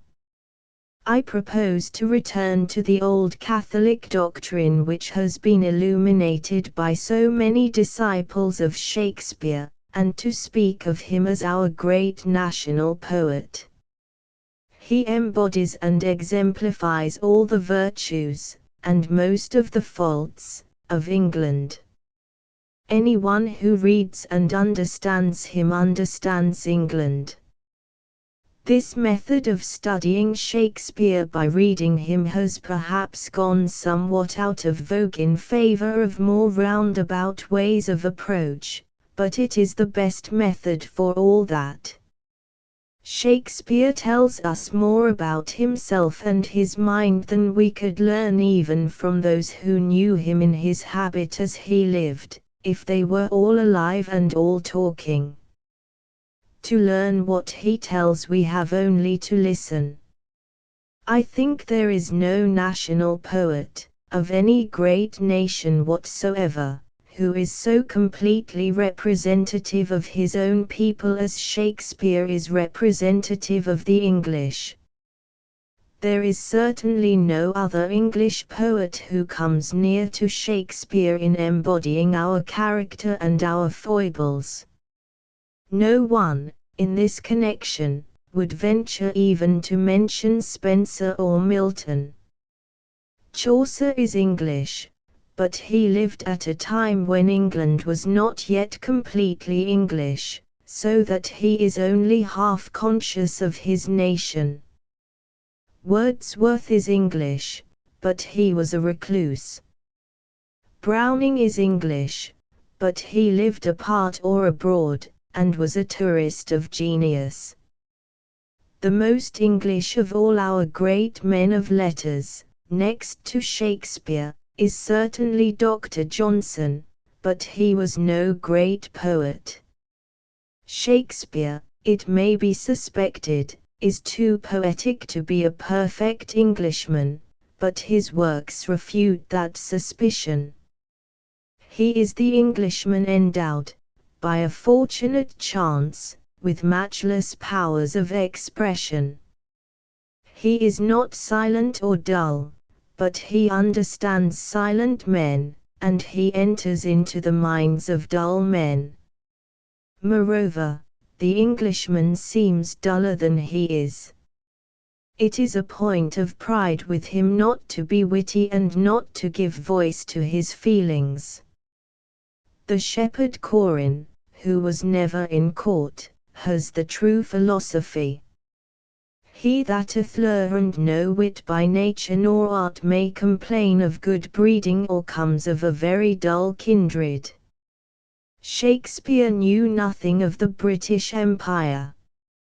He was an islander, and his patriotism was centered on this precious stone set in the silver sea, which serves it in the office of a wall, or as a moat defensive to a house, against the envy of less happier lands.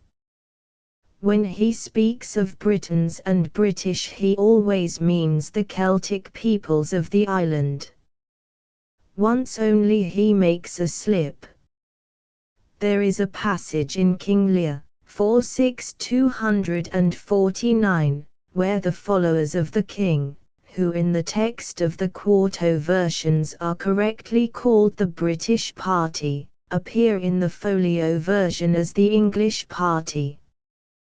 Perhaps the quartos contain Shakespeare's own correction of his own inadvertence, but those of us, and we are many, who have been blamed by Northern patriots for the misuse of the word English may claim Shakespeare as a brother in misfortune.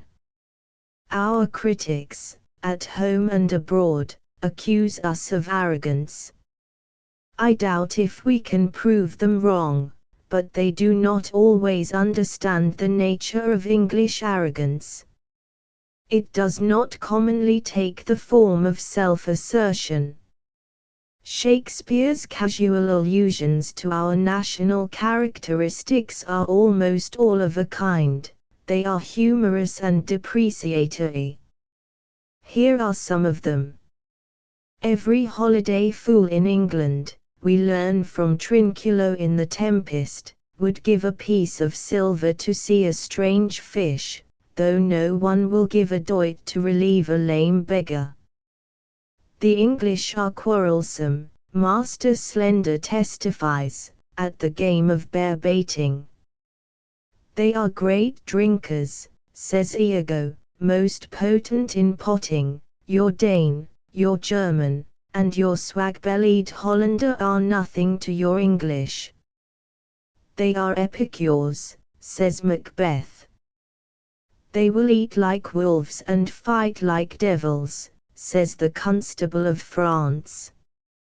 An English nobleman, according to the Lady of Belmont, can speak no language but his own. An English tailor, according to the porter of Macbeth's castle, will steal cloth where there is hardly any cloth to be stolen, out of a French hose. The devil, says the clown in All's Well, has an English name, he is called the Black Prince. Nothing has been changed in this vein of humorous banter since Shakespeare died. One of the best pieces of Shakespeare criticism ever written is contained in 4 words of the present Poet Laureate's Ode for the Tercentenary of Shakespeare: London's laughter is thine. The wit of our trenches in this war, especially perhaps among the Cockney and South Country regiments, is pure Shakespeare. Falstaff would find himself at home there, and would recognize a brother in Old Bill. The best known of Shakespeare's allusions to England are no doubt those splendid outbursts of patriotism which occur in King John, and Richard II, and Henry V. And of these the dying speech of John of Gaunt, in Richard II, is the deepest in feeling. It is a lament upon the decay of England, this dear, dear land. Since we began to be a nation we have always lamented our decay. I am afraid that the Germans, whose self-esteem takes another form, were deceived by this. To the right English temper all bragging is a thing of evil omen. That temper is well expressed, where perhaps you would least expect to find it, in the speech of King Henry V to the French herald: to say the sooth, though 'tis no wisdom to confess so much unto an enemy of craft and vantage, my people are with sickness much enfeebled, my numbers lessened, and those few I have almost no better than so many French, who, when they were in health, I tell thee, herald, I thought upon one pair of English legs did march 3 Frenchmen. Yet, forgive me, God, that I do brag thus. This your heir of France hath blown that vice in me, I must repent. Go therefore, tell thy master here I am, my ransom is this frail and worthless trunk, my army but a weak and sickly God, yet, God before, tell him we will come on, though France himself and such another neighbor stand in our way. There's for thy labor, Montoy. Go bid thy master well advise himself, if we may pass, we will, if we be hindered, we shall your tawny ground with your red blood discolor, and so, Montoy, fare you well. The sum of all our answer is but this: we would not seek a battle as we are, nor, as we are, we say we will not shun it, so tell your master. That speech might have been written for the war which we are waging today against a less honorable enemy. But, indeed, Shakespeare is full of prophecy. Here is his description of the volunteers who flocked to the colors in the early days of the war: rash inconsiderate fiery voluntaries, with ladies' faces and fierce dragons' spleens, have sold their fortunes at their native homes, bearing their birthrights proudly on their backs, to make a hazard of new fortunes here. In brief, a braver choice of dauntless spirits than now the English bottoms have wafted o'er did never float upon the swelling tide. And here is his sermon on national unity, preached by the Bishop of Carlisle: "Oh, if you rear this house against this house, it will the woefulest division prove that ever fell upon this cursed earth. Prevent it, resist it, let it not be so, lest child's children, cry against you woe." The patriotism of the women is described by the bastard in King John: "Your own ladies and pale-visaged maids like Amazons come tripping after drums, their thimbles into armed gauntlets change, their needles to lances, and their gentle hearts to fierce and bloody inclination.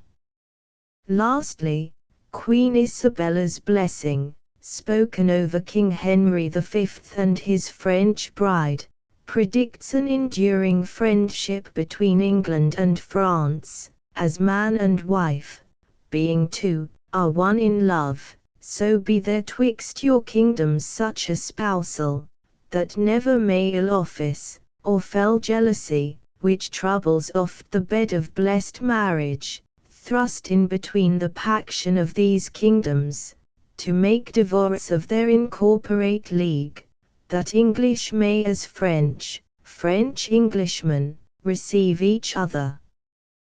God speak this Amen.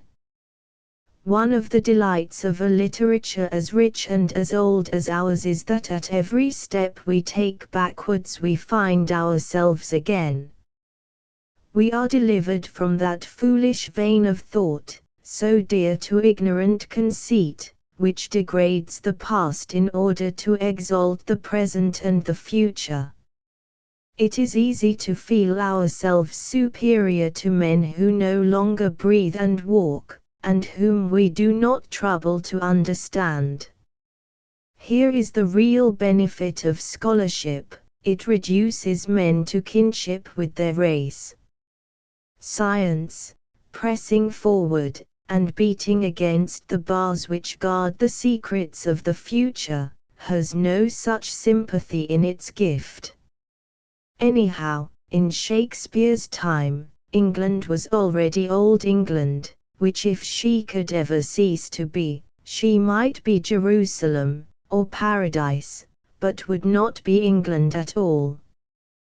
What Shakespeare and his fellows of the 16th century gave her was a new self-consciousness and a new self-confidence.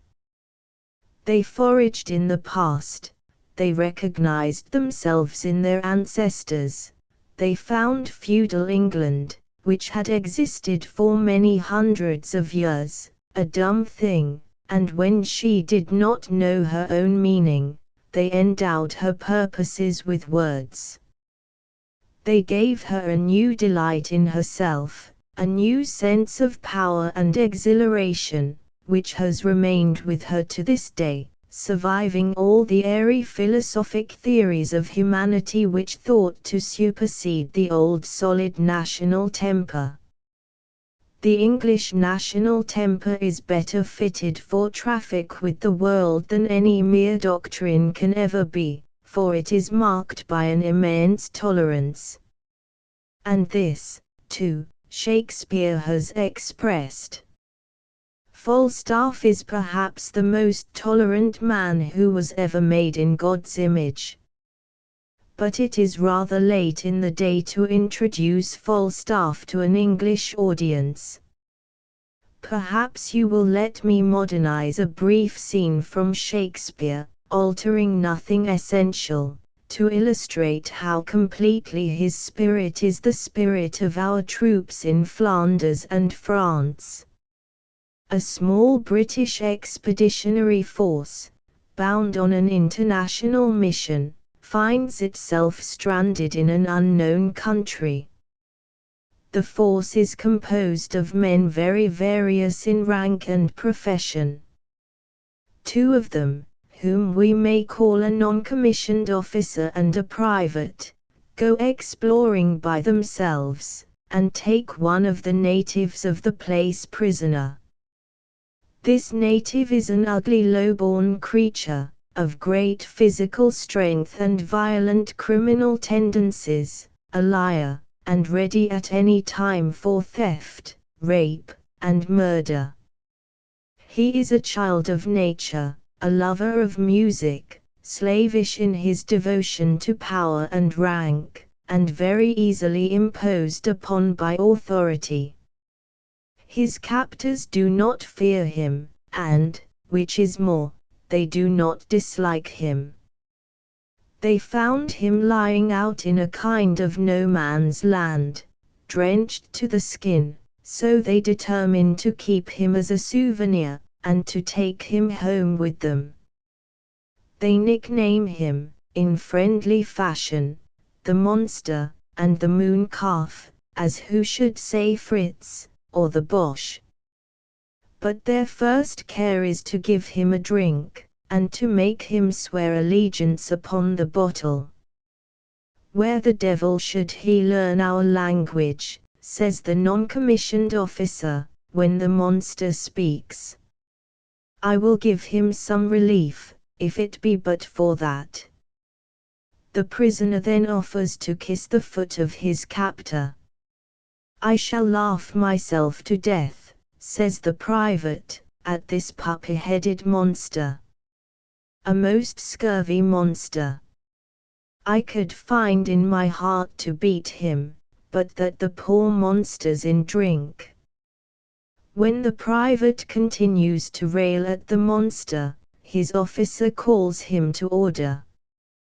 Trinculo, keep a good tongue in your head, if you prove a mutineer, the next tree, the poor monster's my subject, and he shall not suffer indignity. In this scene from The Tempest, everything is English except the names. The incident has been repeated many times in the last 4 years. This is Bill, one private said, introducing a German soldier to his company. He's my prisoner. I wounded him, and I took him, and where I go he goes. Come on, Bill, old man. The Germans have known many failures since they began the war, but one failure is more tragic than all the rest. They love to be impressive, to produce a panic of apprehension and a thrill of reverence in their enemy, and they have completely failed to impress the ordinary British private. He remains incurably humorous, and so little moved to passion that his daily offices of kindness are hardly interrupted. Shakespeare's tolerance, which is no greater than the tolerance of the common English soldier, may be well seen in his treatment of his villains. Is a liar, or a thief, merely a bad man? Shakespeare does not much encourage you to think so. Is a murderer a bad man? He would be an undiscerning critic who should accept that phrase as a true and adequate description of Macbeth. Shakespeare does not dislike liars, thieves, and murderers as such, and he does not pretend to dislike them. He has his own dislikes. I once asked a friend of mine, long since dead, who refused to condemn almost anything, whether there were any vices that he could not find it in his heart to tolerate. He replied at once that there were 2, cruelty, and bilking, which, if the word is not academic, I may paraphrase as cheating the helpless, swindling a child out of its pennies, or leaving a house by the back door in order to avoid paying your cabman his lawful fare. These exclusions from mercy Shakespeare would accept, and I think he would add a third. His worst villains are all theorists, who cheat and murder by the book of arithmetic. They are men of principle, and are ready to expound their principle and to defend it in argument. They follow it, without remorse or mitigation, wherever it leads them. It is Iago's logic that makes him so terrible. His mind is as cold as a snake and as hard as a surgeon's knife. The Italian Renaissance did produce some such men. The modern German imitation is a grosser and feebler thing, brutality trying to emulate the glitter and flourish of refined cruelty. With his wonderful quickness of intuition and his unsurpassed subtlety of expression, Shakespeare drew the characters of the Englishmen that he saw around him. Why is it that he has given us no full-length portrait, carefully drawn, of a hypocrite. It can hardly have been for lack of models. Outside England, not only among our enemies, but among our friends and allies, it is agreed that hypocrisy is our national vice, our ruling passion. There must be some meaning in so widely held an opinion, and, on our side, there are damaging admissions by many witnesses. The portrait gallery of Charles Dickens is crowded with hypocrites. Some of them are greasy and servile, like Mr. Pumblechook or Uriah Heep, others rise to poetic heights of daring, like Mr. Chaband or Mr. Squeers. But Shakespeare's hypocrites enjoy themselves too much, they are artists to the fingertips. It may be said, no doubt, that Shakespeare lived before organized religious dissent had developed a new type of character among the weaker brethren.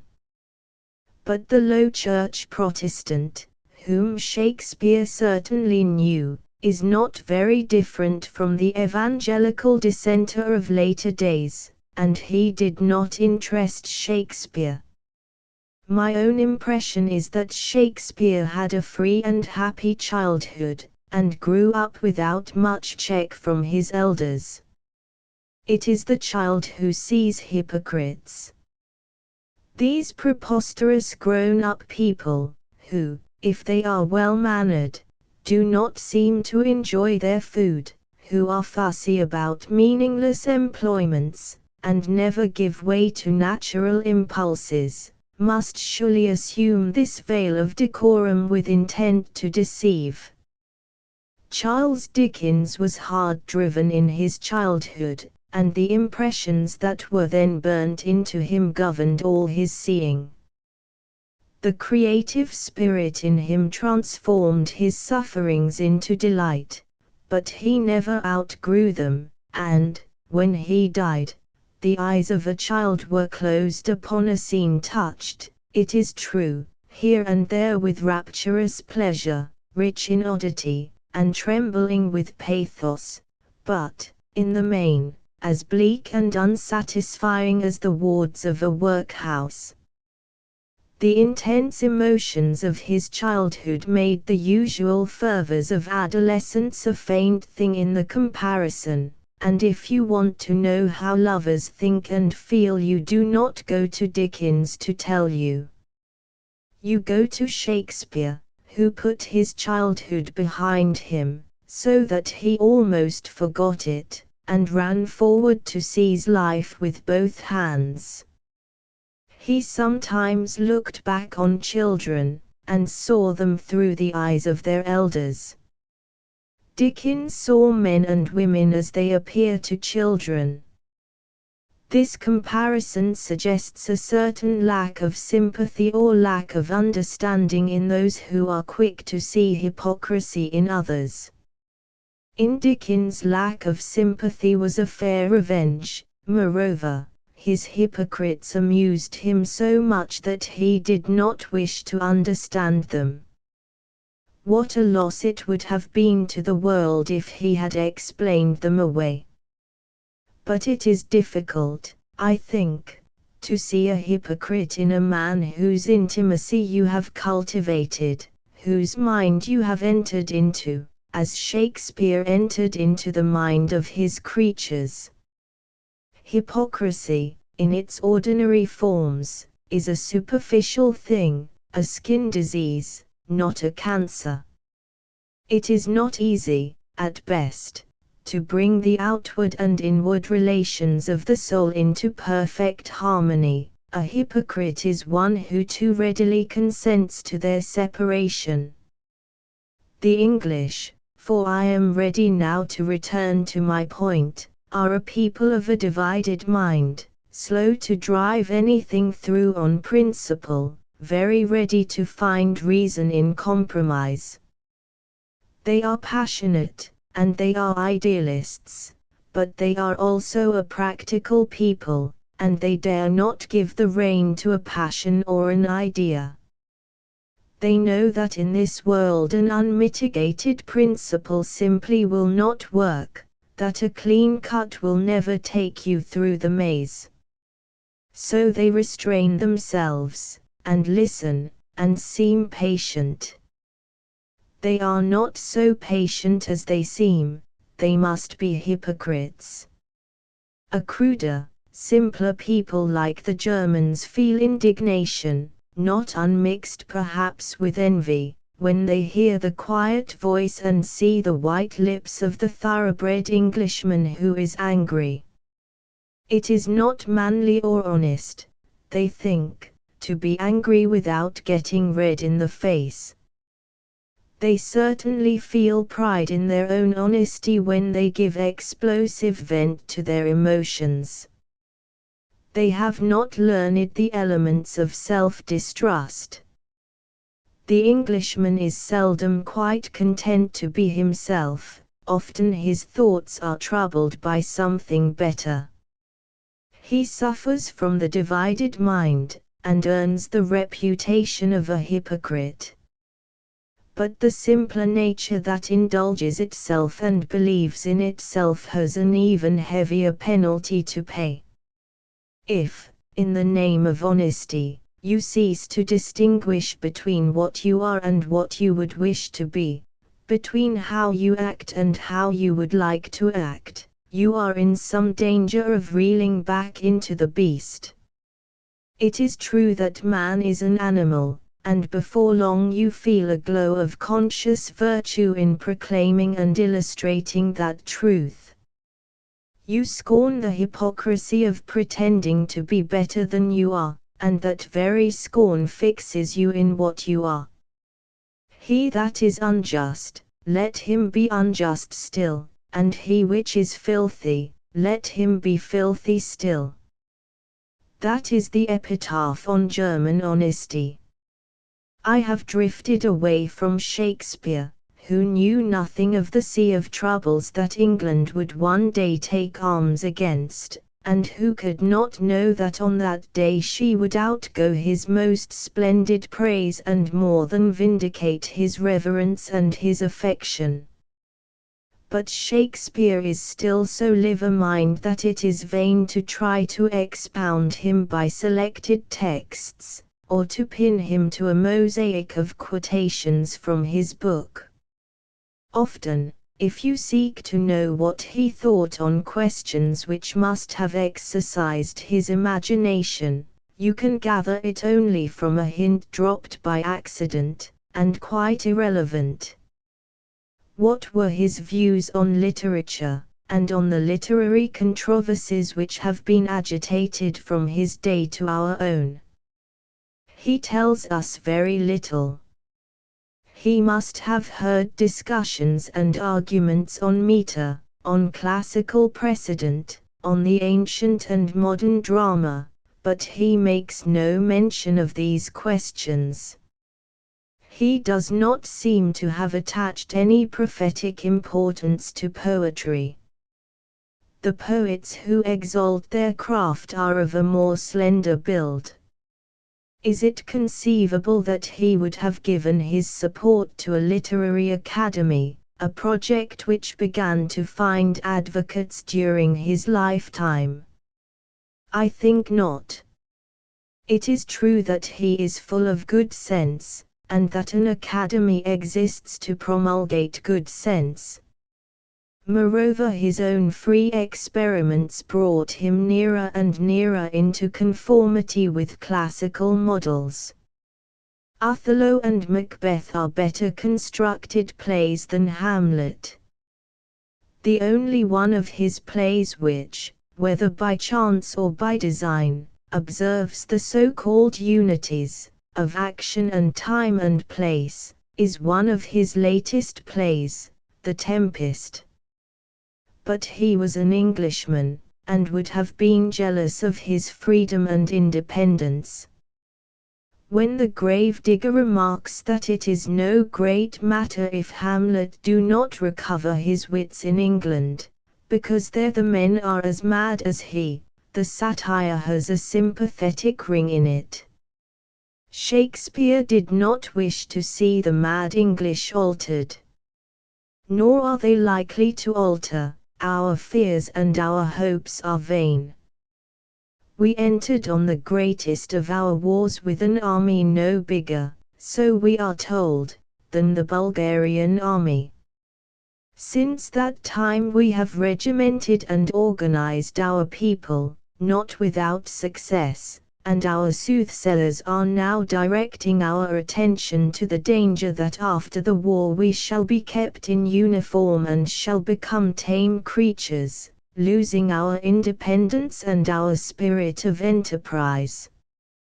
There is nothing that soothsayers will not predict when they are gravelled for lack of matter, but this is the stupidest of all their efforts.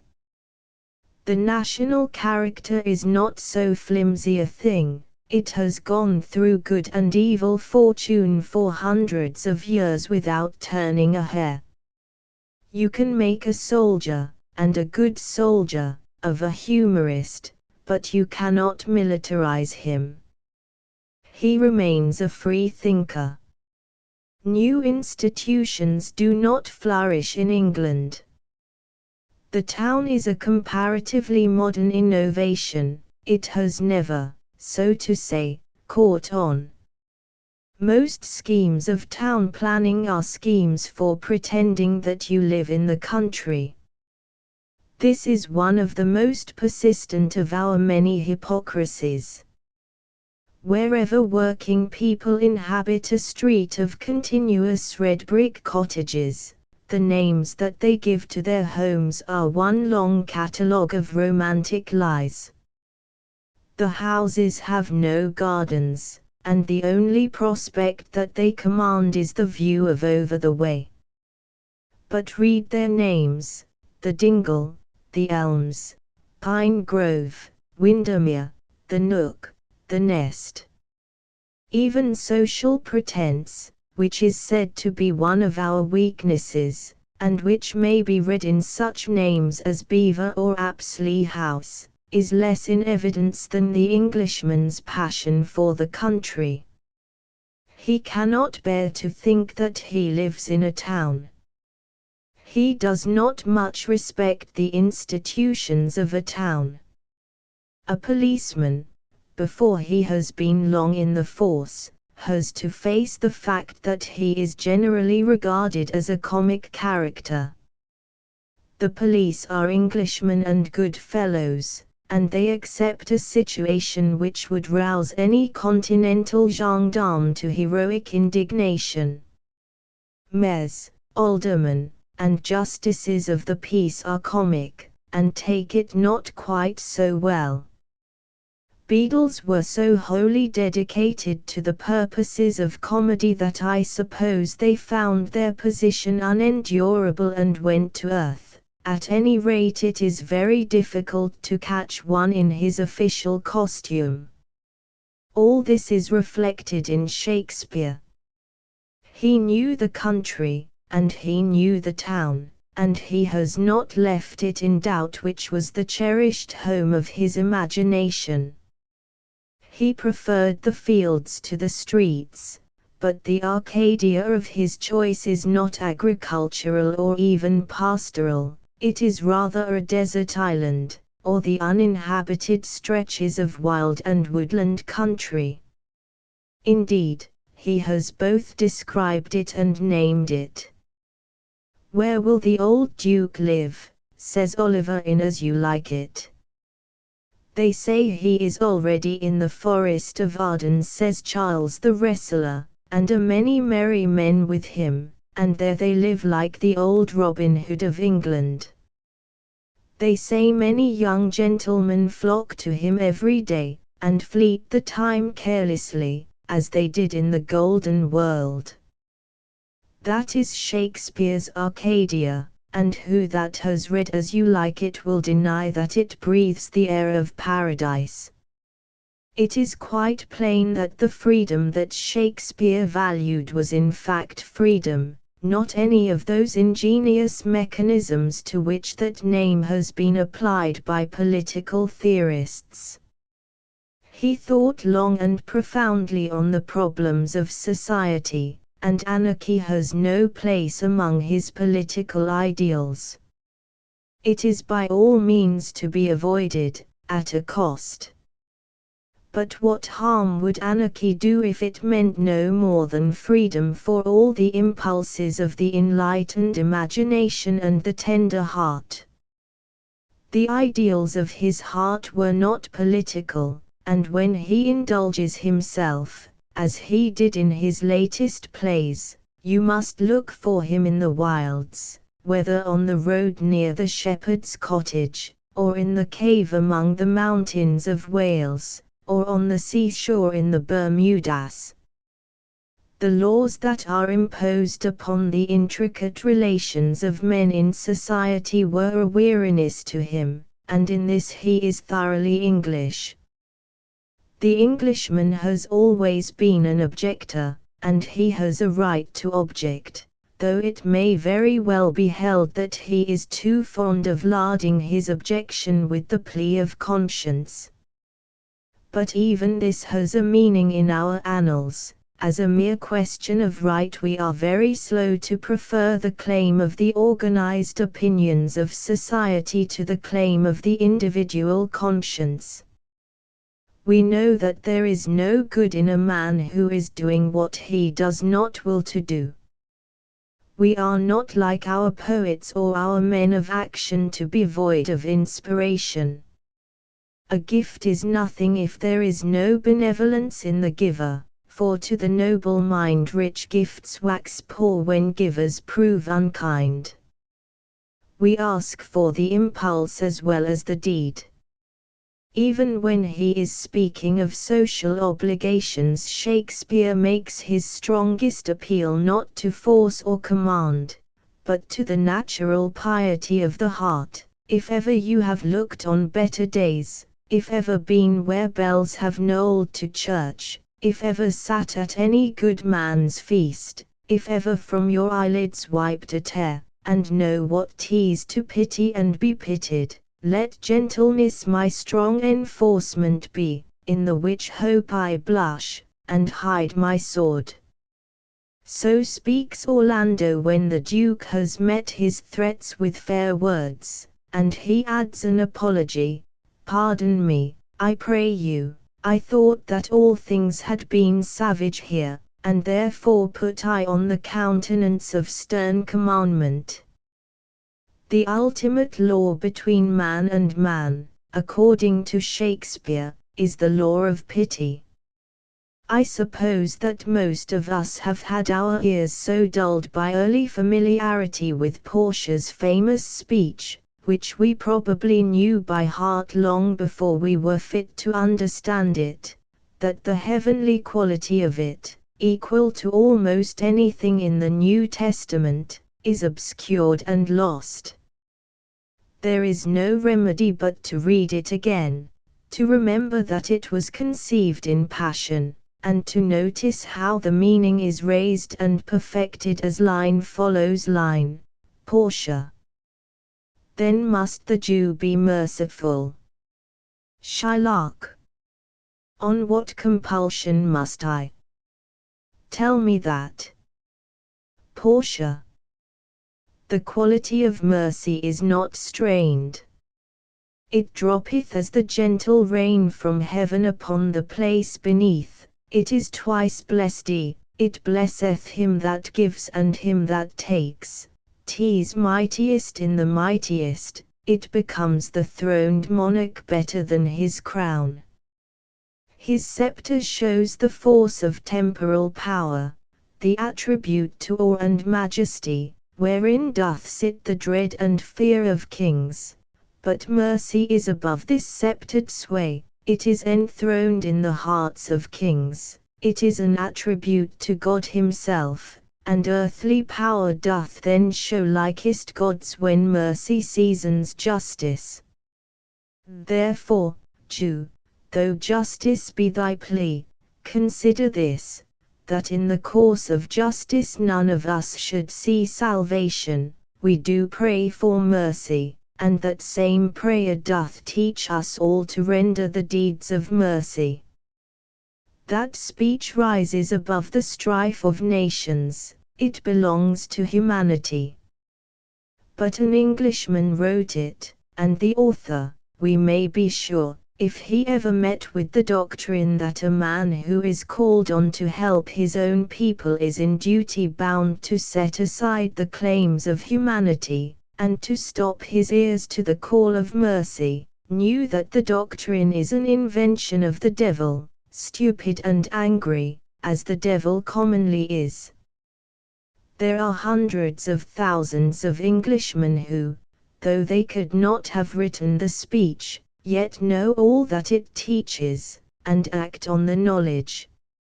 It is part of the creed of the Navy. We can speak more confidently than we could have spoken 3 or 4 years ago.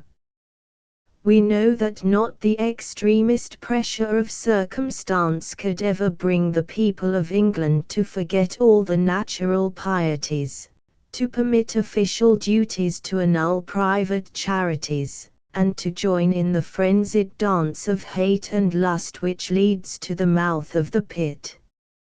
Yet Germany, where all this seems to have happened, was not very long ago a country where it was easy to find humanity, and simplicity, and kindness. It was a country of quiet industry and content, the home of fairy stories, which Shakespeare himself would have loved.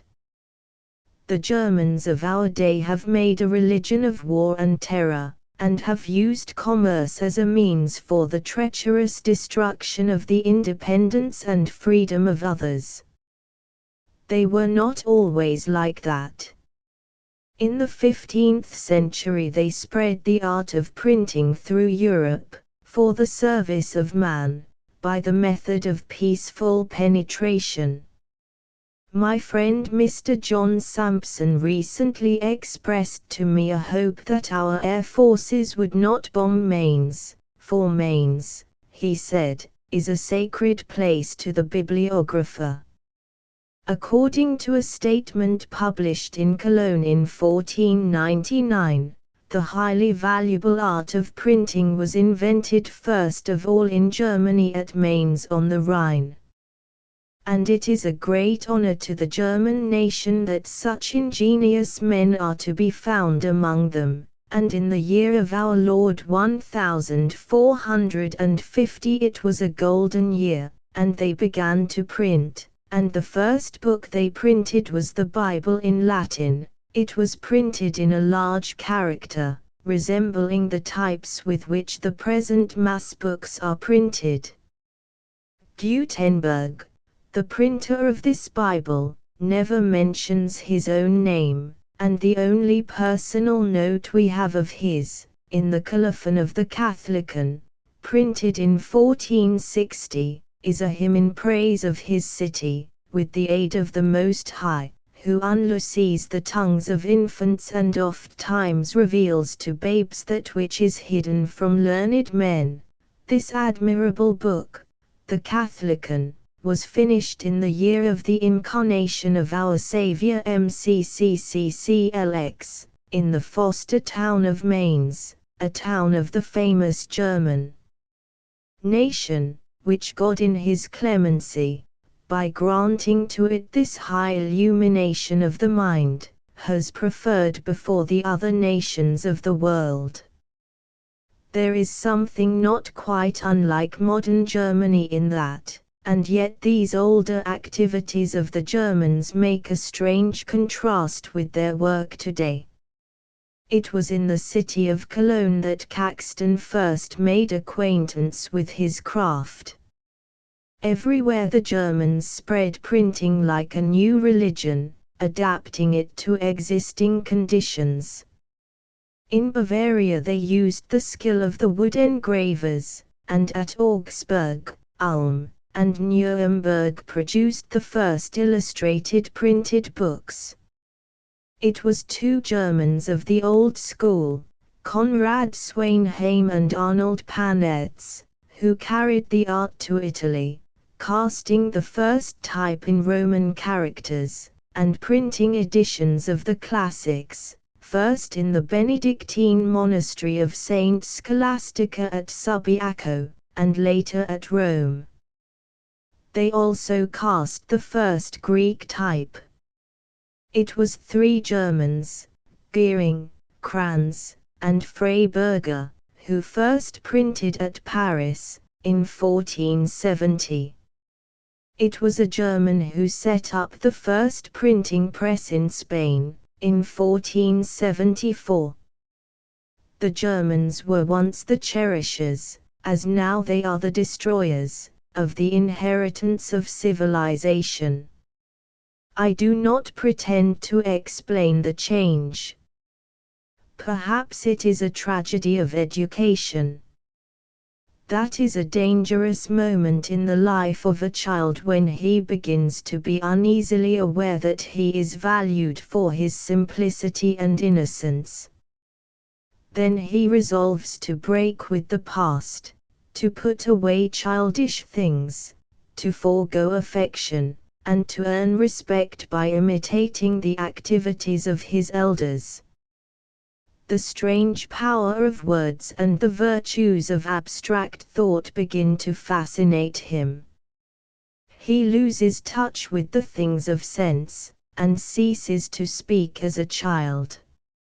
If his first attempts at argument and dogma win him praise and esteem, if he proves himself a better fighter than an older boy next door, who has often bullied him, and if at the same time he comes into money, he is on the road to ruin. His very simplicity is a snare to him. What a fool I was, he thinks, to let myself be put upon. I now see that I am a great philosopher and a splendid soldier, born to subdue others rather than to agree with them, and entitled to a chief share in all the luxuries of the world. It is for me to say what is good and true, and if any of these people contradict me I shall knock them down. He suits his behavior to his new conception of himself, and is soon hated by all the neighbors. Then he turns bitter. These people, he thinks, are all in a plot against him. They must be blind to goodness and beauty, or why do they dislike him? His rage reaches the point of madness. He stabs and poisons the villagers, and burns down their houses. We are still waiting to see what will become of him. This outbreak has been long preparing. 70 years before the war the German poet Freiligrath wrote a poem to prove that Germany is Hamlet, urged by the spirit of her fathers to claim her inheritance, vacillating and lost in thought, but destined, before the 5th act ends, to strew the stage with the corpses of her enemies. Only a German could have hit on the idea that Germany is Hamlet. The English, for whom the play was written, know that Hamlet is Hamlet, and that Shakespeare was thinking of a young man, not of the pomposities of national ambition. But if these clumsy allegories must be imposed upon great poets, Germany need not go abroad to seek the likeness of her destiny. Germany is Faust. She desired science and power and pleasure, and to get them on a short lease she paid the price of her soul. For the present, at any rate, the best thing the Germans can do with Shakespeare is to leave him alone. They have divorced themselves from their own great poets, to follow vulgar half-witted political prophets. As for Shakespeare, they have studied him assiduously, with the complete apparatus of criticism, for 100 years, and they do not understand the plainest words of all his teaching. In England he has always been understood, and it is only fair, to him and to ourselves, to add that he has never been regarded first and foremost as a national poet. His humanity is too calm and broad to suffer the prejudices and exclusions of international enmities. The sovereignty that he holds has been allowed to him by men of all parties. The schools of literature have, from the very first, united in his praise. Ben Jonson, who knew him and loved him, was a classical scholar, and disapproved of some of his romantic escapades, yet no one will ever outgo Ben Jonson's praise of Shakespeare. Triumph, my Britain, thou'st one to show, to whom all scenes of Europe homage owe. He was not of an ago, but for all time. The sects of religion forget their disputes and recognize the spirit of religion in this profane author. He cannot be identified with any institution. According to the old saying, he gave up the church and took to religion. Ho gave up the state, and took to humanity. The formularies and breviaries to which political and religious philosophers profess their allegiance were nothing to him. These formularies are a convenient shorthand, to save the trouble of thinking. But Shakespeare always thought. Every question that he treats is brought out of the realm of abstraction, and exhibited in its relation to daily life and the minds and hearts of men. He could never have been satisfied with such a smug phrase as the greatest happiness of the greatest number. His mind would have been eager for details. In what do the greatest number find their happiness? How far is the happiness of one consistent with the happiness of another? What difficulties and miscarriages attend the business of transmuting the recognized materials for happiness into living human joy? Even these questions he would not have been content to handle in high philosophic fashion. He would have insisted on instances, and would have subscribed to no code that is not carefully built out of case law. He knew that sanity is in the life of the senses, and that if there are some philosophers who are not mad it is because they live a double life, and have consolations and resources of which their books tell you nothing. It is the part of their life which they do not think it worth their while to mention that would have interested Shakespeare. He loves to reduce things to their elements. Is man no more than this, says the old king on the heath, as he gazes on the naked madman. Consider him well. Thou owest the worm no silk, the beast no hide, the sheep no wool, the cat no perfume. Ha! Here's three of us are sophisticated.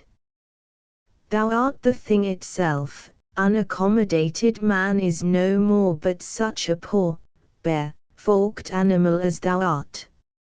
Off, you lendings. That is how Shakespeare lays the mind of man bare, and strips him of his pretenses, to try if he be indeed noble. And he finds that man, naked and weak, hunted by misfortune, liable to all the sins and all the evils that follow frailty, still has faith left to him, and charity. King Lear is still every inch a king. That is not a little discovery. For when his mind came to grips with human life, Shakespeare did not deal in rhetoric, so that the good he finds is real good, 'tis in grain, 'twill endure wind and weather. Nothing is easier than to make a party of humanity, and to exalt mankind by ignorantly vilifying the rest of the animal creation, which is full of strange virtues and abilities.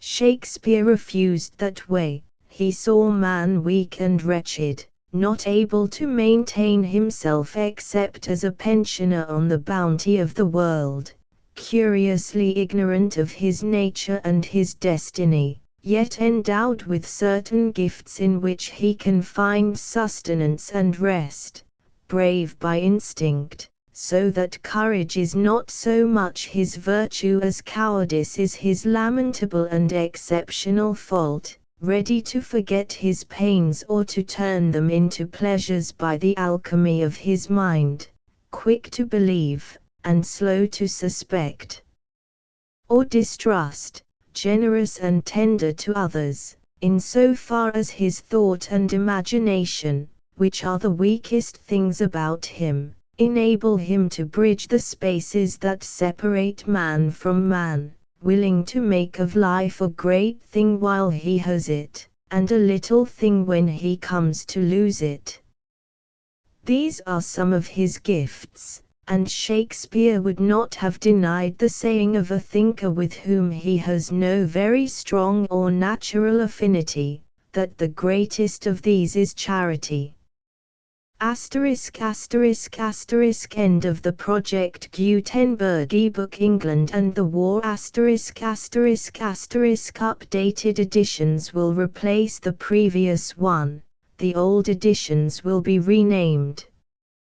Creating the works from print editions not protected by U.S. copyright law means that no one owns a United States copyright in these works, so the Foundation, and you, can copy and distribute it in the United States without permission and without paying copyright royalties.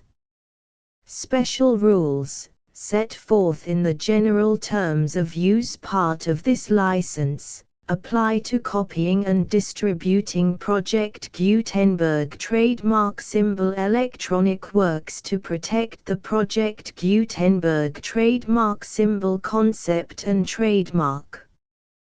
Project Gutenberg is a registered trademark, and may not be used if you charge for an ebook, except by following the terms of the trademark license, including paying royalties for use of the Project Gutenberg trademark. If you do not charge anything for copies of this ebook, complying with the trademark license is very easy.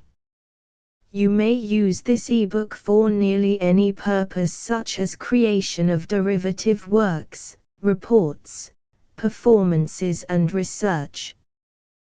Project Gutenberg ebooks may be modified and printed and given away. You may do practically anything in the United States with ebooks not protected by U.S. copyright law.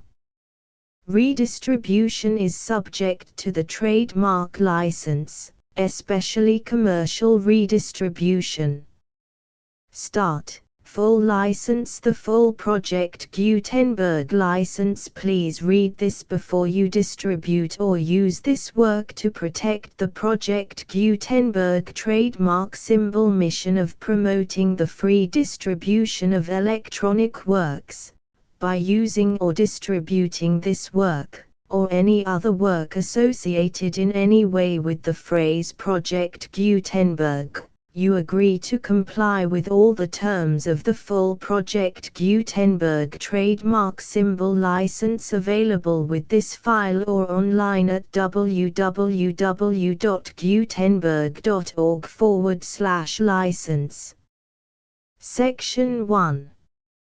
General Terms of Use and Redistributing Project Gutenberg Trademark Symbol Electronic Works 1.0. By reading or using any part of this Project Gutenberg trademark symbol electronic work, you indicate that you have read, understand, agree to and accept all the terms of this license and intellectual property, trademark/copyright, agreement. If you do not agree to abide by all the terms of this agreement, You must cease using and return or destroy all copies of Project Gutenberg trademark symbol electronic works in your possession. If you paid a fee for obtaining a copy of or access to a Project Gutenberg trademark symbol electronic work and you do not agree to be bound by the terms of this agreement, you may obtain a refund from the person or entity to whom you paid the fee as set forth in paragraph 1.e.8. 1.b Project Gutenberg is a registered trademark. It may only be used on or associated in any way with an electronic work by people who agree to be bound by the terms of this agreement. There are a few things that you can do with most Project Gutenberg trademark symbol electronic works even without complying with the full terms of this agreement. See paragraph 1.c below. There are a lot of things you can do with Project Gutenberg trademark symbol electronic works if you follow the terms of this agreement and help preserve free future access to Project Gutenberg trademark symbol electronic works. See paragraph 1.e below. 1.c The Project Gutenberg Literary Archive Foundation, the Foundation or PGLAF, owns a compilation copyright in the collection of Project Gutenberg trademark symbol electronic works. Nearly all the individual works in the collection are in the public domain in the United States.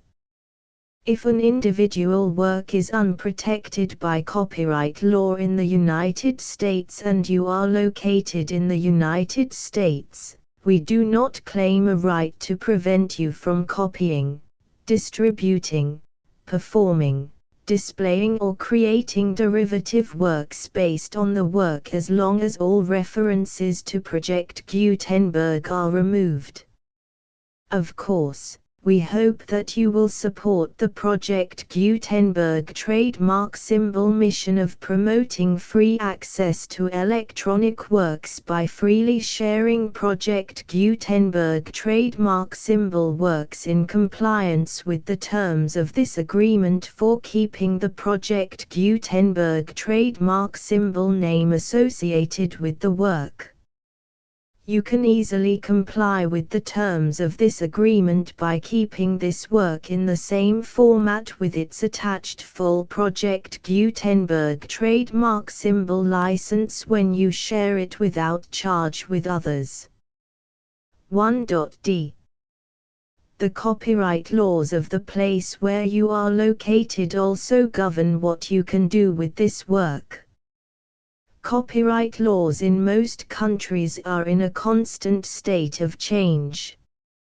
If you are outside the United States, check the laws of your country in addition to the terms of this agreement before downloading, copying, displaying, performing, distributing or creating derivative works based on this work or any other Project Gutenberg trademark symbol work.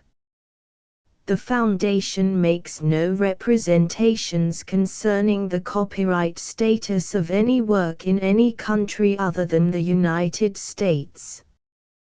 1.e Unless you have removed all references to Project Gutenberg, 1.e.1. The following sentence, with active links to, or other immediate access to, the full Project Gutenberg trademark symbol license must appear prominently whenever any copy of a Project Gutenberg trademark symbol work, any work on which the phrase Project Gutenberg appears, or with which the phrase Project Gutenberg is associated, is accessed, displayed, performed, viewed, copied or distributed. This ebook is for the use of anyone anywhere in the United States and most other parts of the world at no cost and with almost no restrictions whatsoever. You may copy it, give it away or reuse it under the terms of the Project Gutenberg license included with this ebook or online at www.gutenberg.org. If you are not located in the United States, you will have to check the laws of the country where you are located before using this ebook. 1.e.2 If an individual Project Gutenberg trademark symbol electronic work is derived from texts not protected by U.S. copyright law, does not contain a notice indicating that it is posted with permission of the copyright holder, the work can be copied and distributed to anyone in the United States without paying any fees or charges.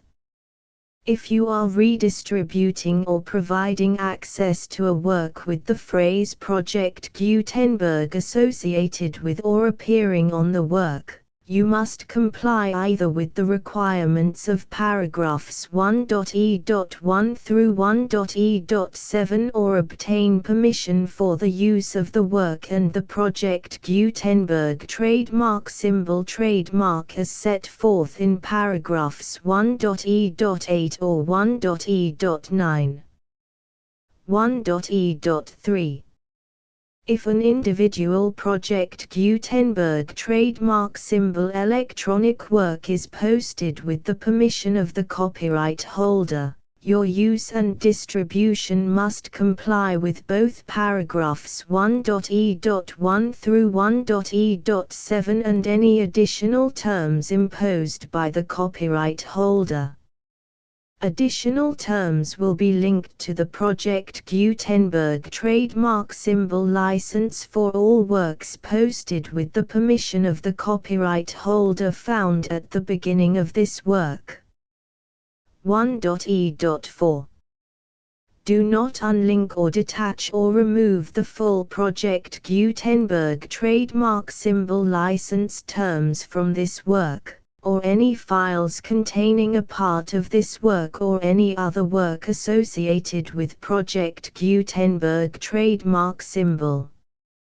1.e.5 Do not copy, display, perform, distribute or redistribute this electronic work, or any part of this electronic work, without prominently displaying the sentence set forth in paragraph 1.e.1 with active links or immediate access to the full terms of the Project Gutenberg trademark symbol license. 1.e.6 You may convert to and distribute this work in any binary, compressed, marked up, non-proprietary or proprietary form, including any word processing or hypertext form.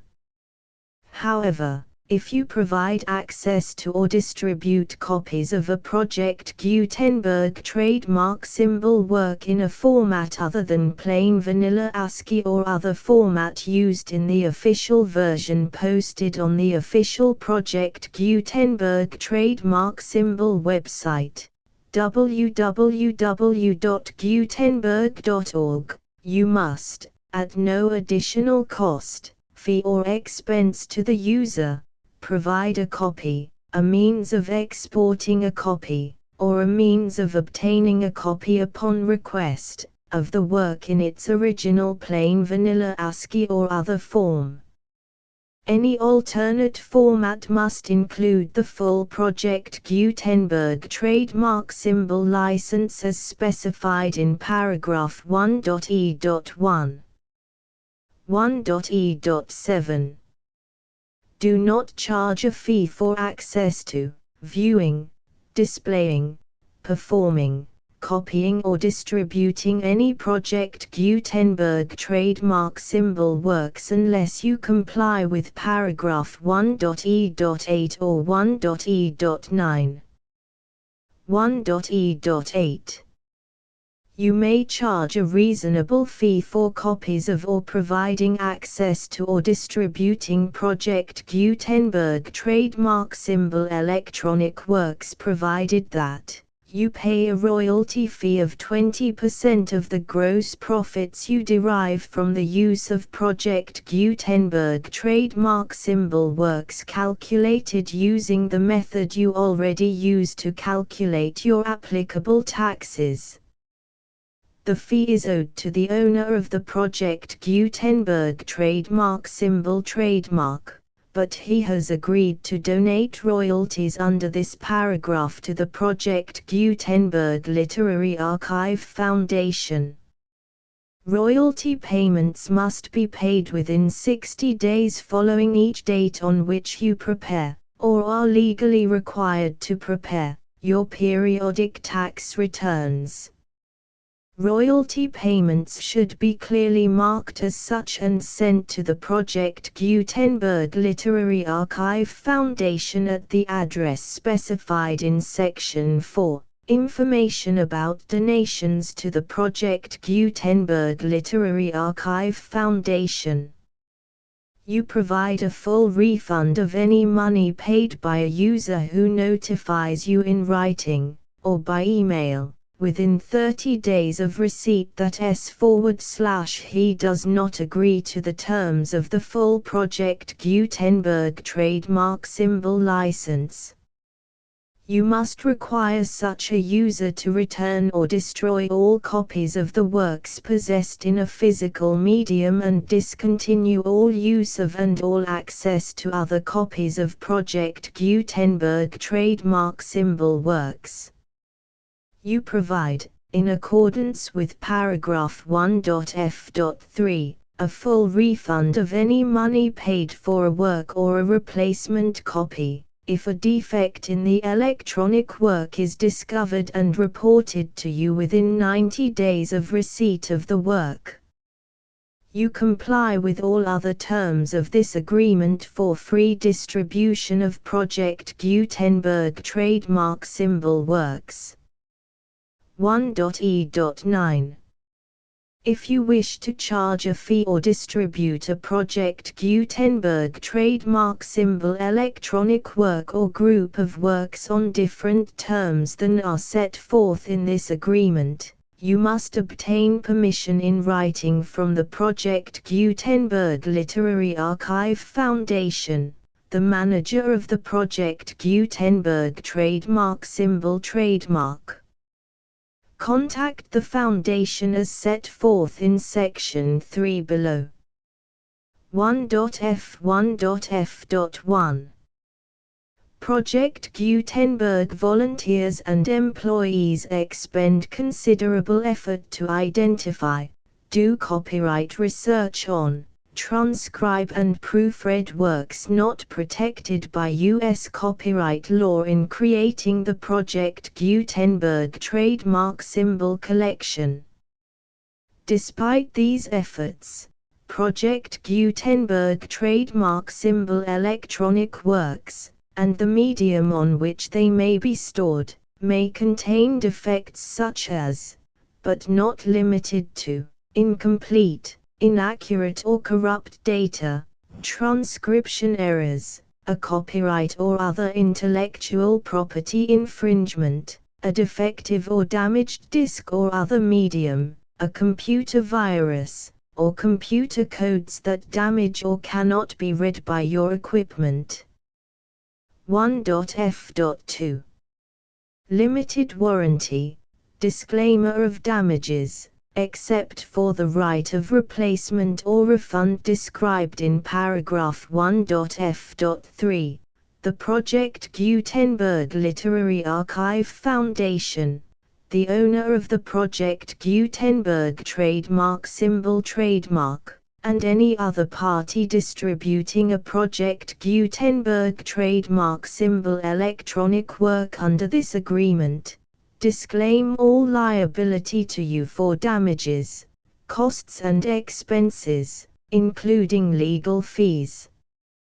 You agree that you have no remedies for negligence, strict liability, breach of warranty or breach of contract except those provided in paragraph 1.f.3. You agree that the foundation, the trademark owner, and any distributor under this agreement will not be liable to you for actual, direct, indirect, consequential, punitive or incidental damages even if you give notice of the possibility of such damage. 1.f.3.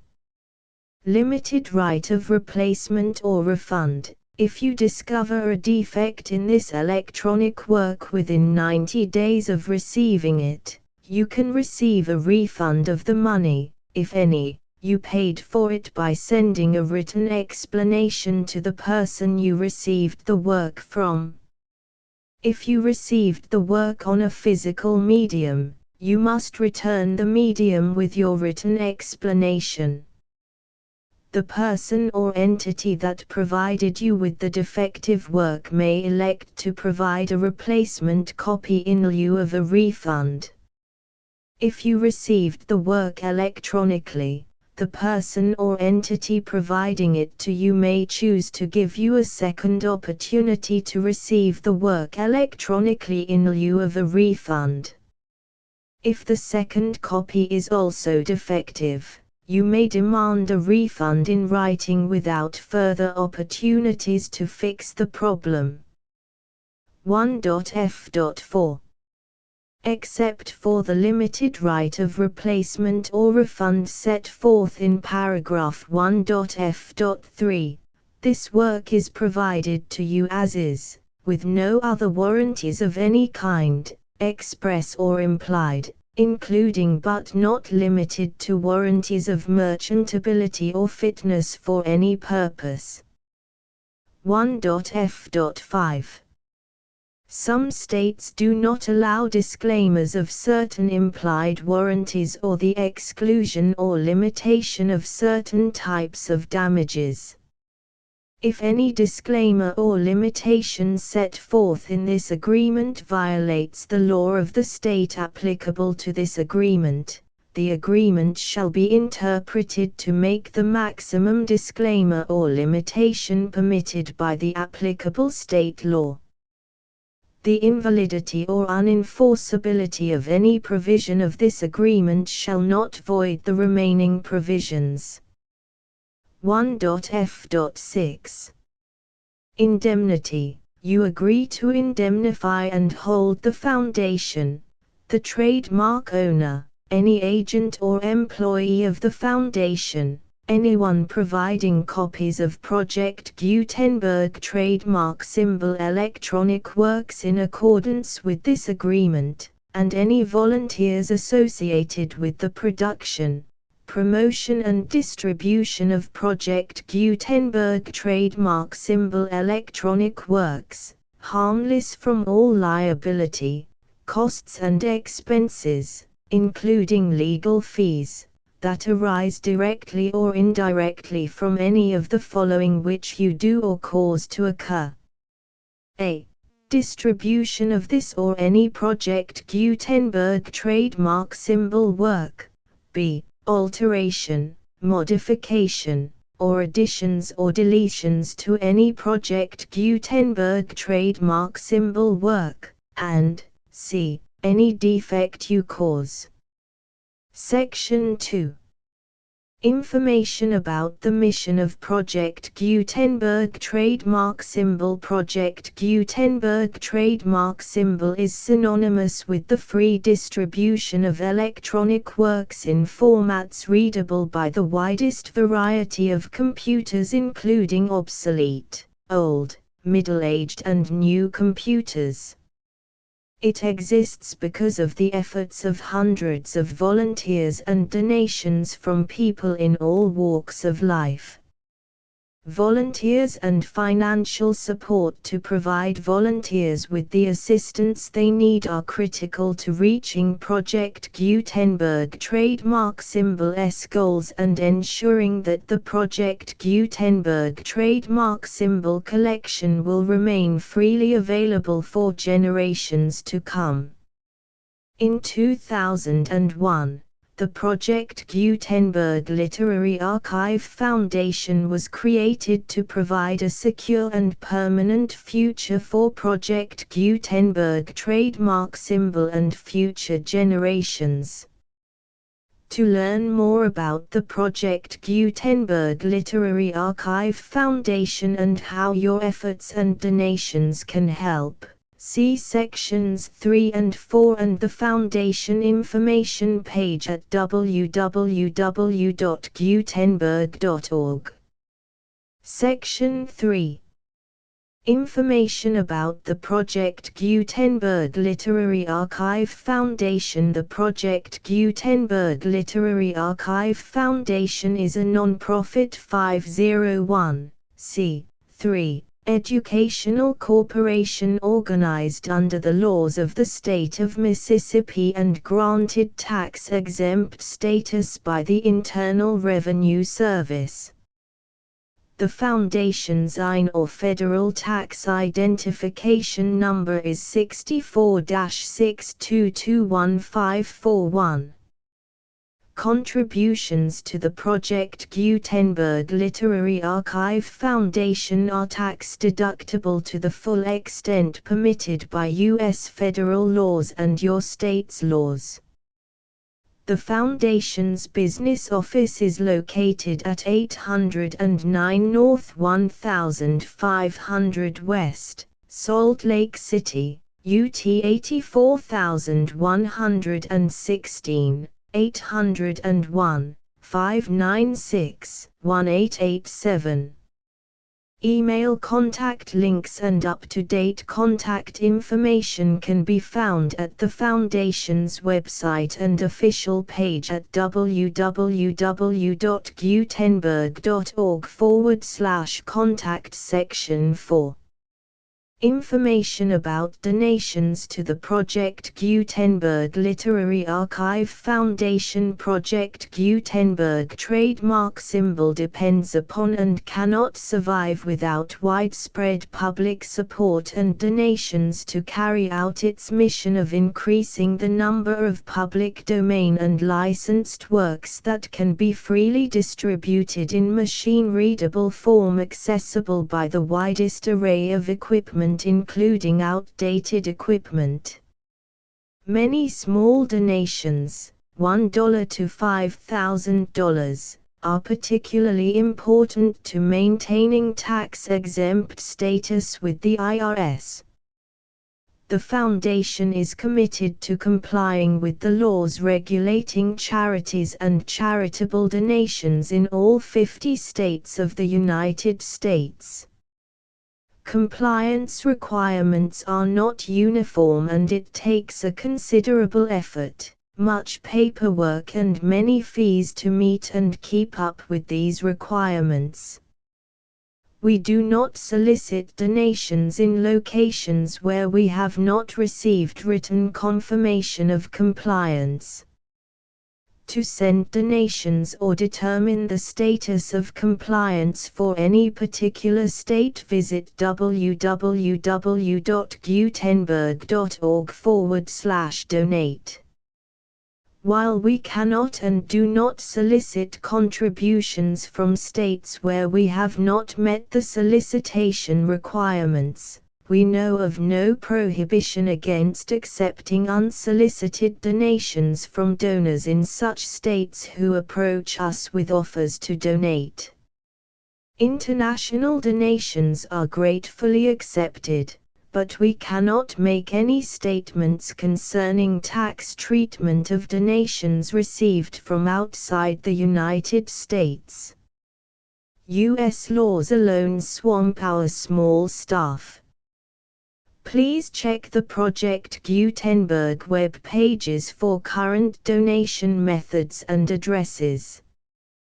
Donations are accepted in a number of other ways including checks, online payments and credit card donations. To donate, please visit www.gutenberg.org/donate. Section 5.